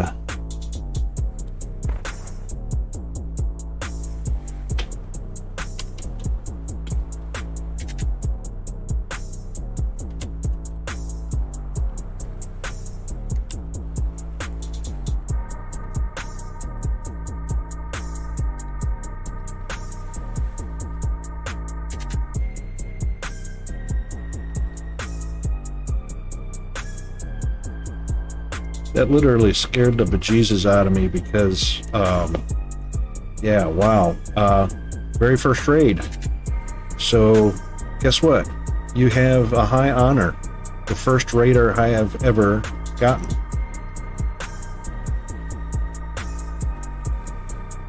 And thank you very much for the follow. You are an awesome streamer. And that's why I had to stop and type out your shout out. That's just tremendously cool.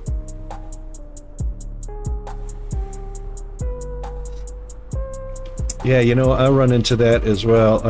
So you started a dupe planet, but had to stop to fix a different problem. I actually had a problem with that magnetic ore. So I had to run out to a neutron star and start digging it up. Yeah, so that was part of the problem because the unipolar magnet goes into the particle container as part of the recipe, and the particle container was not getting enough of that unipolar magnet. So it's always stop this, go do that, stop this, go do that, because you always discover things you missed. Oh, well, I appreciate that. Yeah, whenever I can get the chance, I come on over.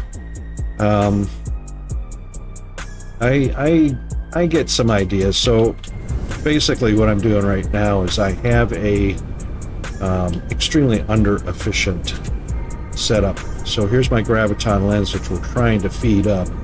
And of course the colliders. We've only got 16 of those sitting here, which is by far not enough since these are 1 every 8 seconds. So my feed-ins are now fine because I was lacking particle colliders before. Oh, well, your VU is only like 17 or 18. That's better than mine. Yeah, proliferating I wanted to do right away because, yeah, that's, you know what, you just made me think of that's the wrong button. I'm sure my VU is not been getting any love for a long time. Oh, that's research speed. Yeah, so oh, hang on, I gave it some love. Okay, yeah, 15. Oh, I'm on, you know, infinite resources because, yeah, this game is fun enough and hard enough on infinite resources. Yeah, I know, you're on half. That's an insane challenge, mister. It would be for me. That would do me in.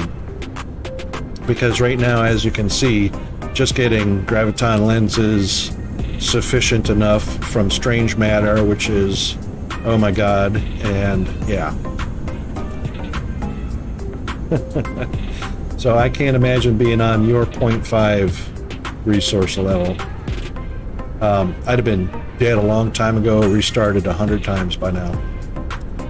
So I'm big on box method. So you may have seen this. This is a single recipe item for gears, but there are no belts in here.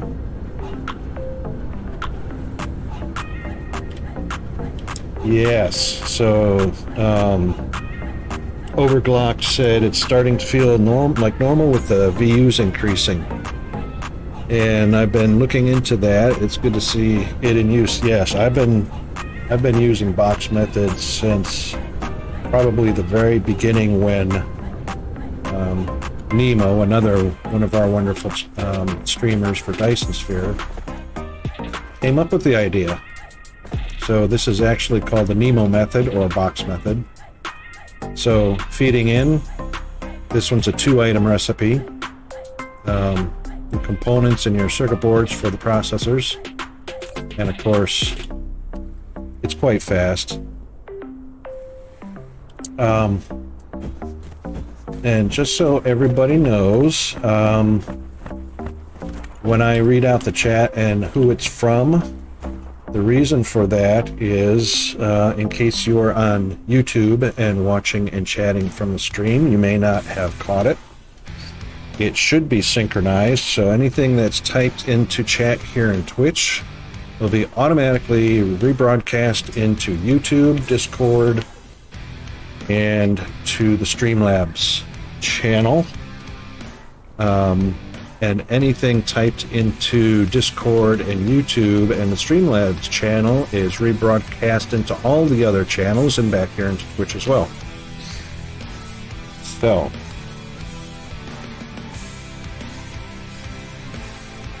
okay, so you tried it with Spiniform, but I left it too much space in the boxes and it didn't work well. Right, so that's the trick. That is the trick. So I can give you one little handy tip here, little pro tip, is number one, the one that is this is a recipe that demands an even amount of each product. So 2 of the boards and 2 of the electronic components. So they're going to pull evenly at the same rate. So you only need, and I always go with 2, I never use just 1 port. So I use 2 ports on both of them. This is kind of a bad example for how they can actually choke or bottleneck, or starve actually. However, if you're having a hard time supplying, you want to keep your boxes full. So The one I had the hardest problem with was the micro components. So I just doubled them up. That keeps the top one full, and the chips were faster produced. I didn't have a problem with running dry on those. The assembler speed, okay, so that's part of the equation. So just to give you an idea, these inserters are going 2 grid spaces, which is 3 trips per second instead of 6 trips per second over 1 grid space. So it's an extra grid space that cuts in half. So instead of getting the normal 36, which is 6 in a stack, 6 times per second, it's cut in half by going 3 trips per second. So that's 6 stacks, 3 trips per second, so that's 18. However, that's not the accurate number. The accurate number is actually 12.67 per second, which I took a long time to figure out what that actual number was. So just rounded off to 12, you're getting 36, you're getting 1224, 32 per second, 1224, 6, yeah, 36 per second over 3 inserters on 1 row. So it's always 36 per second down 1 row. Top row is also 36 per second. If I extended this out 1 more, and I had 2 rows there, and they were connected, that would be 72 per second, because it's 36 on this row and 36 on that row. So that would be 72 per second up there. Okay? As it is, it's 36 per second. Now, per second, now this, and it's really difficult because you have to forget about proliferation. Go by the basic number. So processors are 1 every 3 seconds. So that means 3 assemblers will produce 3 every 3 seconds. 1, 2, 3. So that's basically 1 a second. Right? And then 3 on the other side. That's 2 a second. So you know you're pulling items for 36 at a time are going down the line. So the first 3 is 2 per second. 36 and a half is 18. 3 times 18. So you can have 18 rows of a module, or 18 modules of 6 in a module. Okay?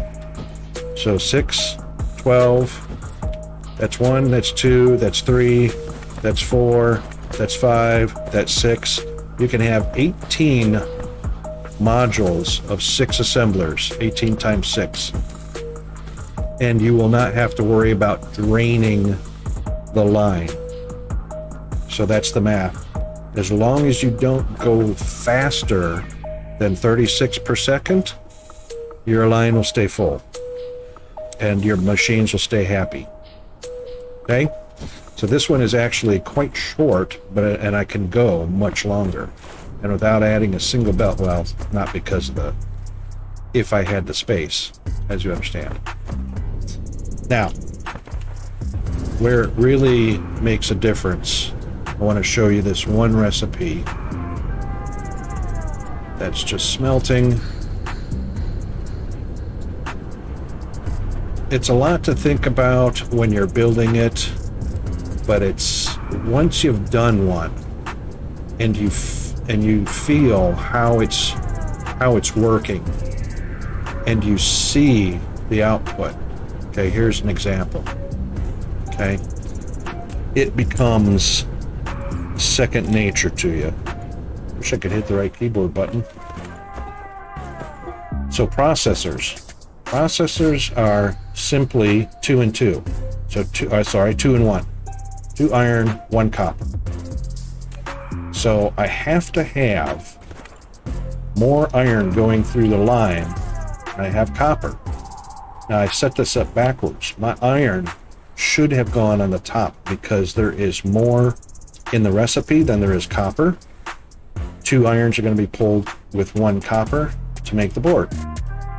Put it on top because product pushes to the top to the box above it.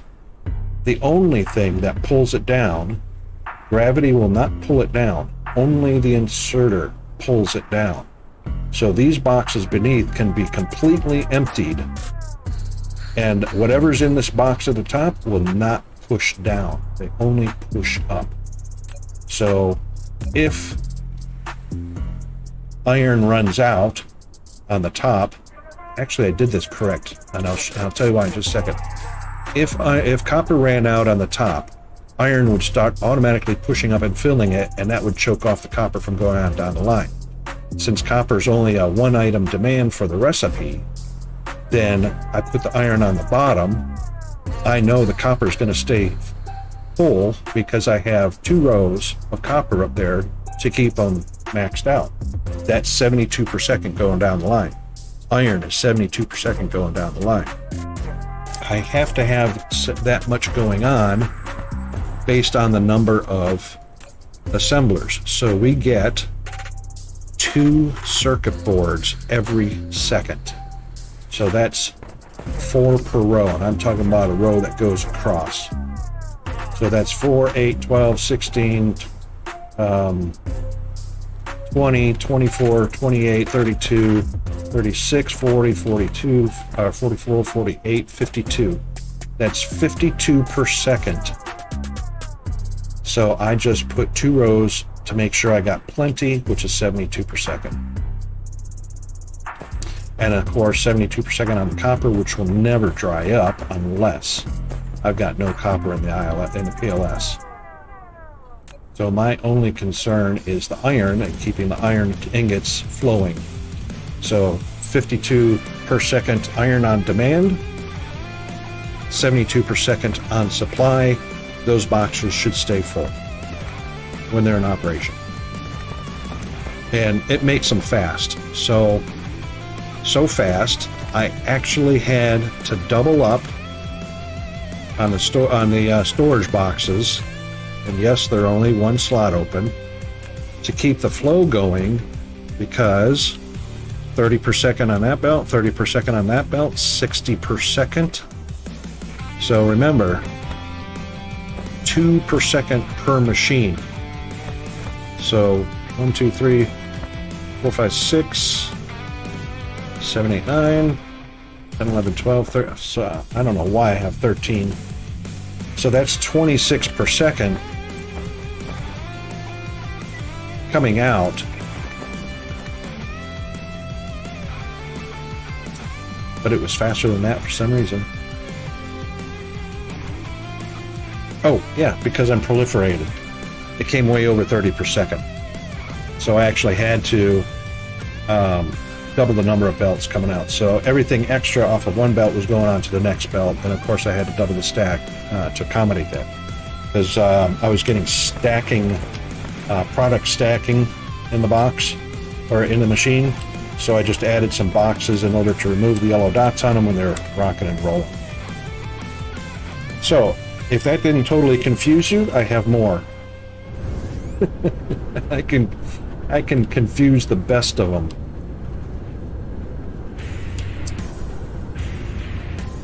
So that is probably right. So what I was doing is, instead of using belts for the particle colliders to get the containers, I'm entertaining the idea of doing a box line with a 3-item recipe.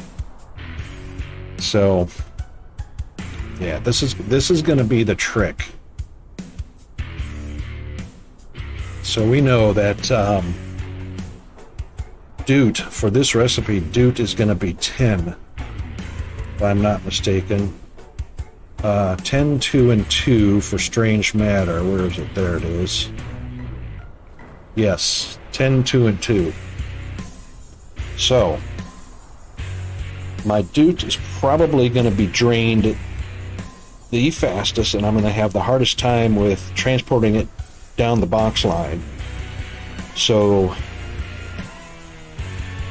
that's going to be a limitation of the sorter. So the sorter will be able to pull it's going to be able to pull, a single inserter is going to be able to pull 36 a second. Because if I'm not mistaken, that's fed into, where am I at? Okay, come on, old man brain, get it working. And of course, you got to put that in the wrong spot. But I'm pretty sure that's going to be a 6 trips per second over a 1 grid line, and it is. Bingo. So that's going to be pulling a stack of 6, so that's 36 per second. It's going to pull of the dude until the maximum the machine can hold, and I think it's either 20 or 50 dude that it'll hold.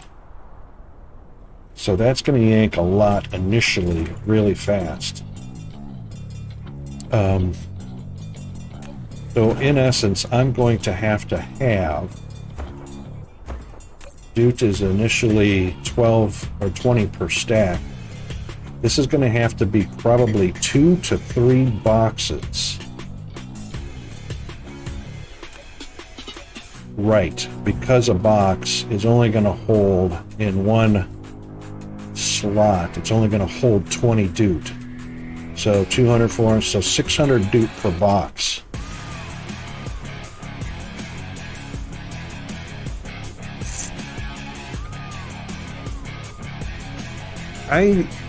I'm not too sure. That did cross my mind because that's what I do with my Matrix labs. I'm not too sure a bot is going to be able to handle the workload unless it is by individual machine. The reason being is they only carry 20. So depending on the distance that they're flying and the speed multiplier that you have for your bots, that's 1 stack of Dute that will get half of it yanked into one machine in an instant, and the other half will get yanked into another machine.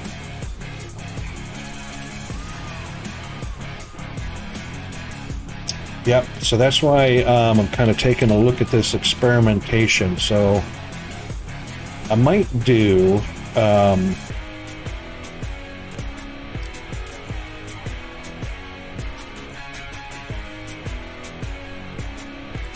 let's see, it has to have an output. So one side is obviously going to be an output. So we could very easily, it'll depend on how close. I think now I'm near the equator, so these grid lines are spread as far apart as they can get. We're not going to be able to do, we don't have to do splitters. So what we'd want to do instead, something like this. Oh, of course that's too close. Yeah, what's going to happen is we're going to get into the usual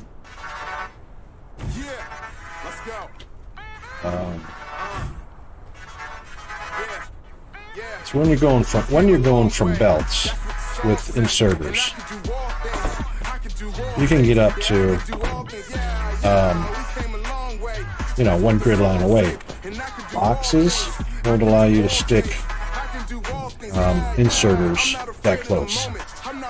So that always forces a 3-2 situation, 3 seconds over 2 grid lines. Yeah, so ideal situation is we would have our particle colliders in whatever quantity you wanted on that box. Then you would have your iron, and then you would have your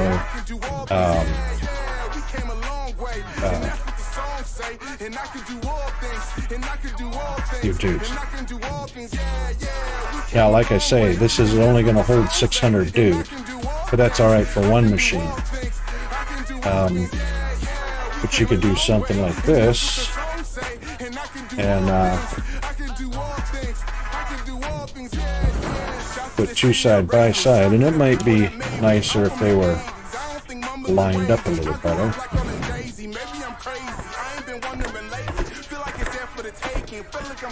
And then throw your, your distributor bots on top.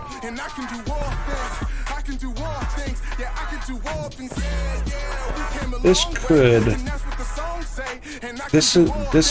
could work, but with the box line feeding boxes down,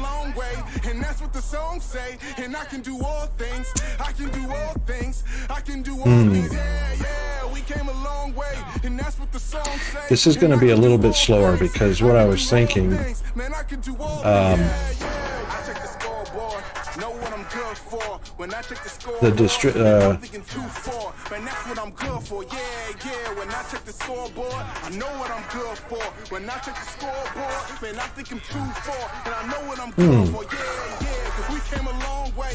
could actually turn that off. No, that won't make any sense then, because even if you filtered what you're pulling from the box, that's the same thing as a box line. So this could be workable. I mean, but I'm already feeling it's going to be a lot slower than a box line, because you can feed boxes. I mean, you can get 108 per second going through a box line, where your bots are going to be carrying 20 items max over whatever distance, even if they instantly delivered it every tick, every second. That's still only 20 per bot per second. 10 bots maximum per distributor box, so that's 200 if they all delivered instantly. You could run 2 lines and boxes down the middle and feed the Hydra around the back end, and say 2 boxes feeding 2 rows down the back end. That's 200% correct. And that's where my experimentation was going to take us. So I was going to first try and run it down the middle, but we definitely need to have an output as well. So if I space them correctly, the distributors can be the output. So all we do is change that.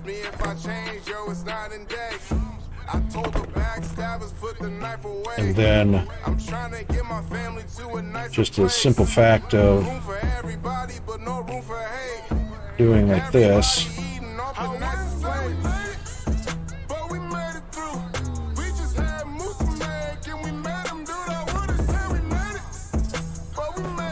Oh, come on.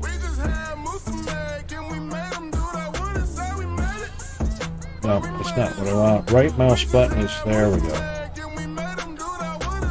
Oh, unselect. Thank you. Oh my God. So, they would only be spaced in this fashion.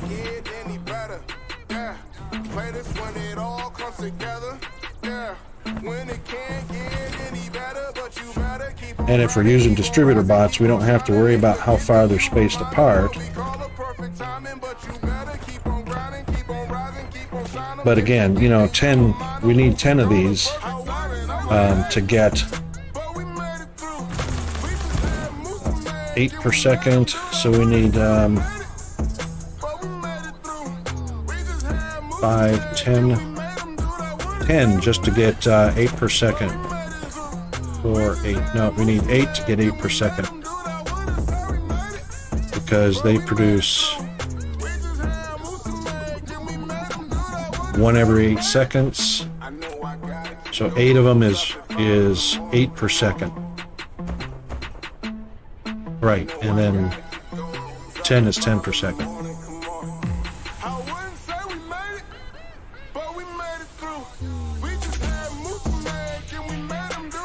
Is that right?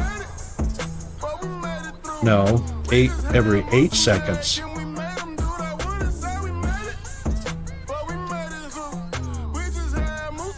It's 20 bots if you have 1-to-1 input output, correct. If the output or the supplier and the demander are moving at the same time, it's 20 bots, right? They should be going at 8 per 6 seconds. Depends on your speed. It depends on what your multiplier is. So your bot speed is logistics bot flight speed. Mine's 20.4 meters per second. And 1.5 assembly speed, right? Right. Okay, so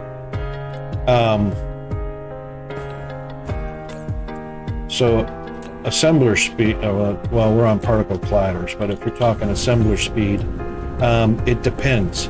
So tier 1, tier 2, tier 3 assemblers, but you're going to get your per minute up here, and this is based on, the 1 per second is based on green. Hey, Jackrabbit. Yes, indeed. It can get daunting to try and do it outside of your head. But here's the thing that gets everybody. So, production speed is 0.75 of normal speed, so 3/4 of a normal speed. Blue or green is normal speed. So when you're looking at how fast something is being made that says 1 per second, it's from an assembler Mark II, which is 1 per second. And then of course, assembler Mach 3 is 1.3, which is what you're talking about, OGG. 1.5 assembly speed for blues.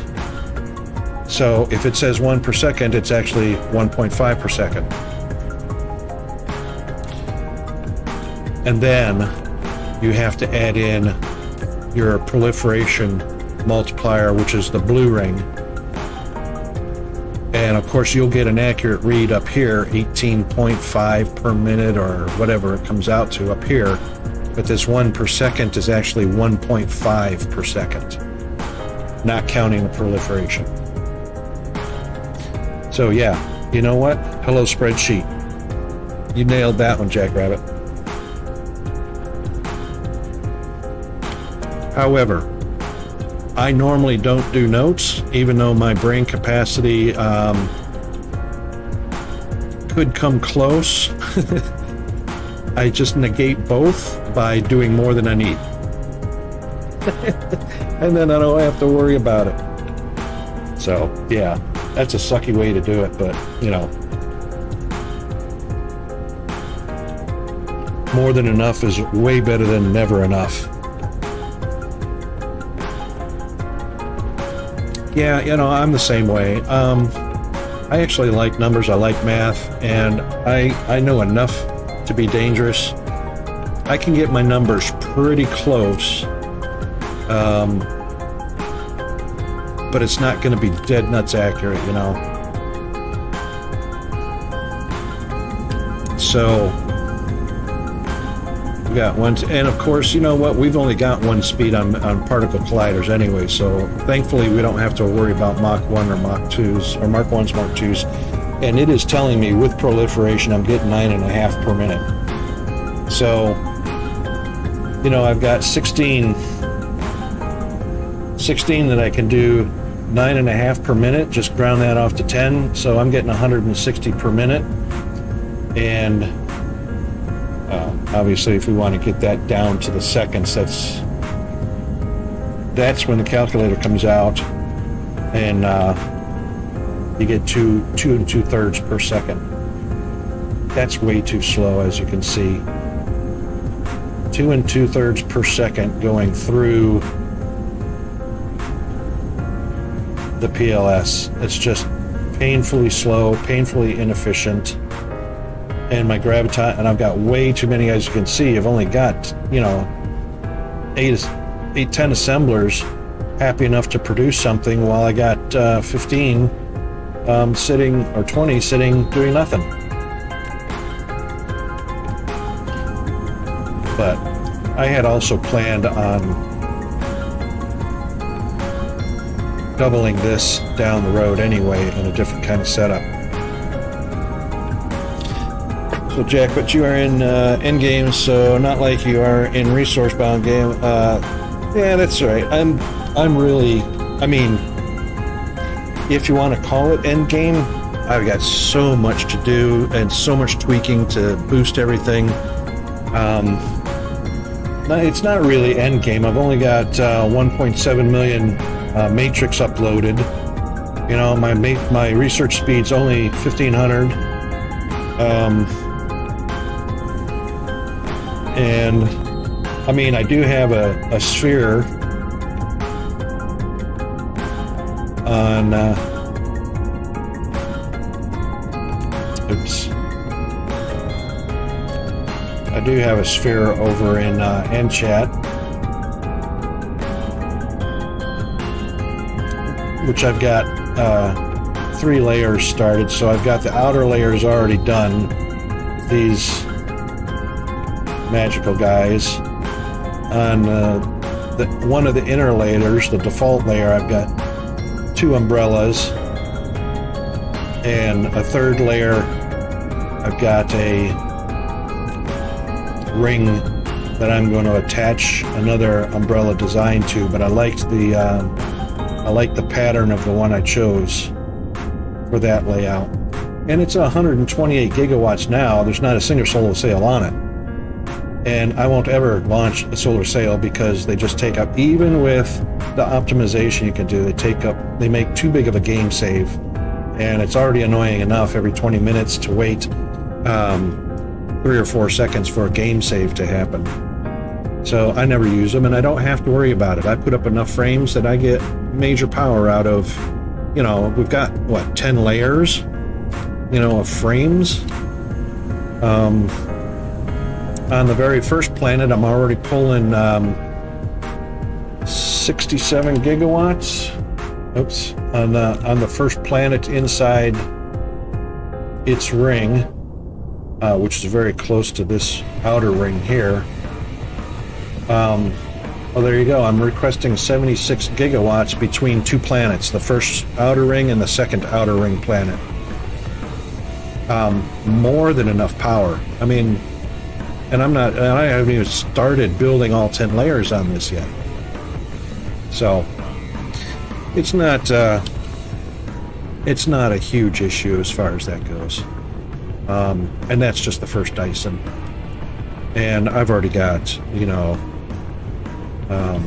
energy exchangers set up on the different planets. And that just reminds me, I do need to check the status real quick of my energy exchangers, because I was having an issue just a little while back with overloading on empties,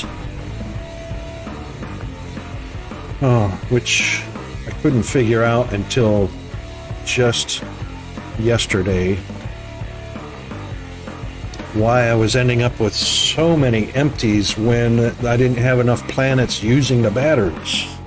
So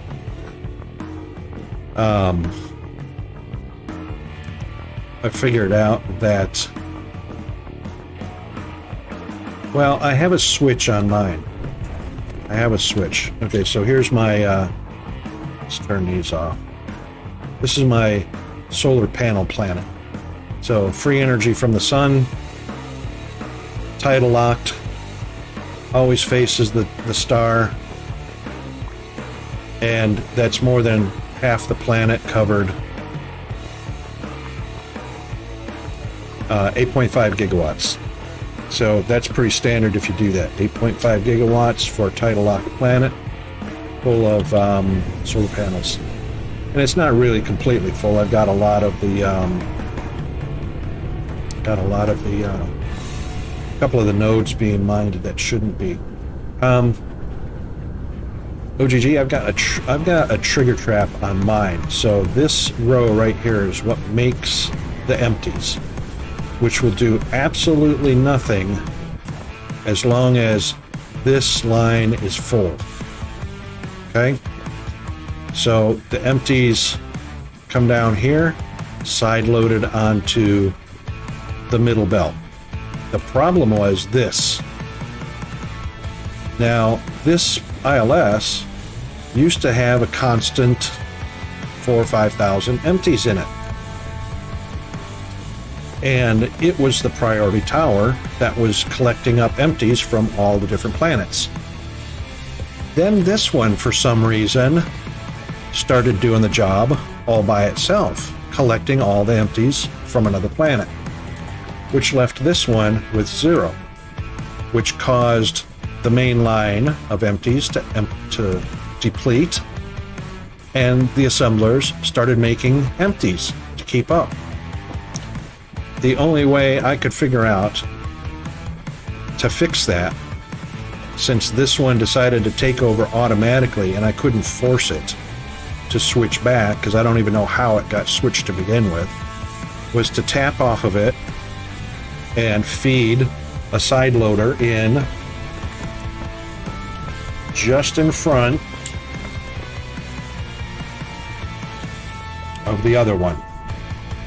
So side loaded in here keeps the line full from either ILS, from either this one, since that'll be the priority since this is side loading, or it'll come from the second ILS, which is side loading, and both of those are in front of the new creation, which is side loading last. Let's see, you set one up on yours. I feed them through the PLS with bots, yes, and I just set the distributor to provide instead of request. Yes, but your bots can't request from... Oh, I see what you're saying. So in between the PLS and the start of your line. Is that what you're saying? I got too excited there. Sorry, lower my voice. Inside voices. So anyway, this one is staying more balanced. So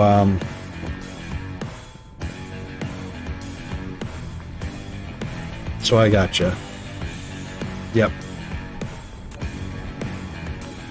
Yep. So this was actually made well before bots came in, and I didn't want to try and squeeze them in there because the switch actually works fine. What I couldn't understand is, since this was the first ILS, and see, there's a few, but it used to go get them all,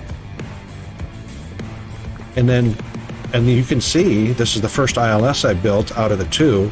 This was number 31 in the whole system, you know, when I started. And then this second ILS, this is number 83. So, you know, I built 50 other ILSs throughout the system, or placed them down, before this side was even built, and this one was doing all of the job, and then bam, this one just decided, nah, that's all right, I got this.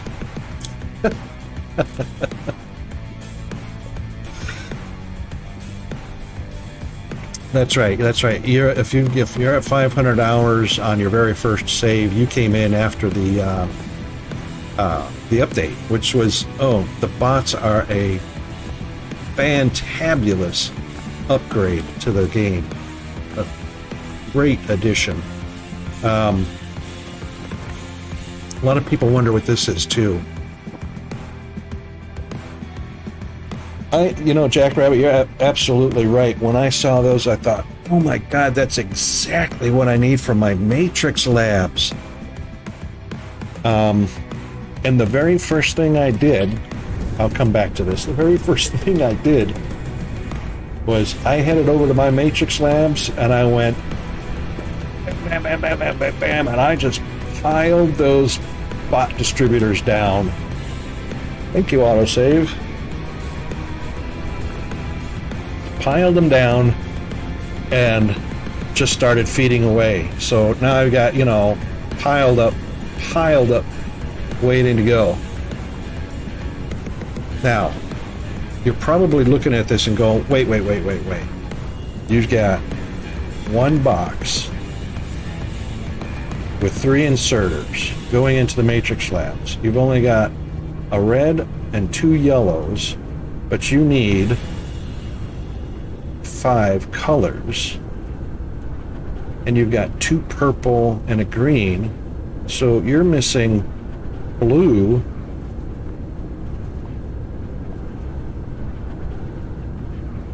and antimatter.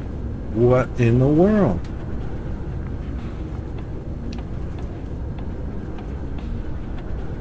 Okay, anybody figured that out yet? Anybody got a shot at it? I've got an inserter to pull blue, red, and yellow. Blue, red, and yellow. But I've only got red, yellow, and yellow going into the center box to be pulled. So what happened to the blue? Over here, we've got antimatter, green, and purple filter. We've got purple, purple, and green going into the box. Oh, but what have we here? How is all 3 in here, but only purple showing? Because purple's in the first slot. So it will confuse a lot of people. You got to be careful of this on your box lines too. This purple is not being displayed by the distributor, it's being displayed by the storage box. So whatever is in the first slot is the icon that shows up. So this one, green is in the first slot. This one, purple is in the green slot, or in the first slot. Okay? So all 3 can be here. This is another trick you got to be really careful with. So if you do this, the antimatter is only a stack of 20. These lit matrix slabs are 15 tall. So it's one of everything that comes out of there. But if it pulls all 20, because they will hold, here you can see they hold 4 of everything. So 4 times 15, you're looking at 60. Antimatter, it can hold. So if they get used up too fast and antimatter is depleted, one of these other 2 is going to fill that slot just automatically, because antimatter can't be replenished fast enough because antimatter is coming from too far away. So green and purple are right next door getting fed in by an inserter. Antimatter's coming over by a bot. So the antimatter is going to be the slowest, and what I should do, and I probably will do later, is change that to one of the colors coming over from,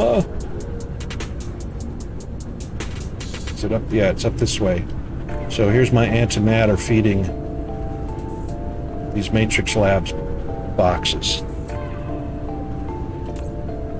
So, oops. So we've got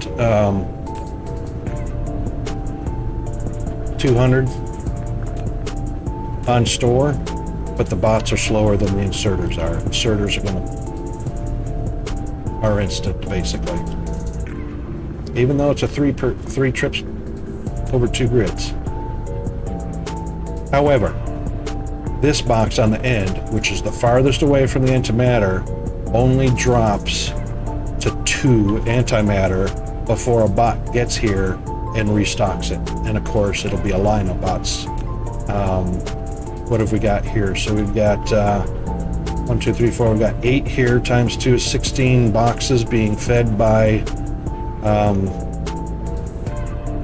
10 bots each and 10 bots each out of the antimatter. So it just barely saves the day.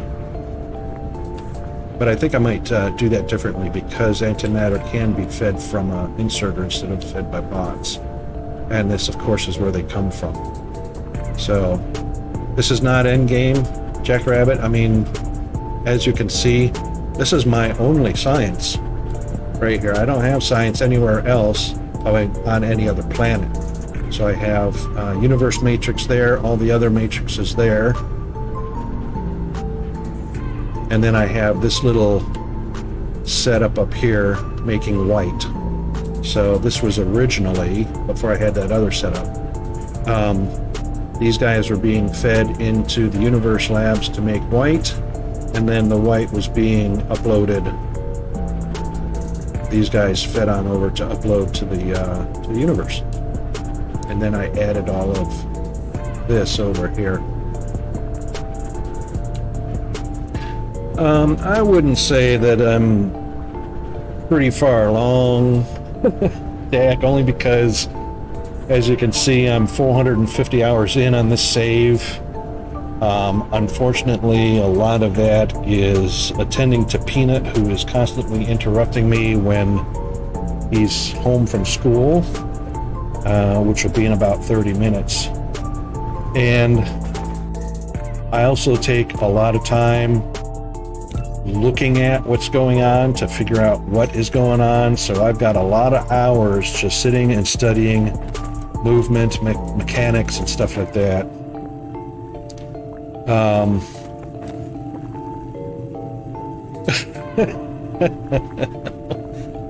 That's on this save. All right, so, you know, yeah, if I was going to load any of the others, what do we got here? Where do we have the time? Last save, creation time. Oh, I don't know. We've got something like,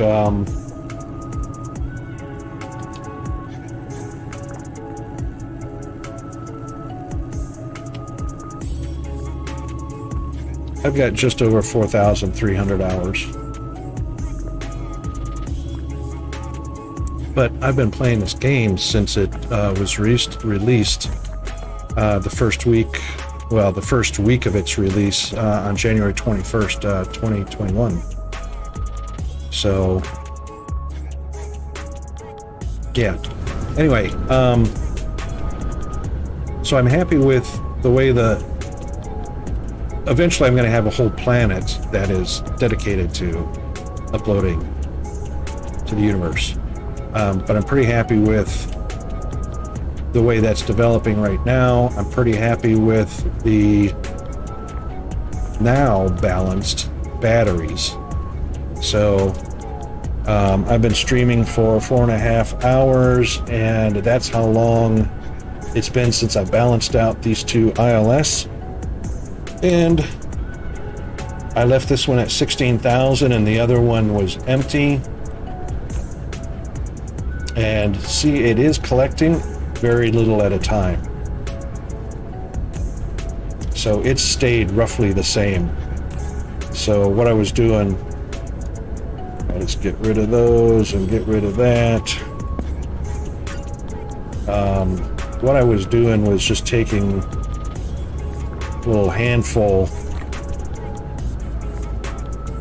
and transferring them over. And now we're down to 15,000 on this one. I don't want this to be full up. And it shouldn't now because it's steady. That should stay steady. In another 5 hours, it'll be still 15,000, regardless of whatever this first one is going to turn out to be. So, happy with that one. That's all going swimmingly. And can't remember what I was doing over here. I think I was just ore mining over on... Right, so power and science. And then... Pretty sure this was... If it's arid desert, it was probably resources, so it was probably just silicon and titanium. Because, wouldn't you know, those are the first two things you're going to need on your home planet that don't exist on your home planet.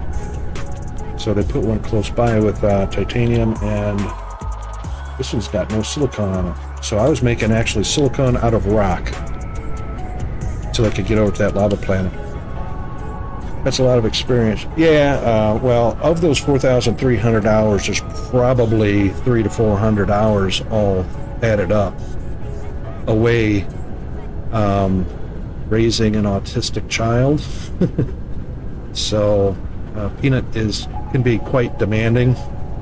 I feel like after an hour of seeing some of the real experienced people's builds, oh, you feel like an oaf after seeing it. No, dude, let me tell you, everybody starts somewhere. If you had seen my first stream when I was on Mixer and I was doing Dyson Sphere, you'd have looked at that with your experience right now. You'd have looked at that and go, "Oh my God, I want to help him so bad." He is just tripping all over his feet. He's fumbling around. And I mean, I had spaghetti like nobody's business. I had spaghetti sauce, meatballs, everything. My spaghetti was everywhere and anywhere you looked. So, exactly. Embrace the pasta. Oh my God. You know what? Just add garlic bread. It was a mess. And this is my rocket production. That's right. That's what I forgot what I had over here. That's how bad my memory is. So this is the end of the production line for rockets. Everything feeds up forward, up to here, up to, wow.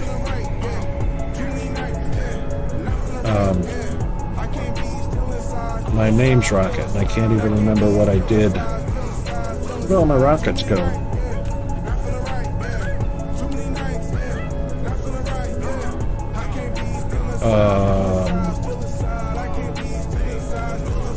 No way.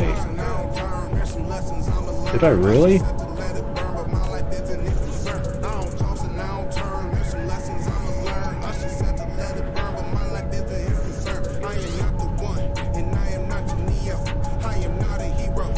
Did I somehow... There they are. Oh my God, I was freaking out. Thought I deleted them.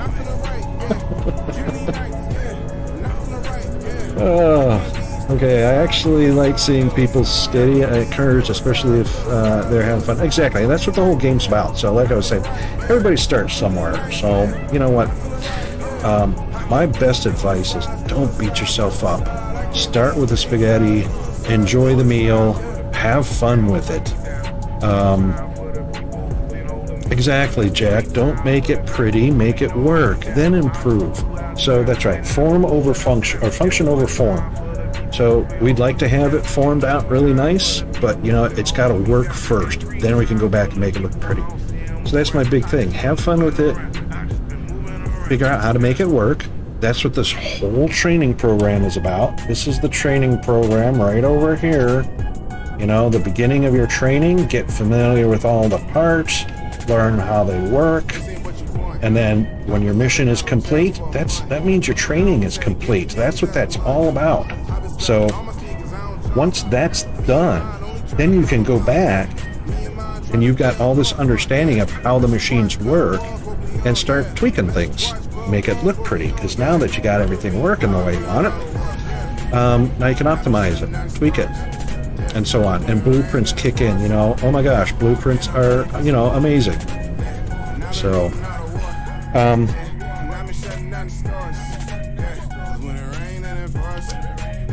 everything's good here. So anytime I need, when I'm editing my Dysons, I've got plenty on hand. This, as soon as these disappear and head off to my Dyson Sphere planet, all of these lines kick on and they just keep building. So I literally never worry about running out of rockets. I've got my rocket planet is wrapped with launchers around the equator, and it's got 2 rows of ray receivers. 1 row is, and that's wrapped around the planet as well.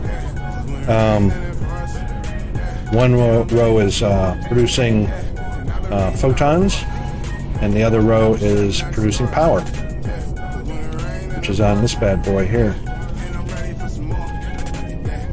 So this is my planet where I launch from.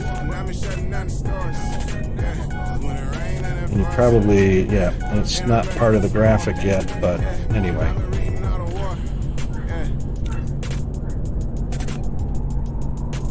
So I've also begun, since I've got 128 gigawatts on here, I've gone out to planet number 2, and wrapped it with ray receivers, and it's pulling in 68 gigawatts off of the Dyson Sphere. And of course this one's pulling close to 120 because of 2 rows of ray receivers.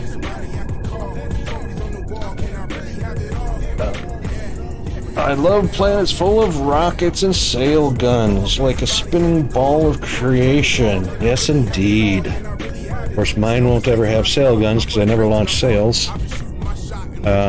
Actually have that achievement, if I'm not mistaken. Never launched a sail. Wherever that's it. Wherever it's at. But, yeah, anyway.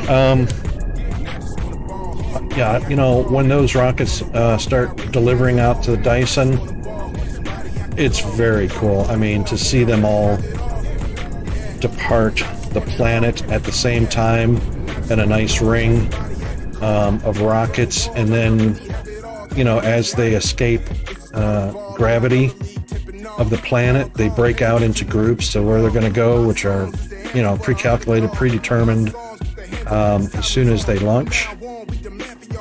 It's very cool to watch. It's mesmerizing. I literally, if I had more than just a ring around a planet, if I had like an entire planet full of those, that would be a screensaver for me. So, but like I say, I don't have any rail guns because I don't launch any sails. Sails only go into orbit and die. Because I don't use solar panels in my Dyson. So,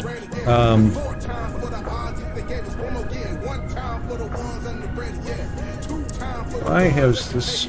Oh, this was early game.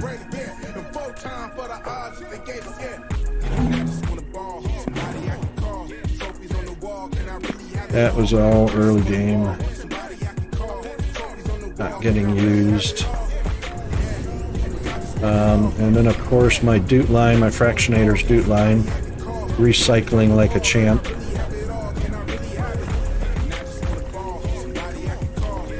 So hydrogen comes in here from every one, well not every, yeah, from every one of the refineries.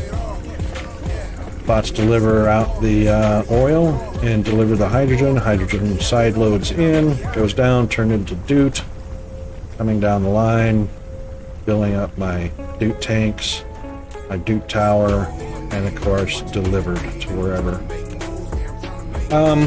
I normally end the stream at 2:30. I started late, so it doesn't hurt. I normally do a 5-hour stream and it's 4:47. I'm about 15 minutes shy of heading over to the school to pick up Peanut and begin the day of challenges, which will start with the challenge of getting the homework done and then doing chores. Oh, anytime, Jack. You know, we only touched on a few bits and pieces of it, but hop on over by all means. I am only 3 or 4 or 5, I think, away from affiliate on my followers goal. I think at that point, if I'm not mistaken, I only have to stream 4 more days this month and I can start adding VIPs and bits and all the goody stuff. OGG and anybody else, anytime you guys have questions about box method or yours lock up or get a choke point or something like that, don't be afraid to ask. There's so much that we have to look at in order for those really to run well, unless it's a simple single item recipe, which you can literally wrap a planet with those things and move, you know, gobs of resources through smelters I mean, I think we can wrap 240 smelters around a planet, and you can feed them all boxes, and get upwards of 1,200 a second going into those bad boys. Yeah, don't hesitate to ask, because there's always something we miss. I do, anyway. One little thing, one little aspect, a proliferation, Mark III versus a Mark II, a filter on a inserter, who knows what. I'm never afraid to help out. You know, I love how box method goes. There's, I use everything. I use belt method, box method. I use every kind of energy resource. So I use solars, EEs. I use generators of both types. I use artificial stars, ray receivers. I use everything. There's no reason not to. I mean, I could optimize until all I needed was like artificial stars. But what's the fun in using one? You know? So it's all about the fun factor. When Dyson Sphere came out, I knew right off the bat. Fun factor meter was peaked, topped out, and I was probably going to lose a couple years of my life playing this game. And you know what? I have spent pretty much close to that. 4,300 hours is a ton. However, I hate to say this, I do have to jump in the car and get up to the school. Thank you very much, everybody, for coming along to the chat. Thank you for the raid. Thank you, OGG, for the raid. Thank you very much for the follows. We're real close to the goal. And like I say, you can pop into YouTube if you prefer YouTube. The chat from YouTube comes right here. The chat from here goes right to YouTube. If you're on Discord, the chat from Discord comes right here, and vice versa. Everything's interconnected, so all chat is going everywhere all at the same time. It's all synchronized. So it doesn't matter which platform you use, you're going to see everybody's chat from every platform we're on. And just to give you a little idea so you know what it looks like, I'll do this. This is from Discord. And you'll be able to see a little Discord icon. I expect to the left of the message, and I can't spell. If you're over on YouTube, you should be able to see something that looks like... Hang on, let me switch over to Twitch real quick. Did that come through as an icon? Did that come in at all? Hang on.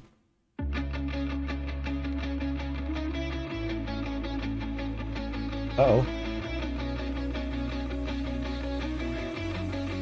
Yeah, it did. Okay, so the Restream bot says Discord right before the message.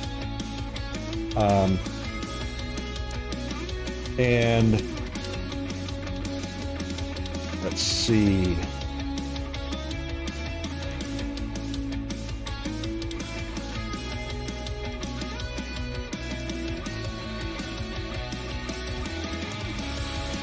This one should be from this is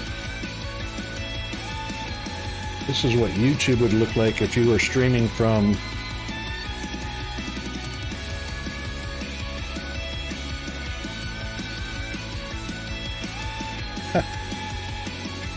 it still showed a Discord bot, I think. That's funny. Yeah, I don't know why it does that. Every once in a while, Discord thinks, or the Restream bot thinks it's from Discord. Oh, I know why, because I did type it from... Silly me. You had to type it from the right keyboard, Rocket. So it should get a little YouTube icon.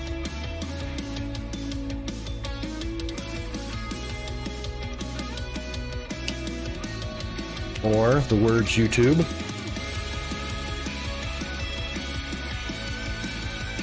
So, and of course, Twitch, it won't, it might say Twitch.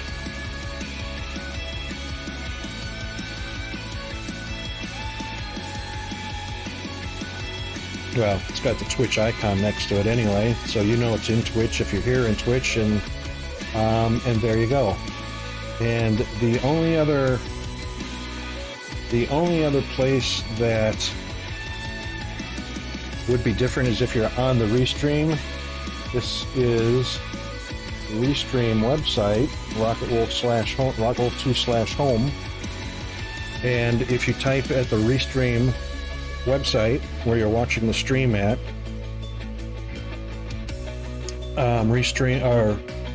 it's Streamlabs. Sorry. If you're at the Streamlabs website, Streamlabs comes across as a Twitch entry. But anyway, now that I've explained all that nonsense and confused the hell out of you, the most important thing is everybody's chat from every stream that I'm streaming to, all at the same time, all synchronized, and you can see where it's going and coming to, or coming from and going to. I got a jet. Thanks everybody again for everything, the follows, the raid, OGG, and all the love to you guys. Thanks a lot. I appreciate it.